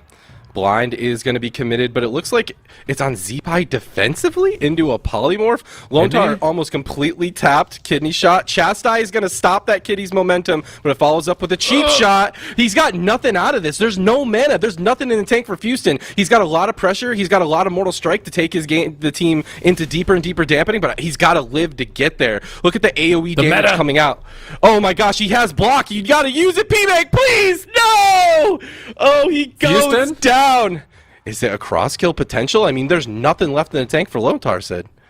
Guardian Spear is... Okay. I think he can press it. He's being greedy. Hexing, healing. Just take it cautiously here. No, don't celebrate too early here with how low mana you are. But CHIBAKU have done it. They beat RMP. Okay, Aya. One time. What do you know? What do you know, Aya? That's what does crazy. Aya know? Like, where is she getting this intel? How is she, like, what's going on? Who's no leaking? Windwalker Monk, but still Who's quite leaking that this is pre-recorded? Who's leaking? All right. Game number 1 is going to go to CHIBAKU Sensei. I think that this team in particular played it a little bit different from some of the other elemental shamans we saw earlier. Obviously, Demon Hunter is different than a Feral Druid for that matter. But, you know, they got the Mortal Strike. They got the AoE uptime. They got, like, the consistent pressure and also quite a bit of disruption to help out the team in a very similar capacity, I would say. But Lontar playing mega aggressive, I got to say I'm a fan of that. I thought that was actually going to be an issue for them, but I mean, looking at these mana pools, it seems to be working. Yeah, it's a really good game. They got to that 9-minute mark. They got into deep dampening, mana advantage, momentum advantage. That meta coming off cooldown was super important. It made him durable. It allowed him to stay on the target because earlier on in the game, it just seemed like PMake was playing with Fuston. He's like, yeah, Fuston, chase me. Come behind this pillar. Frost Nova, 8 seconds, polymorph, and just letting him sit behind corners and rot and crowd control. But eventually, Fuston was able to get uptime, and when he did, he absolutely crushed it. I think PMake was he on hypo? Is that why? Maybe. Okay, so he has Cold Snap right here in the beginning of this clip. He's going to pop it at some point. There he is. I don't know. That Cold Snap. I'm not 100% sure. Gonna have to wait and see, but because it doesn't look like it here, but I felt like the last block was a minute ago. It was quite a while ago. But I could totally be wrong on that. So much happened so quickly. All right. Unfortunate here for PMake. I really feel like last week PMake was stepping up, man. Like he's one of the youngest players in AWC. He's 20 years old, coming onto this roster with Swapsy, who's sitting on the bench. And I wonder if Swapsy's sitting there like, hey, Zeepai's playing Ellie. We just saw JT's team win with Ellie. Should we play Ellie? Are we seeing the downfall of RMP in real time? Echo lost on RMP. Now we're losing as RMP. Are we seeing the uprising of the elemental shamans? Is this it? It definitely was like the narrative last week was like RMP or bust. And now this is another game where RMP falls. We saw Echo's RMP fall. We saw Overload popping the composition that they did to take down another top tier RMP. I don't know, maybe RMP a little bit overrated going into Cup 2. I mean, I see RMP on the ladder. I see a lot of like, players doing, practice, and I still see a lot of RMP matchups and RMP still looking so strong.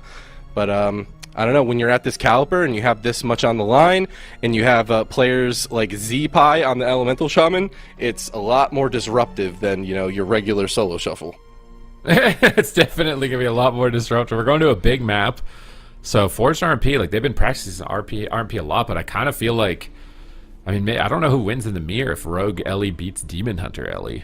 Like that's another question if they did want to make that swap. I feel like it'd be tragic. Yeah. Swapsy last week switched to Ellie and he was the hero for the team. So and now in week 2, if they don't switch him in and Ellie's beat them, it's kind of just like, what happened? Like Swapsy was the hero on Ellie last week. Why Now, okay, they're gonna run it back again. This is a decent map, lots of open field. Ice wall plays are big here. Demon Hunter's gonna have a rough time chasing the mage, so it makes a lot of sense. But if they end up losing in deep dampening, then I think we're gonna start seeing some big swaps as far as comps for them. Yep. No, I totally agree.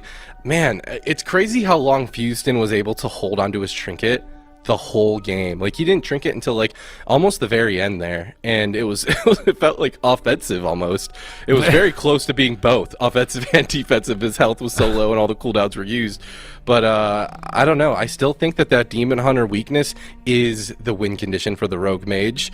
The question is, can they find the cross CC? Can they land the CC on the healer in order to, you know, force that Nether Walk? Because I really think that Nether Walk wasn't forced forever. I mean, that's what Fuston wants to do, right? He doesn't want to ever make this Rogue Mage feel like they have a win condition.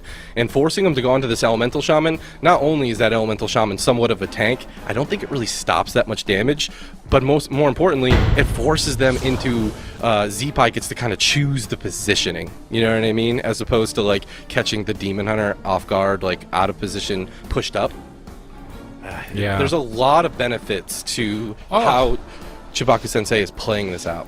Also, we saw a Subtlety Rogue be the kryptonite for Demon Hunter in the open bracket. Like, it was one-shotting Demon Hunter. True. So I wonder if Acro could switch at some point to Subtlety if that ends up being an issue. Maybe it's not going to be. Maybe it's just a warm-up game. Maybe they're still a little tilted from their last series, and now this time around they're going to have it all ironed out. There's immediately the Hunt first global gets knocked back. Nice play from P-Make there, but maybe they swap healer. No, they're just stunning him for crowd control. Big cleave, massive AoE from Z-Pi. A huge eruption of damage from Z-Pi in the first second. That gets mass barrier and regular barrier, and they hex. Oh my god, if Z-Pi and Fuston get momentum here, this could be the end of Forged RP.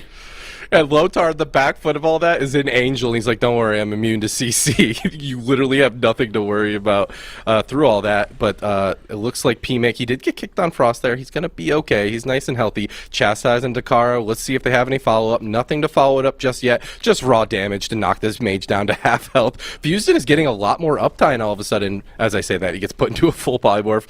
Damage gets thrown out back onto Z-Pi. But it looks like Z-Pi and Fuston, they want to push in. They want to get aggressive. They want to continue to keep this mage on the back foot. Kicked on the polymorph yet again. I would feel Smoke pretty bomb. safe on Lontar. Smoke bomb. This is the go onto Fuston. Is this going to be the trinket? Cheap shot onto Lontar. Into the ring. Into the blind. How is he getting through all of this? I think it's actually breaking to the AoE damage because of his offensive positioning. And Lontar is just going to get through that with the Guardian Spirit. They still hold on to trinkets. They still hold on to Netherwalk. This is a really good game for CHIBAKU here. Stun on Dakara. P-Makes behind the pillar. Dragon's Breath polymorph. Trying to contain. No, they're swapping with the Dragon's Breath. Big swap on Fuston. But, the wall comes down. Can Lotar get around it? Oh, my God! He gets stunned on his trinket. Is he going to die? Netherwalk! Eventual retreat. What? Oh, my God. He doesn't Netherwalk. He trinkets with no Nether.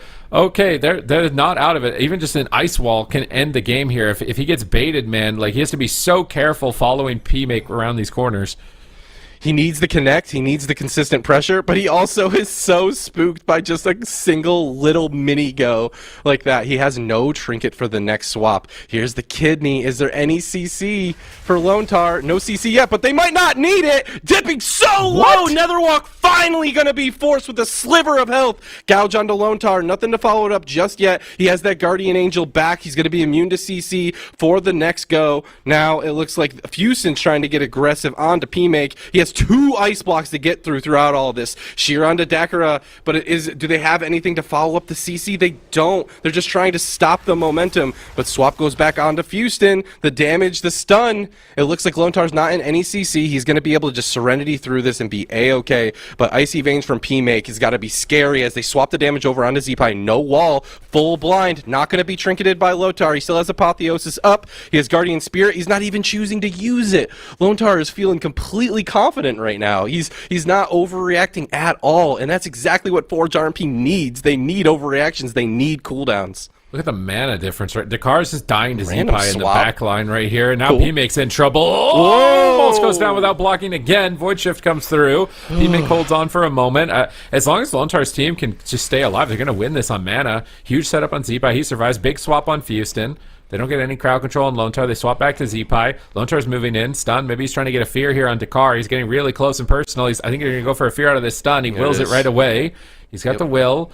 Acro is going after Lone Tar a little bit here, looking like he wants to set up for a cheap shot. P-Make blinks across the map on top of Lone Tar, but Lava Bursts are being lobbed. Double Dragon's Breath trying to slow down the assault here. Acro staying on target. Z-Pi's got cooldowns in 12 seconds. He's got Burrow for now to stall to that, but they're swapping on Fuston. No blur available. Caught down in cheap shots. Nice vengeful retreat out of that Comet Storm. I-Beam gets kited. Fuston's trying to reconnect onto P-Make, and Forge start pulling the lever on defense right now, but Acro gets caught. He gets swapped and knocked in the back corner. It looks like he's more than stable even despite that knockback. And yeah, P-Make and his healer Dakara here, they're just kiting. They're just avoiding damage. They're playing on the outside of the map, and they are running for the hills right now. But I don't know. They might have run out of space to run. They catch P-Make. Dakara gets a heal out. Smoke bomb swap. Big pressure on Fuston. He gets gouged on his trinket. He's at 1% and he lives. He's at 1% and he lives.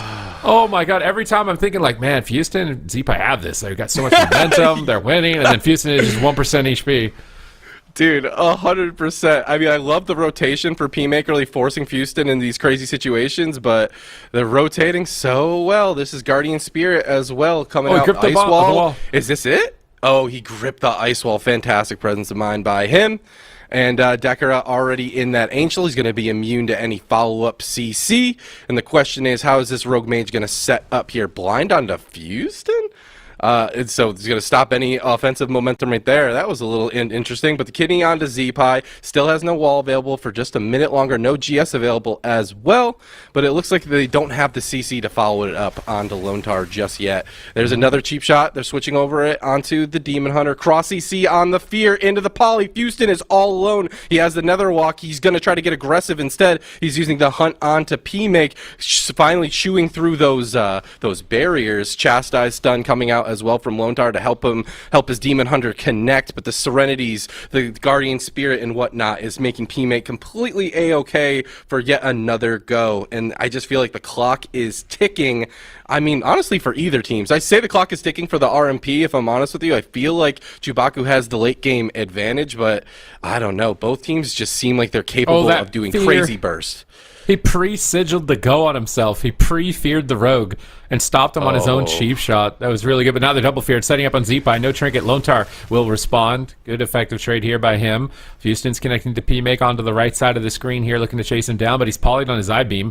Lone Tar wraps around the corner, getting him back on target. Lone Tar has to be quick on those Dispel binds. He grips the kidney shot here, anticipating some damage. Line of sights with Fade. Lone Tar's doing really good to avoid crowd control. They get a double stun. Z-Pi's trying to ramp. A couple of Earth Shocks. Purge. Reload the Flame Shocks, Root Totem down so that Fuston can get some uptime.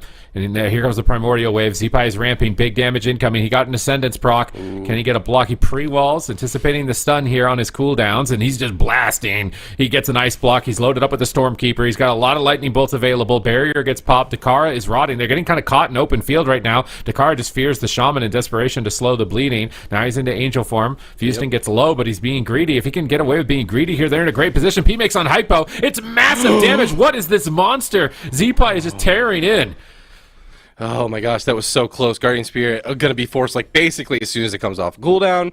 And Z-Pi still at about half health here. Lone Tar, he's almost completely tapped. GS in just 5 short seconds though. He should be A-okay to get that. Another Ice block. The last Ice block. It was forced. And he's not getting healed through this. Dakara got imprisoned. Stunned on an Acro. This is Apotheosis. Big Serenity heals, but they're swapping the damage over onto Acro. Dakara, as we get 36% dampening, this is getting harder and harder to deal with. And Lone Tar, Z-Pi, and Fuston are just trading so preemptively. Kidney, no trinket. Can he get the Nether Walk? The wall happens as well. The Nether Walk does get used. He should be okay throughout all those defensive cooldowns, but that's the first time I believe that was forced in this game. They had to overlap a lot. I think Fuston is still a target if P-Make can hold on. They just need to keep P-Make alive for the next kidney shot. They can kill Fuston. I don't think he's making it. He's interrupted. They chastise Fuston. They Ringer Frost him around the corner. Can Acro engage here on Fuston? They have to kill him here and now. They're out of time.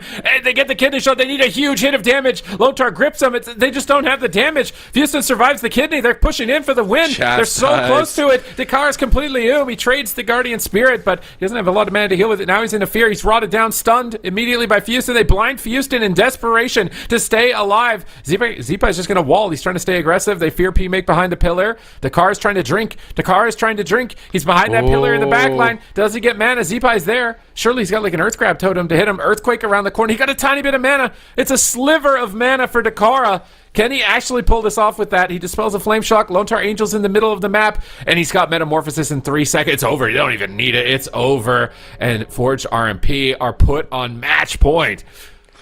Oh my goodness gracious. I mean, the preemptive nature of how this team is trading cooldowns just kind of like speaks volumes to their understanding and awareness to where the win conditions are. Like both, Zeepai, he's constantly getting kind of chunked down, he's trading wall or whatever, but the Nether Walk and the Trinket and how careful they are to not overextend and use that unless it's absolutely dire is so key, as well as Lontar's like preemptive measures of these Angels. They're not even giving them a window of opportunity, and I think that they need to do that in order to bring the game this late. But it forces their offensive pressure also forces P-Make to have to like constantly run. Like there was a couple of goes this game where you saw like double cheap shot chastise, which is what you need to get like the setup going to make sure that no one's stopping your polymorphs. But even then, P-Make is forced defensive still in those small windows.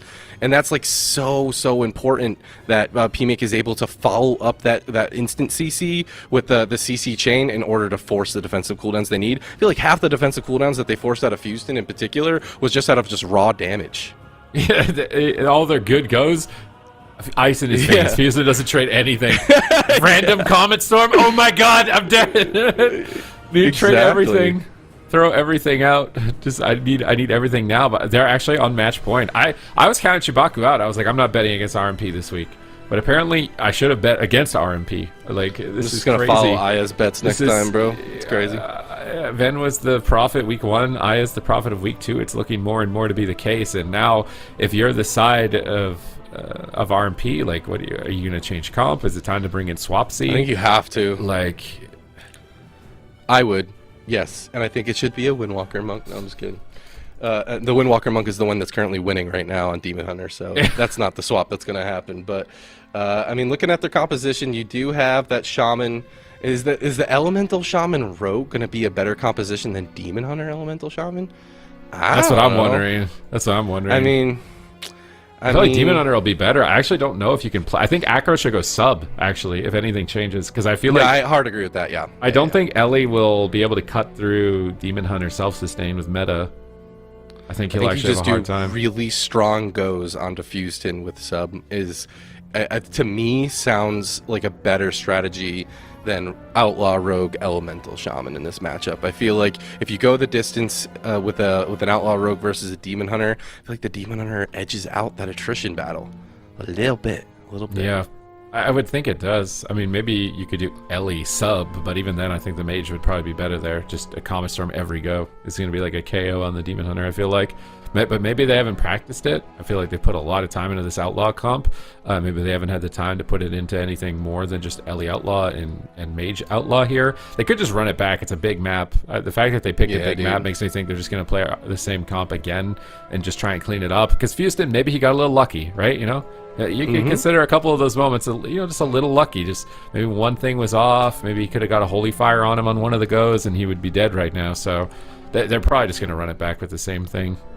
Yep, that makes sense. And dude, that's one of the like harder things about being in a competition like this. It's so easy to like look at the paper, look at the compositions, and being like, yeah, this is what I need to do. When you're already warmed up in this comp, you don't need to like go and make sure that you're on new bars or anything like that. And like if you're already getting so close, like there was a few times where I think I might have gotten my own noise complaint with no fuse and dipping down so low. There was definitely moments where he had no Netherwalk, no trinket, and a sliver of health that gets like saved in the nick of time, and could easily have been a W for Forge. So it makes sense to stick with the same composition. I think that when you're in a situation like this, it's probably safer to go with the composition that you've have all of the reps in. But I don't know. Desperation's got to be setting in a little bit. This is lower bracket. This is game point. This is spooky. And you just lost to an Ellie Shaman. It's just been farming you all day, and it can get tilting, right? Like you get a matchup like this, you just start tilting. It's like, oh my god, grounding totem again. Like I can't. Like you have to be on point. These games seem like they can go the distance. So they're already down 2 losses that have been like 9-minute games apiece. We're literally at over 15 minutes of just this Demon Hunter chasing you down. Can PMake manage to keep it together, pull it back for his team, and execute for a kill? A lot of that last game was skill, but a lot of it was luck too for Houston to be able to survive. So perhaps RMP are going to get a couple extra critical strikes during those moments where Houston survived at 1% and pulled this series back. I'm not counting them out. I do think that those burst moments on the Demon Hunter are looking more and more lethal with every game that passes. Yeah, no, I agree. Maybe it's just a matter of pulling back Houston and trying to really pull him out of position, because for him to connect and to get this pressure out on the mage, he really does have to somewhat overextend. It's interesting to note too that, like, when you think about rogue mage, you think about their goes, right? You think about all the different ways in which these goes could be interrupted by the elemental shaman that we've been highlighting so much. But on top of all that, you have a holy priest that has holy ward and death and also fade. But on top of that, they also have chastise stun, and you might be noticing Lontar is pressing that stun almost like every kidney shot that's on. Like if he's not caught in cross CC and his Demon Hunter gets stunned, he's following up that stun with his own stun, and that's just so disruptive. Everyone on the team of CHIBAKU Sensei seems to have an answer for the goes, which means you need to CC their entire team, which I think RMP sees that, because you see like the triple cheap shot or like the double cheap shot goes themselves where they're synchronizing their own chastise stun. But it's they're locking down PMake and making PMake so scared, making sure that mage is kiting forever. It just never seems to be able to be followed up on. And it makes sense when you see this ZPie user nameplate on the other screen. I mean, that guy's known for being disruptive. Culveron Arena, it's match point. Forged RMP are facing elimination. CHIBAKU Tensei, with their Elemental Shaman Demon Hunter comp, are throwing a mix into the plans of these RMPs and really making them have a run for their money. Is PMake going to be able to out-navigate Houston this time around? There's immediately opening on him, but he gets intercepted by Lontar. Nice play from Lontar in the initial stage. Now they switch on ZPie, but Lontar once again pre-immuning the Vanish in Angel, anticipating crowd control and staying ahead of his opponents. You can tell that CHIBAKU want to show that they still are capable of being champions here in the AWC. They definitely have the pedigree, that's for dang sure. ZPie getting locked down a little bit more, but PMake's still taking so much damage. That's going to force the Guardian Spirit with no cross CC out. Just pure raw damage is going to make Dekera respect that damage. It's a huge swap over out onto Houston. He's not overreacting. No Guardian Spirit, nothing. Nothing was really committed at all. I mean, blurs up in 15 short seconds, but that was an incredible amount of trust that Houston had right there. If I see my health ping-ponging like that, I'd be spooked. PMake, is this going to be the first block of the game? Looks like not yet. I mean, he's still getting lit up by ZPie, though. Oh, ZPie stuns the healer. Smoke bomb, big setup. Is Houston ready? He gets stunned with the trinket. He gets the nether. He gets the trinket nether. They needed that. Oh my god. Okay, just next time smoke bomb. I guess he'll have trinket for every time, right? Oh, big damage on PMake. What is that? Disgusting pressure coming from Houston and ZPie in that moment. Acro slows it down by stunning ZPie. Houston's getting a little bit more uptime here, running that Eldraki Reaver Demon Hunter, getting those empowered glaives, tossing them towards PMake. Nice poly. Oh, he gets Windshield on the poly. ZPie gets gouged. Acro's setting up. Is Houston ready? He pre-darks. And Acro's actually holding the... Oh, he's just going to stun into it. They want to get control. This is a nice play from Houston. Darkness is down, absorbs the hit, but he's basically out of personal options. It's a Lontar that needs to get ready for the next attack. Dude, when I see that DR being used while in my preemptive darkness, I'm feeling pretty good. Big damage goes out onto PMake, forcing the Guardian Spirit out from Dakara yet again. Looks like Houston's going to be caught in a root. Not just yet, but he's got to be feeling pretty good about the trades that their team is making so far. There's the Icy Veins from PMake, though. He wants to get aggressive onto ZPie, but not even the wall or the Guardian Spirit being used. Just a preemptive Angel Divine Hymn. That's all she wrote. And then all of a sudden that momentum has stopped. But no Netherwalk or Trinket for Houston really is the win condition for this RMP. Yeah, and I mean, every game has taken like 8 minutes, and we're only at 2.5. So I feel like Houston being this limited on cooldowns this early is going to be rough for CHIBAKU to survive. Or maybe they can just get more aggressive. They can answer aggression with aggression, and they do. They get the first ice block, not even 3 minutes in this time around. They swap to Acro. They get his evasion, but now he's stun locking. They grip Houston back to the pillar, but Acro's down next to the healer. You can get some crowd control. Acro gets stunned. He can't get anything going. Houston's charging in with Metamorphosis. P-Makes likely on Hypothermia. Z-Pi getting set up on. Big Meteor connection. He's going to burrow immediately. He's going to trade the immunity as opposed to the damage reduction. But he also traded his medallion, so they could maybe use Smoke Bomb here in about a minute on Z-Pi if they can't force a trinket from Houston in the meantime. Nice kick on the lasso. P-Makes blinking circles away from Houston, trying to avoid him. Dakar's in prison. Massive hit. That is it. That is just it. Z-Pi kills it. 3-0 against Forged RMP, and we might just be seeing a shift in the meta. That looks like we are witnessing it in real time here, Super Tees. 3-0 is far away from what I predicted in this matchup. I was all in on RMP. Like, yeah, sure, they got nerfed here and there, but elemental shamans are definitely a force to be reckoned with. But Houston also like the lone demon hunter in the tournament, representing and taking a W against one of the strongest RMPs in this tournament, bar none. But yeah, I really like the trades. Like, yes, Houston did not have Trinket Netherwalk. That's incredibly spooky, especially against Smoke Bomb. But Lontar, he sees that he's trading and doesn't overreact. Z-Pi doesn't even use his wall here until just now. So I just feel like there's a lot of like trust and a lot of like defensive trade communication that you can see from CHIBAKU TENSEI, which is so crucial against a composition like Rogue Mage. But regardless of all the effective trades or whatnot, sometimes you just got to blow up a mage, and Z-Pi's your man to do that. I would feel pretty confident out of all the LE genres, having Z-Pi on your roster here with this shift. And we saw JT's team, which played RMP last week and won with RMP, but now they're playing Elemental Shaman. So what type of ramifications is this going to have for like North America, for example? Because North America, Saul's team running some enhancement compositions. I believe Flop's team also with Dippy has potential for some Elemental Shaman comps, because we've definitely seen a little bit of an equalization of power. I don't think RMP is totally out of it, but it does look like some other compositions have more opportunities. I'm taking a quick look at some messages that production was sending us throughout this, and there was some extremely close calls on the side of Houston. There were so many moments where I literally thought that the health bar just showed that he's dead. I mean, take a look at this. This is unbelievable. The window of opportunity is crazy. Okay, what is this? So the green graph, ignore events after player's death. This is very Demon Hunter coded. Yeah, the green... I'm just going to... Oh, so that was when he pre-darked. So the green bar, when you see the big purple dip, Darkness bought the dip and saved him with huge absorption value right there in the middle. That green bar is his Darkness damage absorbed right when he hit, like, what is that, sub 10% health? So a little lucky. Sometimes lucky. Sometimes lucky, absolutely. But really good presence of mind to use it preemptively, knowing he doesn't have that Trinket Netherwalk,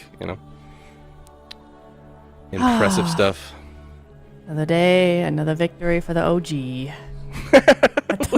Are you happy to see a Demon Hunter win, Aya?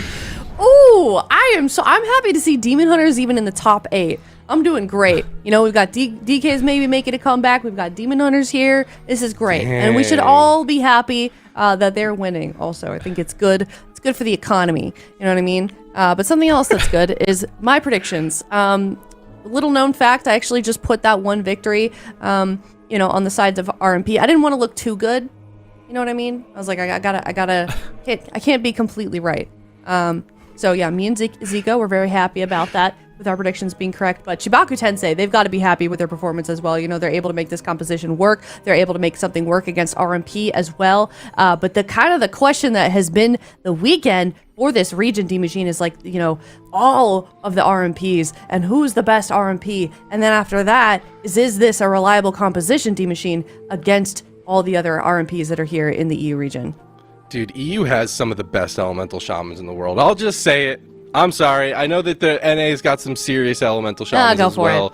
But dude, They're not I here. mean, Swapsy, we have Z-Pie. There's so many spooky, really good disruptive players in the EU region, and that's kind of the winning recipe for these RMP goes. I think that Holy Priest also being like a top tier healer as well in the mix is like a really, really potent combination with some disruption specializations like Elemental Shaman. So I would not say that RMP is king any longer. I think RMP is a strong option. It's almost needed to go the distance so far, but maybe Chibaku Sensei is going to prove me wrong on that. I mean, they're going to be going up against either Echo or Locked In next.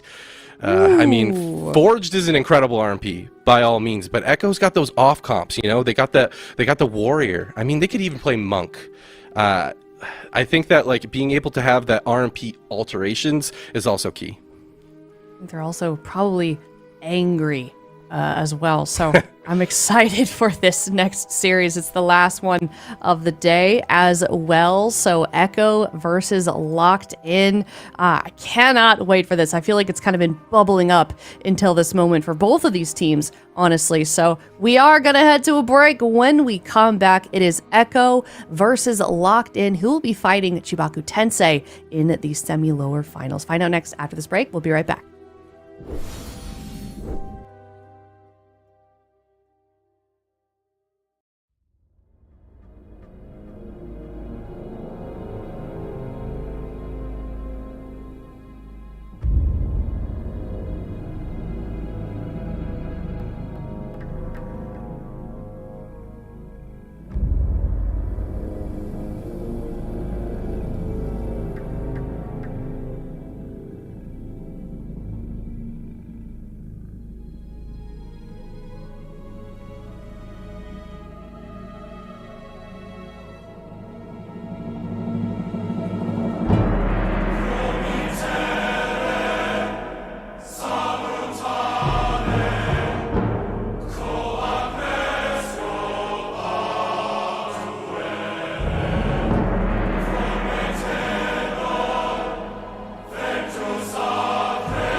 Welcome back. It is the last series of the day. We have got Locked In facing off against Echo in the lower bracket. Echo fell to DOBOB in the upper bracket, and now they're here against Locked In, who actually beat Ski Instructors early on. So they've had a little bit of a better day than Echo. And I kind of am really curious, Ven, about kind of the mental that's going on with Echo in particular in this series. Where do you think their headspace is at, considering their placement currently?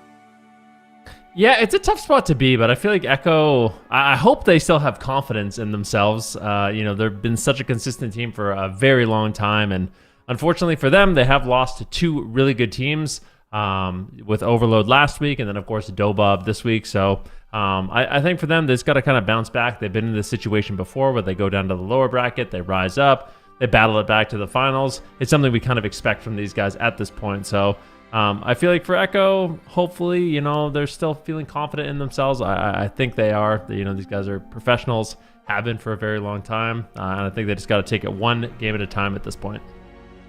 Couldn't agree more. Let's take a look at the predictions. If you're in chat, you may have already submitted your predictions for this series, but I think this one, just honestly, all of these matches today have been kind of a hard one, I think, to take a look at and give an honest prediction for. Echo, Locked In, both very strong teams, but today is a little bit weird. Today is feeling a little bit off so far, Zico, so I'm curious what your prediction is for this series.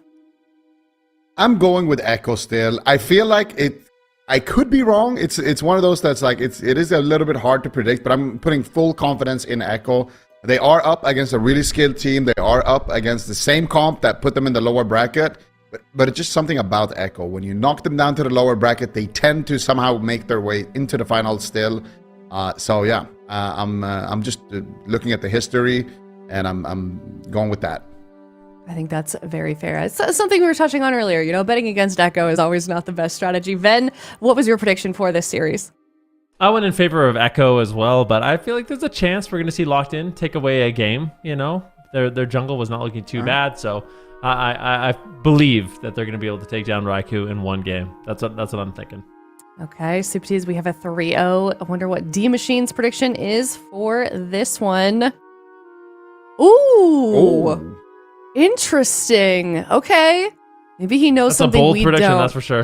That is definitely a bold prediction. But, they have fallen already today. So, perhaps they can make it happen Locked In for the second time in a row. But it would definitely be weird for them to not even make it to Championship Sunday. But it has happened before. I'm with you guys. I think it's very, Echo. This happens to them. They bounce back. They're like a rubber band, this team. And I think they're going to figure something out for this upcoming series. They're revved up a little bit, but like you guys are saying, like Locked In, they're a strong team. They're faces that we've seen in the AWC time and time again. So I'm sure they know what they're up against. The question is, can they take on that challenge? Do we expect them to play, the same composition, Ven, or what do we want to see them play in the blind pick? And how is Echo going to respond to that? I think there is actually a small chance that we see Mercy come in on Warlock. I feel like there's a chance that Echo could lock in Mage Lock. Probably not. They're probably just going to go with the Rogue Mage Priest, but it is a possibility for Locked In. I think it's more than likely we see them play the Jungle Cleave. I don't think we'll see Galu locked in for this one. I think it's once again going to be that Beast Mastery Hunter with the Discipline Priest as well as the Feral. So that would be my guess for the blind pick. Zico, any contrary opinions? We might see Galu, but yeah, more likely to see the jungle. I don't think we're gonna see Mercy. I don't think we're gonna see Mage Log. I think we're probably gonna just see the RMP. For me, the bigger question is Holy versus Disc Priest. I don't know what they're gonna run. I kind of want to see the Holy Priest. I feel like it looked better for them against DOBOB, and if they do face an FMP, I feel like it is better. But we'll see. I mean, it's kind of up in the air. I also wanted to say about the D Machine prediction. It was so funny because he was talking to one of the producers during the break. He's like, man, I don't know what to lock in here. And our producer, Matt, he was like, yeah, I think this is going to be a blowout. I think Echo is going to take this 3-0. D Machine is like, all right, yeah, going in favor of Locked In then. It's just such a D Machine thing to do. He knew, Yeah, knew he exactly knew. what he was doing. I see. All right, well, D-Machine all alone with that prediction because I'm getting chat results in, and it's Echo 90% versus a locked in 10%. These guys want to prove everybody wrong. Can they do it? It's an elimination round, last of the day as well. It is Echo, game number 1 versus locked in. Yeah, Echo, one of the best, if not the best team in the world right now, having a bit of a slow start this season, but we'll see what they can do here in this one. I think locked in, this is going to be a really difficult matchup for them. Raikou and Meh, as well as Waz against Jungle in particular. They have a great defense as well as offense. I don't really expect this game to go longer than just a couple of minutes here, but definitely don't blink. You don't want to miss out on any of this action. Yeah, so we did get Meh on the Holy Priest, and we have actually Numbless playing the Discipline Priest, but we are going to see an opener here onto Smite as well as onto Raikou. And Raikou already with that power infusion with the Icy Veins. I actually got shut down a little bit on that, but I should have a lot of damage here. They're going after Cassidy on the side of Echo, but Cassidy not going to be taking too much damage. Doesn't even trade the Bark Skin, and already Raikou is taking a decent amount of damage from this Jungle Cleave. Already the Ultimate Penitence coming out onto Waz, doing a decent amount of damage. And now we're going to see a potential setup here from the jungle. Raikou is trying to eat the trap, but Waz also shutting down the trap here by stunning Smite on that Hunter. So they're not going to be able to land that trap just yet. Smite could be in big trouble as well. And they managed to snipe a sheep in the backline. Smite could be in trouble. Good counter pressure onto Raikou as well. They don't actually panic on the side of Locked In though. And they're just able to top him off here without using any big cooldowns. Yeah, Raikou in a stun, but he's getting a lot of heals here. Man, might go into some CC. No, the smoke bomb drops down. Does he get out of it? I think Numbless is able to heal him, but he gets counterspelled at the same time. Large damage on Smite and Cassidy. Echo really making some nice setups here. It's been a struggle. Raikou doing a really good job playing on top of Meh, really eliminating the amount of traps that can come in. Smite is he's overextended, but at the same time, Raikou's getting low. And that is going to be the Ray of Hope. Cassidy has to get shut down on any potential cyclones. I think Raikou should get topped off, but it's an overwhelming amount of damage. Raikou's into the first ice block. A great push there by Locked In. Yeah, I really like the BM Hunter pick here from Smite. It's such a annoying thing to deal with if you are that Frost Mage. And now here comes Waz in the kidney shot onto Smite, doing a lot of damage. And Raikou as well, still on that hypothermia, is taking a decent amount of damage here. Raikou could just go down. Big Guardian, though, coming out from Matt. Nice defensive fear there onto Cassidy and also onto those BM Hunter pets. But now here comes Smite with the next push. But first, Echo looking for the polymorph. Can they find it? Doesn't look like it. Dragon's Breath connects. Ring of Frost gets casted by Raikou. Now doesn't actually manage to land it, and Numbless, Numbless walks into it. He got blast waved into it, I think, by Raikou. So a good play there from Raikou. Manages to still land that crowd control, but Smite does recover. And now I am super worried here for Echo. This is lower bracket. They cannot afford to lose already. Yeah, that would be an absolute disaster losing to this team. I mean, 90% of chat is going in favor of Echo. Locked In does not have the odds, that's for sure. Kidney shot onto Smite, down to about half health. In the middle of the map, just putting as much damage as possible here onto Raikou. Almost still in the back line, playing that Discipline Priest, one of the only people playing Discipline Priest in these tournaments, in these cups, holding it down, doing a great job. A full stun, though, into a Polymorph. Raikou finally secures the crowd control. Smite's getting lower and lower. They need to stop the follow-up Polymorph if they can. Smite pre-turtles, does not want to get stunned, but they make a swap on Cassidy. Numbless has a lot of work ahead of him here, Zico. Yeah, absolutely. That was a good pre-turtle, though. Cassidy had to trade out the renewal as well as the bark skin. Stun onto Meh, into the trap. They're swapping to Waz. Big damage here onto Waz. He's got nothing for this one. Can they take him down is the question. Meh is going to trinket. Trade out the Ray of Hope here, and that should be enough defense for Waz. He sets up a kidney shot now onto Numbless. Raikou pushes in. He fake has to interrupt. He gets the polymorph. Numbless with no trinket here. Who is going to be the target? It looks like Smite is going to be the target, but preemptive pain suppression there coming out from Numbless is going to be enough defense potentially. DR Ring of Frost comes out. Nice counterspell there on the Cyclone. Smite still not out of the woods yet. Meh with the Holy Fires. Big damage from the Priest as well onto Smite. There's the Chastise coming out as well. Echo trying to push this Hunter over the limit, but it looks like Smite is going to recover, and now it could be Raikou in some danger. Nice, sells that overpowered barrier if he needs it. He's caught into a stun. He blinks in. He gets interrupted. Be careful, Raikou. Does put out the Ice Bear. It looks like he will survive. Smite in the meantime getting lower and lower. Full Polymorph lands. Smite is on the ropes, but the crowd control breaks, and Numbless is able to get off the Void Shift. That's a great setup there for Locked In. I mean, the fact that that crowd control broke early, it freed him from Numbless having to actually use that medallion. They got the swap off. They recover. Locked In. They got away with that one with minimal damage. Yeah, that was a really good disengage towards Numlis to actually break that sheep by Smite. So he's going to be able to at least hold on to his trinket here, man. Now in a freezing trap, big damage onto Waz. Did they have the follow-up fear? Huge vanish coming out from Waz. He gets the sheep shot as well, but Matt is forced straight out. The Will of the Forsaken. These rogue swaps are very deadly. Full Ring of Frost onto Numlis. Overlap though with the fear as well. Numlis is just going to go ahead and Will of the Forsaken. He actually deft the ring and then wills the fear. Beautifully done there by Numlis, holding on to his trinket cooldown there. Now Matt in angel form, spamming out the heals. Waz is taking a lot of damage here. He's got no defensive cooldowns. They might just be able to run him over, but at the same time, Smite, he is taking a lot of damage. Here comes the ulti penny from Numlis. Full trap, full stun. This could just be it. Nice double Dragon's Breath there by Raikou, peeling for his rogue. The Guardian connects as well. Numlis now in a kidney shot into a potential fear. They get the blind actually onto Numlis. He's got no trinket for this. This could still be danger onto Waz though. The pressure is absolutely insane. Smite, he's got no turtle for another 10 seconds. He needs to stay alive for 10 more seconds. Can he do it? He's so late. The shield comes out. He manages to survive, and now Waz is going to be on the back foot. He manages to recover as well, but they've done it. Meh has basically no mana left, and Smite, he's got his turtle. Oh, it's so back and forth. Wazo, I don't think he can recover. He's so low on health. He's doing what he can. The swap comes in from Matt. All three members of Echo are rotting down, locked in. Nobody believed in them, except 10% of chat. And we'll see if they can take them down. I mean, Echo is just on the back foot right now, but they're potential one setup away. We really need to see Locked In just not overreact. And we have 2 pain suppressions. They just got to make the right trades at the right time. Smite's out of line of sight, though. Unfortunately, that pain suppression won't be able to land, but there's just no follow-up damage. And Waz, I'm mostly afraid from him. It's a full stun. Do they have the trap? Waz, can he eat it? The maim stun comes in. They do not land the trap. Cassidy gets feared away, but Meg gets scattered into a trap, and Waz likely going to fall. How is he still alive? Big heals coming in from Echo, pulling off miracles, and now they make the swap. No way can they take down Cassidy. Barkskin is enough. Bear form. I think Cassidy will live, but this is so back and forth. Huge swap right there onto Cassidy, but he had the tools to trade, and now it's going to be back onto Smite here. Pain suppression comes out right before the sheep connects. They just need to keep doing the damage here. They get a full cyclone onto Meh. He's got no trinket. That's going to be the ice block of Raikou. Now they swap it to Waz. Do they have the trap as well? Scattershot comes in. Waz trying to shut down the trap, but they are going to connect it. Waz on 1% HP. Activates the Vanish Cloaks, but it's not enough. And Locked In defy the odds. Take game number 1 here against Echo. Are we really seeing Echo get knocked out of the tournament on a Friday? This is I don't even know when that has happened.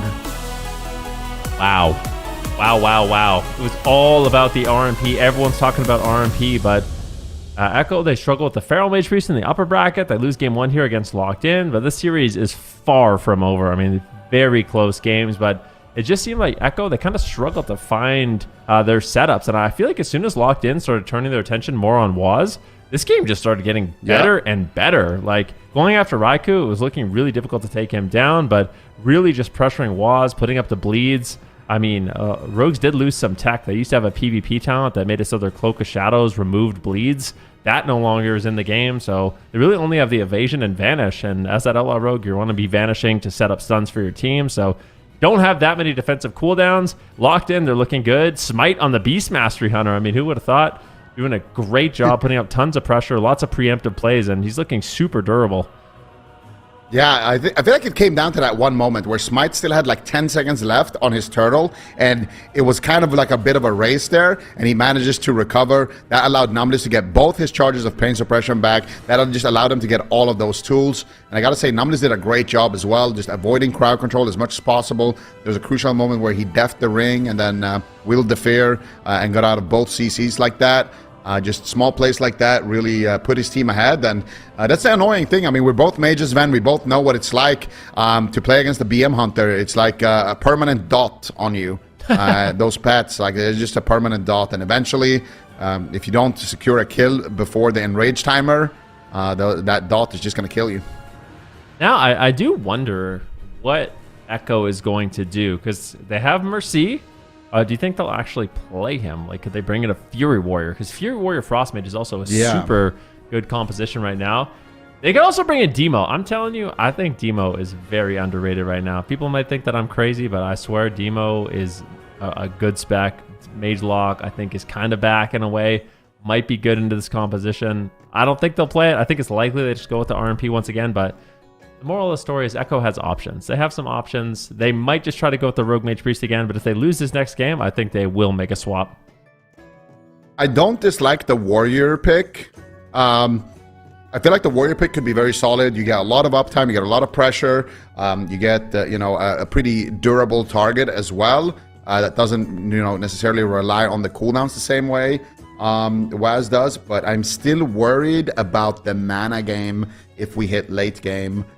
If they can kind of keep up, I feel like Numliz on mana is still going to be doing pretty well with the recent Holy Priest changes, but I don't know. I don't know about Mage Lock, to be honest. I'm not against it, but I would have to see it because it's just not something that I've seen. I feel like a lot of people haven't been running the Mage Lock. It's been mostly about the Mage Feral, been about the Mage Rogue, things like that. So we are going to see Echo lock in the same thing.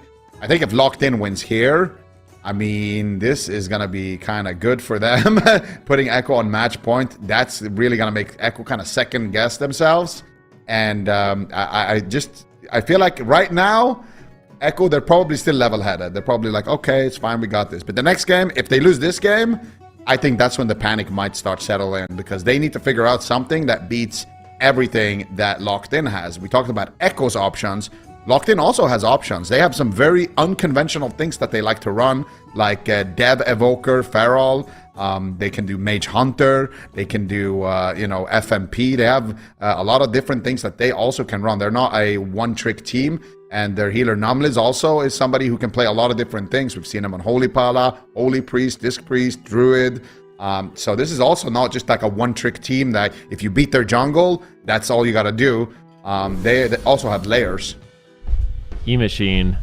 E-Machine? Is he going to be right? That was locked in? Like, I mean, this is just insane. What's going on? We'll see. Echo, they're a team that learns. They're one of the teams that learns the best. They grow from series to series, from match to match. But Locked In, they were looking good. I'm not going to lie. Like, their defensive cooldown usage, their pressure. And I feel like they might have even evolved their own strategy more within that match. So if they go after Waz earlier on in the game, it could be looking even better here for Locked In game number 2. We'll find out in just a few short seconds. Yeah, we'll see. We'll see. Locked In versus Echo. Ashamane's Fall. Game number 2. They lead in the series. Let's see what they decide to do here. Smite's going to be on that BM Hunter. They haven't really changed anything in terms of specializations on either side. It's just going to be kind of gameplay changes. I really like what you mentioned. Going after Waz seems very, very solid. Raiko actually, I think, is playing maybe Shimmer here. I'm not sure. He actually blinked aggressively there, so he could be stunned if he's playing that blink stun, but Smite's just going to sit back here. He's very far away from his team, though. Numliz forced to actually trade out some cooldowns here potentially. Nice grip, though, right on that ice wall. That ice wall not going to be landed as well as Raiko would have hoped to, but they're just going to take him down in a counter spell. Oh, no. I feel like we could have traded there. That has to be some miscommunication right there. Numliz, I'm pretty sure, got locked on a penance, which means he can still void shift. But maybe he wanted him to turtle instead of the void shift. I don't know. I mean, Echo definitely going to be happy with that, though. I wonder what actually hit him there at the end. So what happened is, you're right, Numliz got locked on penance, and I was just watching him. He just greeds it. He just goes for Radiance, goes for another Radiance, which is quite normal when you get interrupted on penance as a priest, but it's just not enough healing. So I wonder what actually snipes him on the damage. So let's take a look at this once again. Smite, he gets gripped across the map through this ice wall. Numliz gets immediately locked on penance. He goes for Radiance 1, Radiance 2, and yeah, something just kills him. I feel like the damage was just a bit unexpected there. I don't really know what else Smite could have traded. Maybe another Survival Instincts. Maybe Numliz should have gone for the swap. I mean, hindsight's 20/20, but most of the time in a situation like that where you're so far from the rogue and the mage, like, kind of is okay. Like, he's got a Survival Instincts up right now. It fades. Numliz goes for 1 Radiance 2. Like, the next penance is just going to totally top him off. Like, the heals are incoming. He just gets dropped at kind of the worst time imaginable. So I'm going to be honest, if you're locked in and you play this situation out 100 times, this could just happen 100 out of 100 times, given the circumstances. Like, it's just kind of the perfect storm, unfortunately. Yeah, that's, I feel like, maybe they should use more, but it's like, I don't know. Yeah, maybe just a Rapture instead of the Penance first. Like, I don't know. I can like, instant CS them. Like, yeah, I mean, you got to kind of expect that, though. I feel like going for a Penance cast when your teammate is like that low is also kind of greedy. on the disc side. But we saw this happen to Meh as well, right? Like there was a moment where TENSEI kind of sniped that CS in their series against DOBOB earlier. So we've seen, you know, this tech from all of the top mages, but still not a good position to be in if you're locked in, right? If you're locked in, you're so happy about that first win. You're feeling you know, great, and you have kind of the momentum. But now Echo just kind of picks up a free win where you just die pre-CDs, and we can see here on the damage log. So 2 Radiances come in, but at the same time, it's a Flurry, Ice Lance from Raikou, Holy Fire from Meh, 1.1 mil. Waz hits him with the Between the Eyes, and they also proc the Elemental Focusing Lens. So a little bit unlucky, I would say. 75k overkill. I feel like it's kind of unlucky to die like that, because just a split second longer and he can get the shield off. But yeah, gotta respect the RMP, especially at the beginning of the game, right? That's when most of the damage is gonna come in. Yep. Locked in needs to shake it off. Echo shakes it off, they get a quick win. Locked in needs to shake it off, because that was like I said, it's kind of the perfect storm where, yeah, maybe they could have used a little bit more, but we talk about like high percentage greedy plays. I feel like that play wasn't too bad from Locked In, honestly. Like, it's understandable that happened. Sometimes it's like the mage doesn't block. Okay, you really are a greedy goblin. But for that game, I could see where Locked In was coming from. It's unfortunate, but they need to shake that off and you know, move forward. And that's one of the things about the Discipline Priest. I mean, right now, Holy is kind of, it's the new hotness. It's what everybody's playing. But that Discipline Priest, the one weakness of it is you can be interrupted. You know, Holy Priest doesn't cast that much. A lot of its heals are just all instant you're putting out. Whereas when you're on that Discipline Priest, you really have to be careful. If you get locked on Penance, it puts you in a really awkward position. Yep. Oh, well, you just shake that off if you're on the side of Locked In. See what they can do here. Imperial Domain, next game. See if they can turn the tides here again. I feel like map-wise, nobody seems to favor kind of small maps here. Everybody's just playing, like Echo wants to go to Ashamains, and Locked In also wants to play like these kind of, you know, like Nagrand. They want to play, obviously Nagrand is the first map, but they want to play Imperial Domain, which is also kind of similar to Ashamains. So maybe they just want the small pillars that the Domain offers. But we'll see here what they decide to do here in the opener. And I'm kind of curious to see, because Raikou is playing Dwarf, and I think he's playing Blinkstun. So if he blinks in like that to get the sheeps, I want to see if Cassidy potentially could shut that down, because that is kind of the beginning of the CC chain. But they're just going to open up onto Numlis here, already doing a lot of damage. And Numlis forced to trade out that pain suppression early on. They could still CC him as soon as he walks out of this orb. They could look to maybe blind him or get a... Yeah, there it is, full blind coming out onto Numlis. He's going to trinket that immediately. And he gets sheeped, actually, mass sheep around the corner. Echo really playing well here with this opener, kind of surprising the side of Locked In a little bit, getting a lot of cooldowns.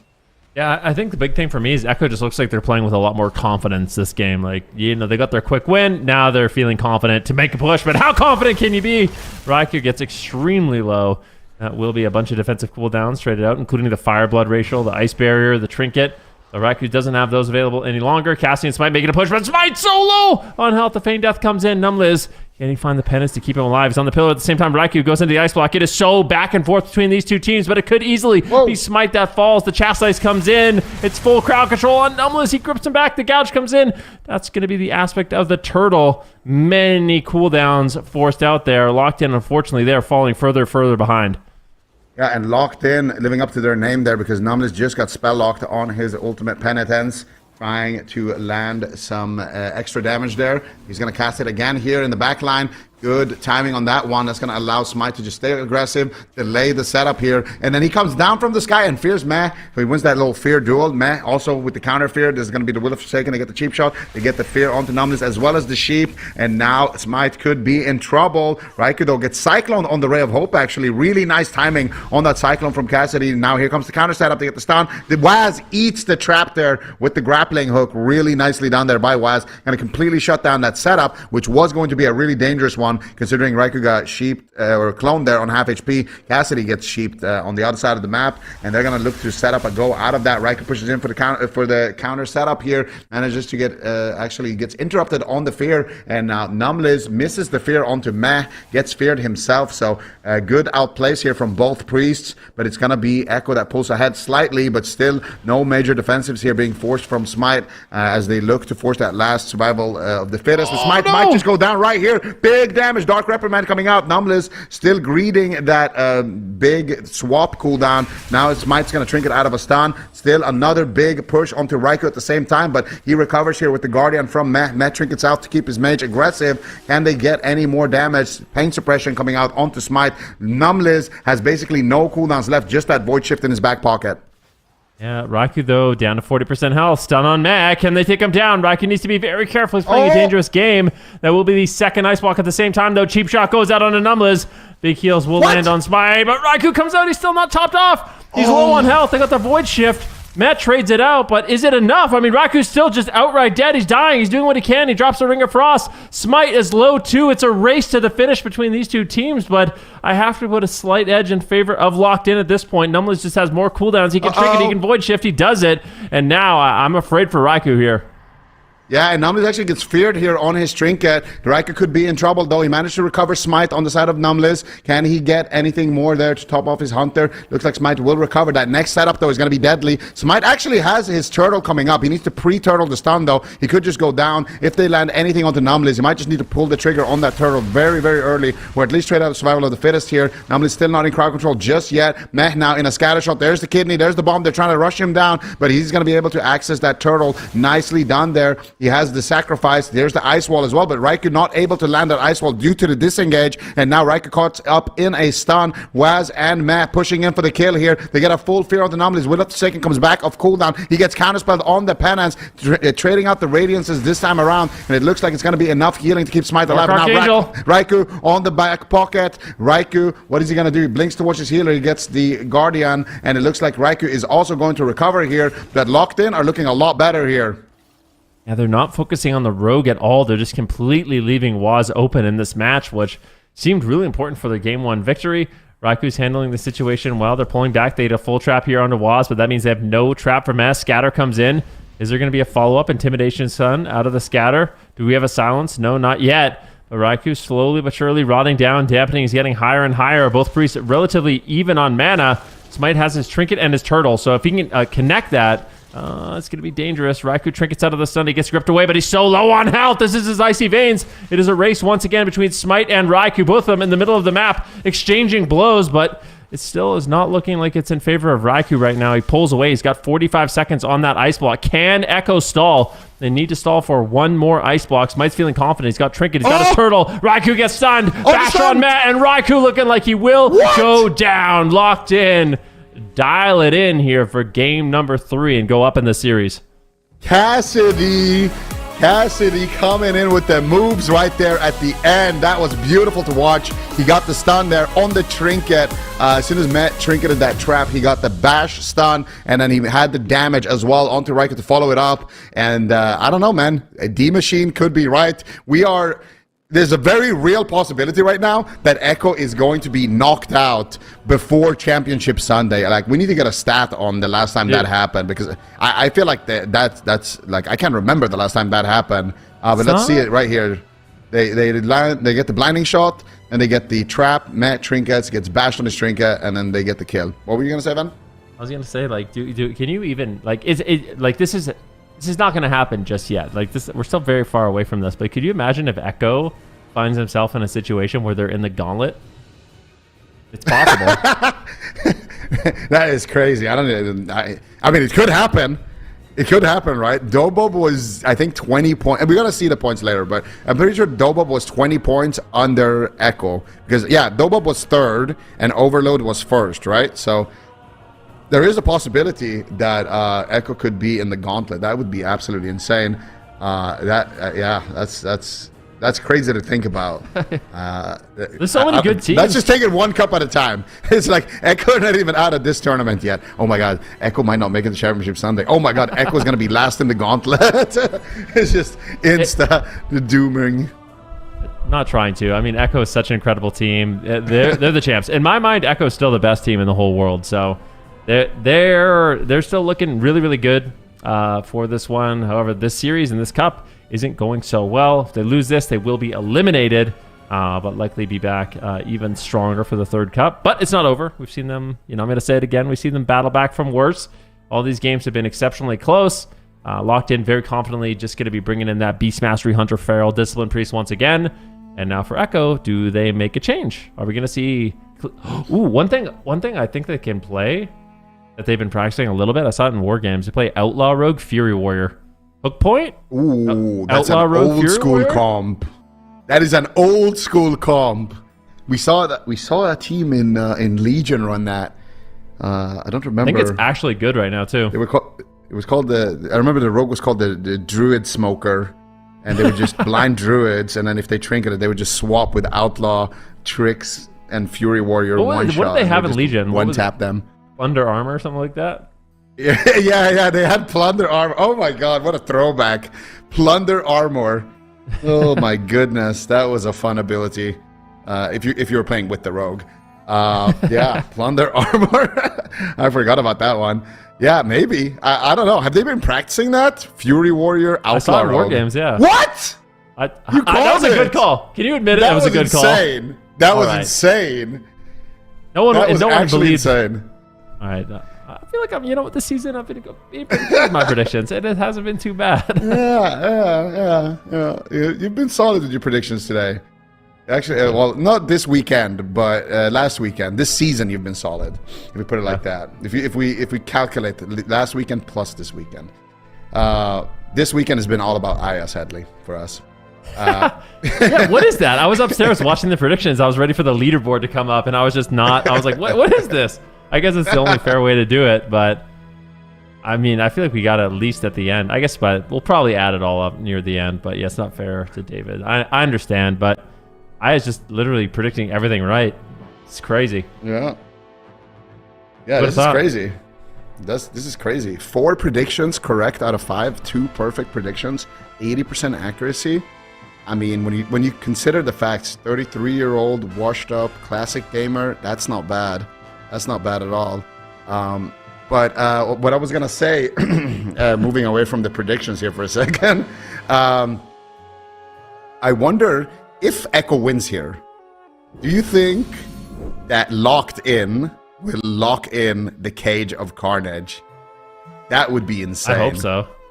That's the kind of chaos we need, right? Yeah. So let's take a look at this. So realistically, if Echo loses this, let's just say if Echo loses this, okay? Big if. But and Forge RMP has a deep run, like they could catch Echo, and then all of a sudden Echo's not in the top 3. And then if next week it's the same story where Echo's struggling with DOBOB, they're struggling. But didn't Forge RMP get knocked out?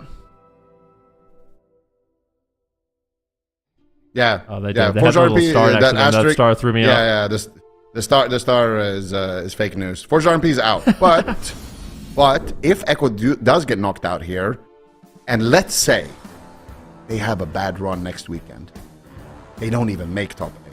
All of a sudden, there's like a billion teams that can pass them. They don't make top 8, really? Okay. I feel like Echo. I feel like I'm still favoring Echo for the series, honestly. But we'll see. This is a crazy composition. So these kind of outlaw cleaves are something. I have a little experience with myself. Playing some Windwalker outlaw. It is crazy. Like outlaw rogues and rogues in general just enable the other melee to stay on a target. And Fury Warrior on a target does basically unhealable damage.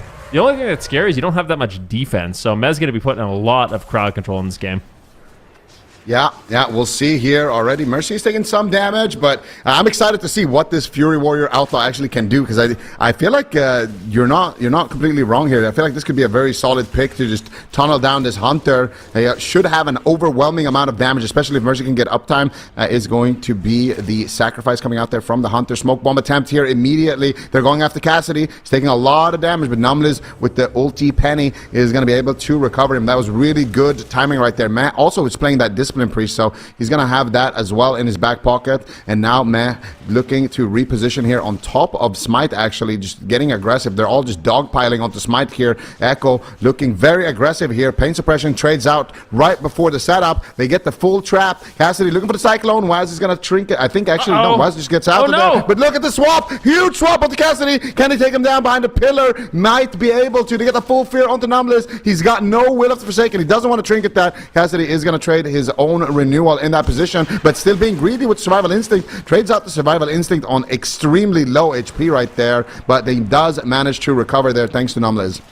Yeah, Mercy is getting low on health. A full trap here on demand. Mercy, is it enough? In Rage Regeneration, it has to be enough. He leaps away, but it might be danger time. Met trying to connect some heals. Lands a double penance there, topping off Mercy and Waz. That should be enough. We'll see what happens. Interrupt there on Numbless. Great offense there by Waz, slowing down the heals. The full cheap shot lands. Met is rolling over. Can he find the fear? Looks like he will be able to land it. Smite is in a lot of trouble. The sacrifice trades as well as the wall, pain suppression, and Numbless' trinket. So a massive overlap there for Locked In, but they stay alive.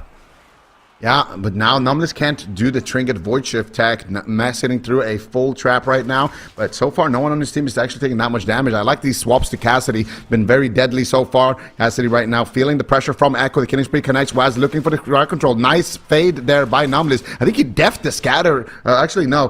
He deft the gouge there, I think. I'm not sure. Numbless manages to stay out of crowd control, though. Now there comes a setup onto Waz, taking a decent amount of damage. There's the double cheap shot coming out as well. Doesn't look like they're going to be able to find the fear. Meh is pushing in, but he could get counter CC. There's the stun. There's the trap on the Meh. Waz could be in trouble. Here comes Locked In. Who are they going to go after? Can Numbless connect with the fear? It's a fear duel. He wins the duel. He manages to get it onto Meh, and Meh will trade out the Will of the Forsaken. He gets kicked there as well. Waz dropping so low in that one kick right there, and that is signs of life here from Locked In. They want the win right now. Waz is still not out of the woods yet, but now here comes the pressure onto Smite. Smite gets the pain suppression, though. He should be completely fine here, and now more word for Waz and Mercy. Locked In are looking to push for the win. Smite is looking for the crowd control. Can he find it? There's the stun. If he lands the trap, it could be danger time. They're dogpiling onto Meh, and actually reflects the trap right there by Mercy. Well played. Yeah, really good reflect there by Mercy, but I'm still afraid here for Echo. Both sides could easily fall, but Numbless has a little bit more to work with. Meh has 2 pain suppressions. He's going to have to preemptively trade them out. Still holding on to them. Full gouge here on Numbless. Meh rolling over. Can he find the full fear? Doesn't look like he's going to be able to get there. Cassidy roots him up. Numbless into a cheap shot. Meh's there. Can he find the fear? He does. The Psychic Scream lands. They're going after Smite. Smite's in trouble. He's getting blade stormed. Might have to use the aspect of the turtle. He rolls away. Good kiting there by Smite. He manages to escape the Fury Warrior, but Waz is still just all over him. Dark Archangel trades. Trap here onto Meh. The pain suppression lands so onto Waz. He doesn't want to overlap it with his evasion. Great play there by Meh.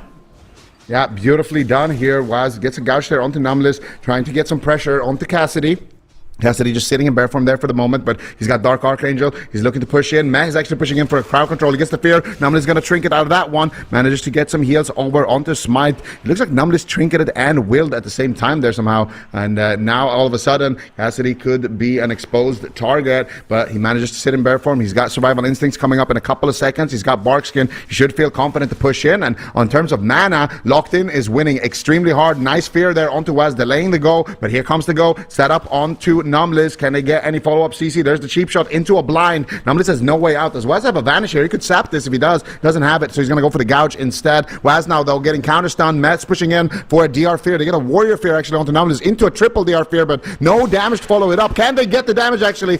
Big heals coming out there from Numbless as he manages to keep Smite aggressive once again. Pain suppression, Power Infusion coming out, but Mercy eats another trap. Spell reflects it once again, but this swapping to Meh. He's taking a lot of damage here. Ulti Penny coming out, raining terror from the sky, and right now Locked In are 1, maybe 2 setups away from just winning the entire game. Smoke bomb onto Cassidy. He trinkets out. He should be enough here with the Survival Instincts, and now they can get aggressive.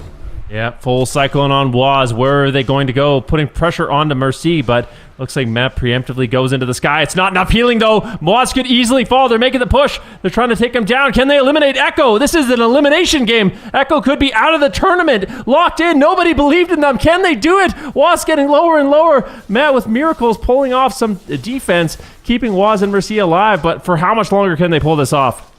That is the question right now. Cassidy could be in some hot waters. Trades out the bark skin, sits in bear form. He's got the renewal as well. He's looking for a cyclone here. He just gets it out of thin air. That could be the game. Big damage onto Waz. He cheap shots. Numless trying to just avoid danger and line of sight there. He manages to hook back to Mess line of sight, but there's the full freezing trap. Stun onto Mercy as well. They try to get a counter fear. Beautifully done there by Mercy, but is it going to be enough? They try to take down Cassidy. The void shift comes out from Numless. Big damage here onto Waz. He's kiting around the pillar. Is it going to be enough? He could fall. The pain suppression is good, but I don't know if it's going to be enough. Cassidy's pushing in, looking for crowd control as well, trying to just keep his team alive, and that is it. They managed to kill Mercy, they managed to kill Waz, and no one believed.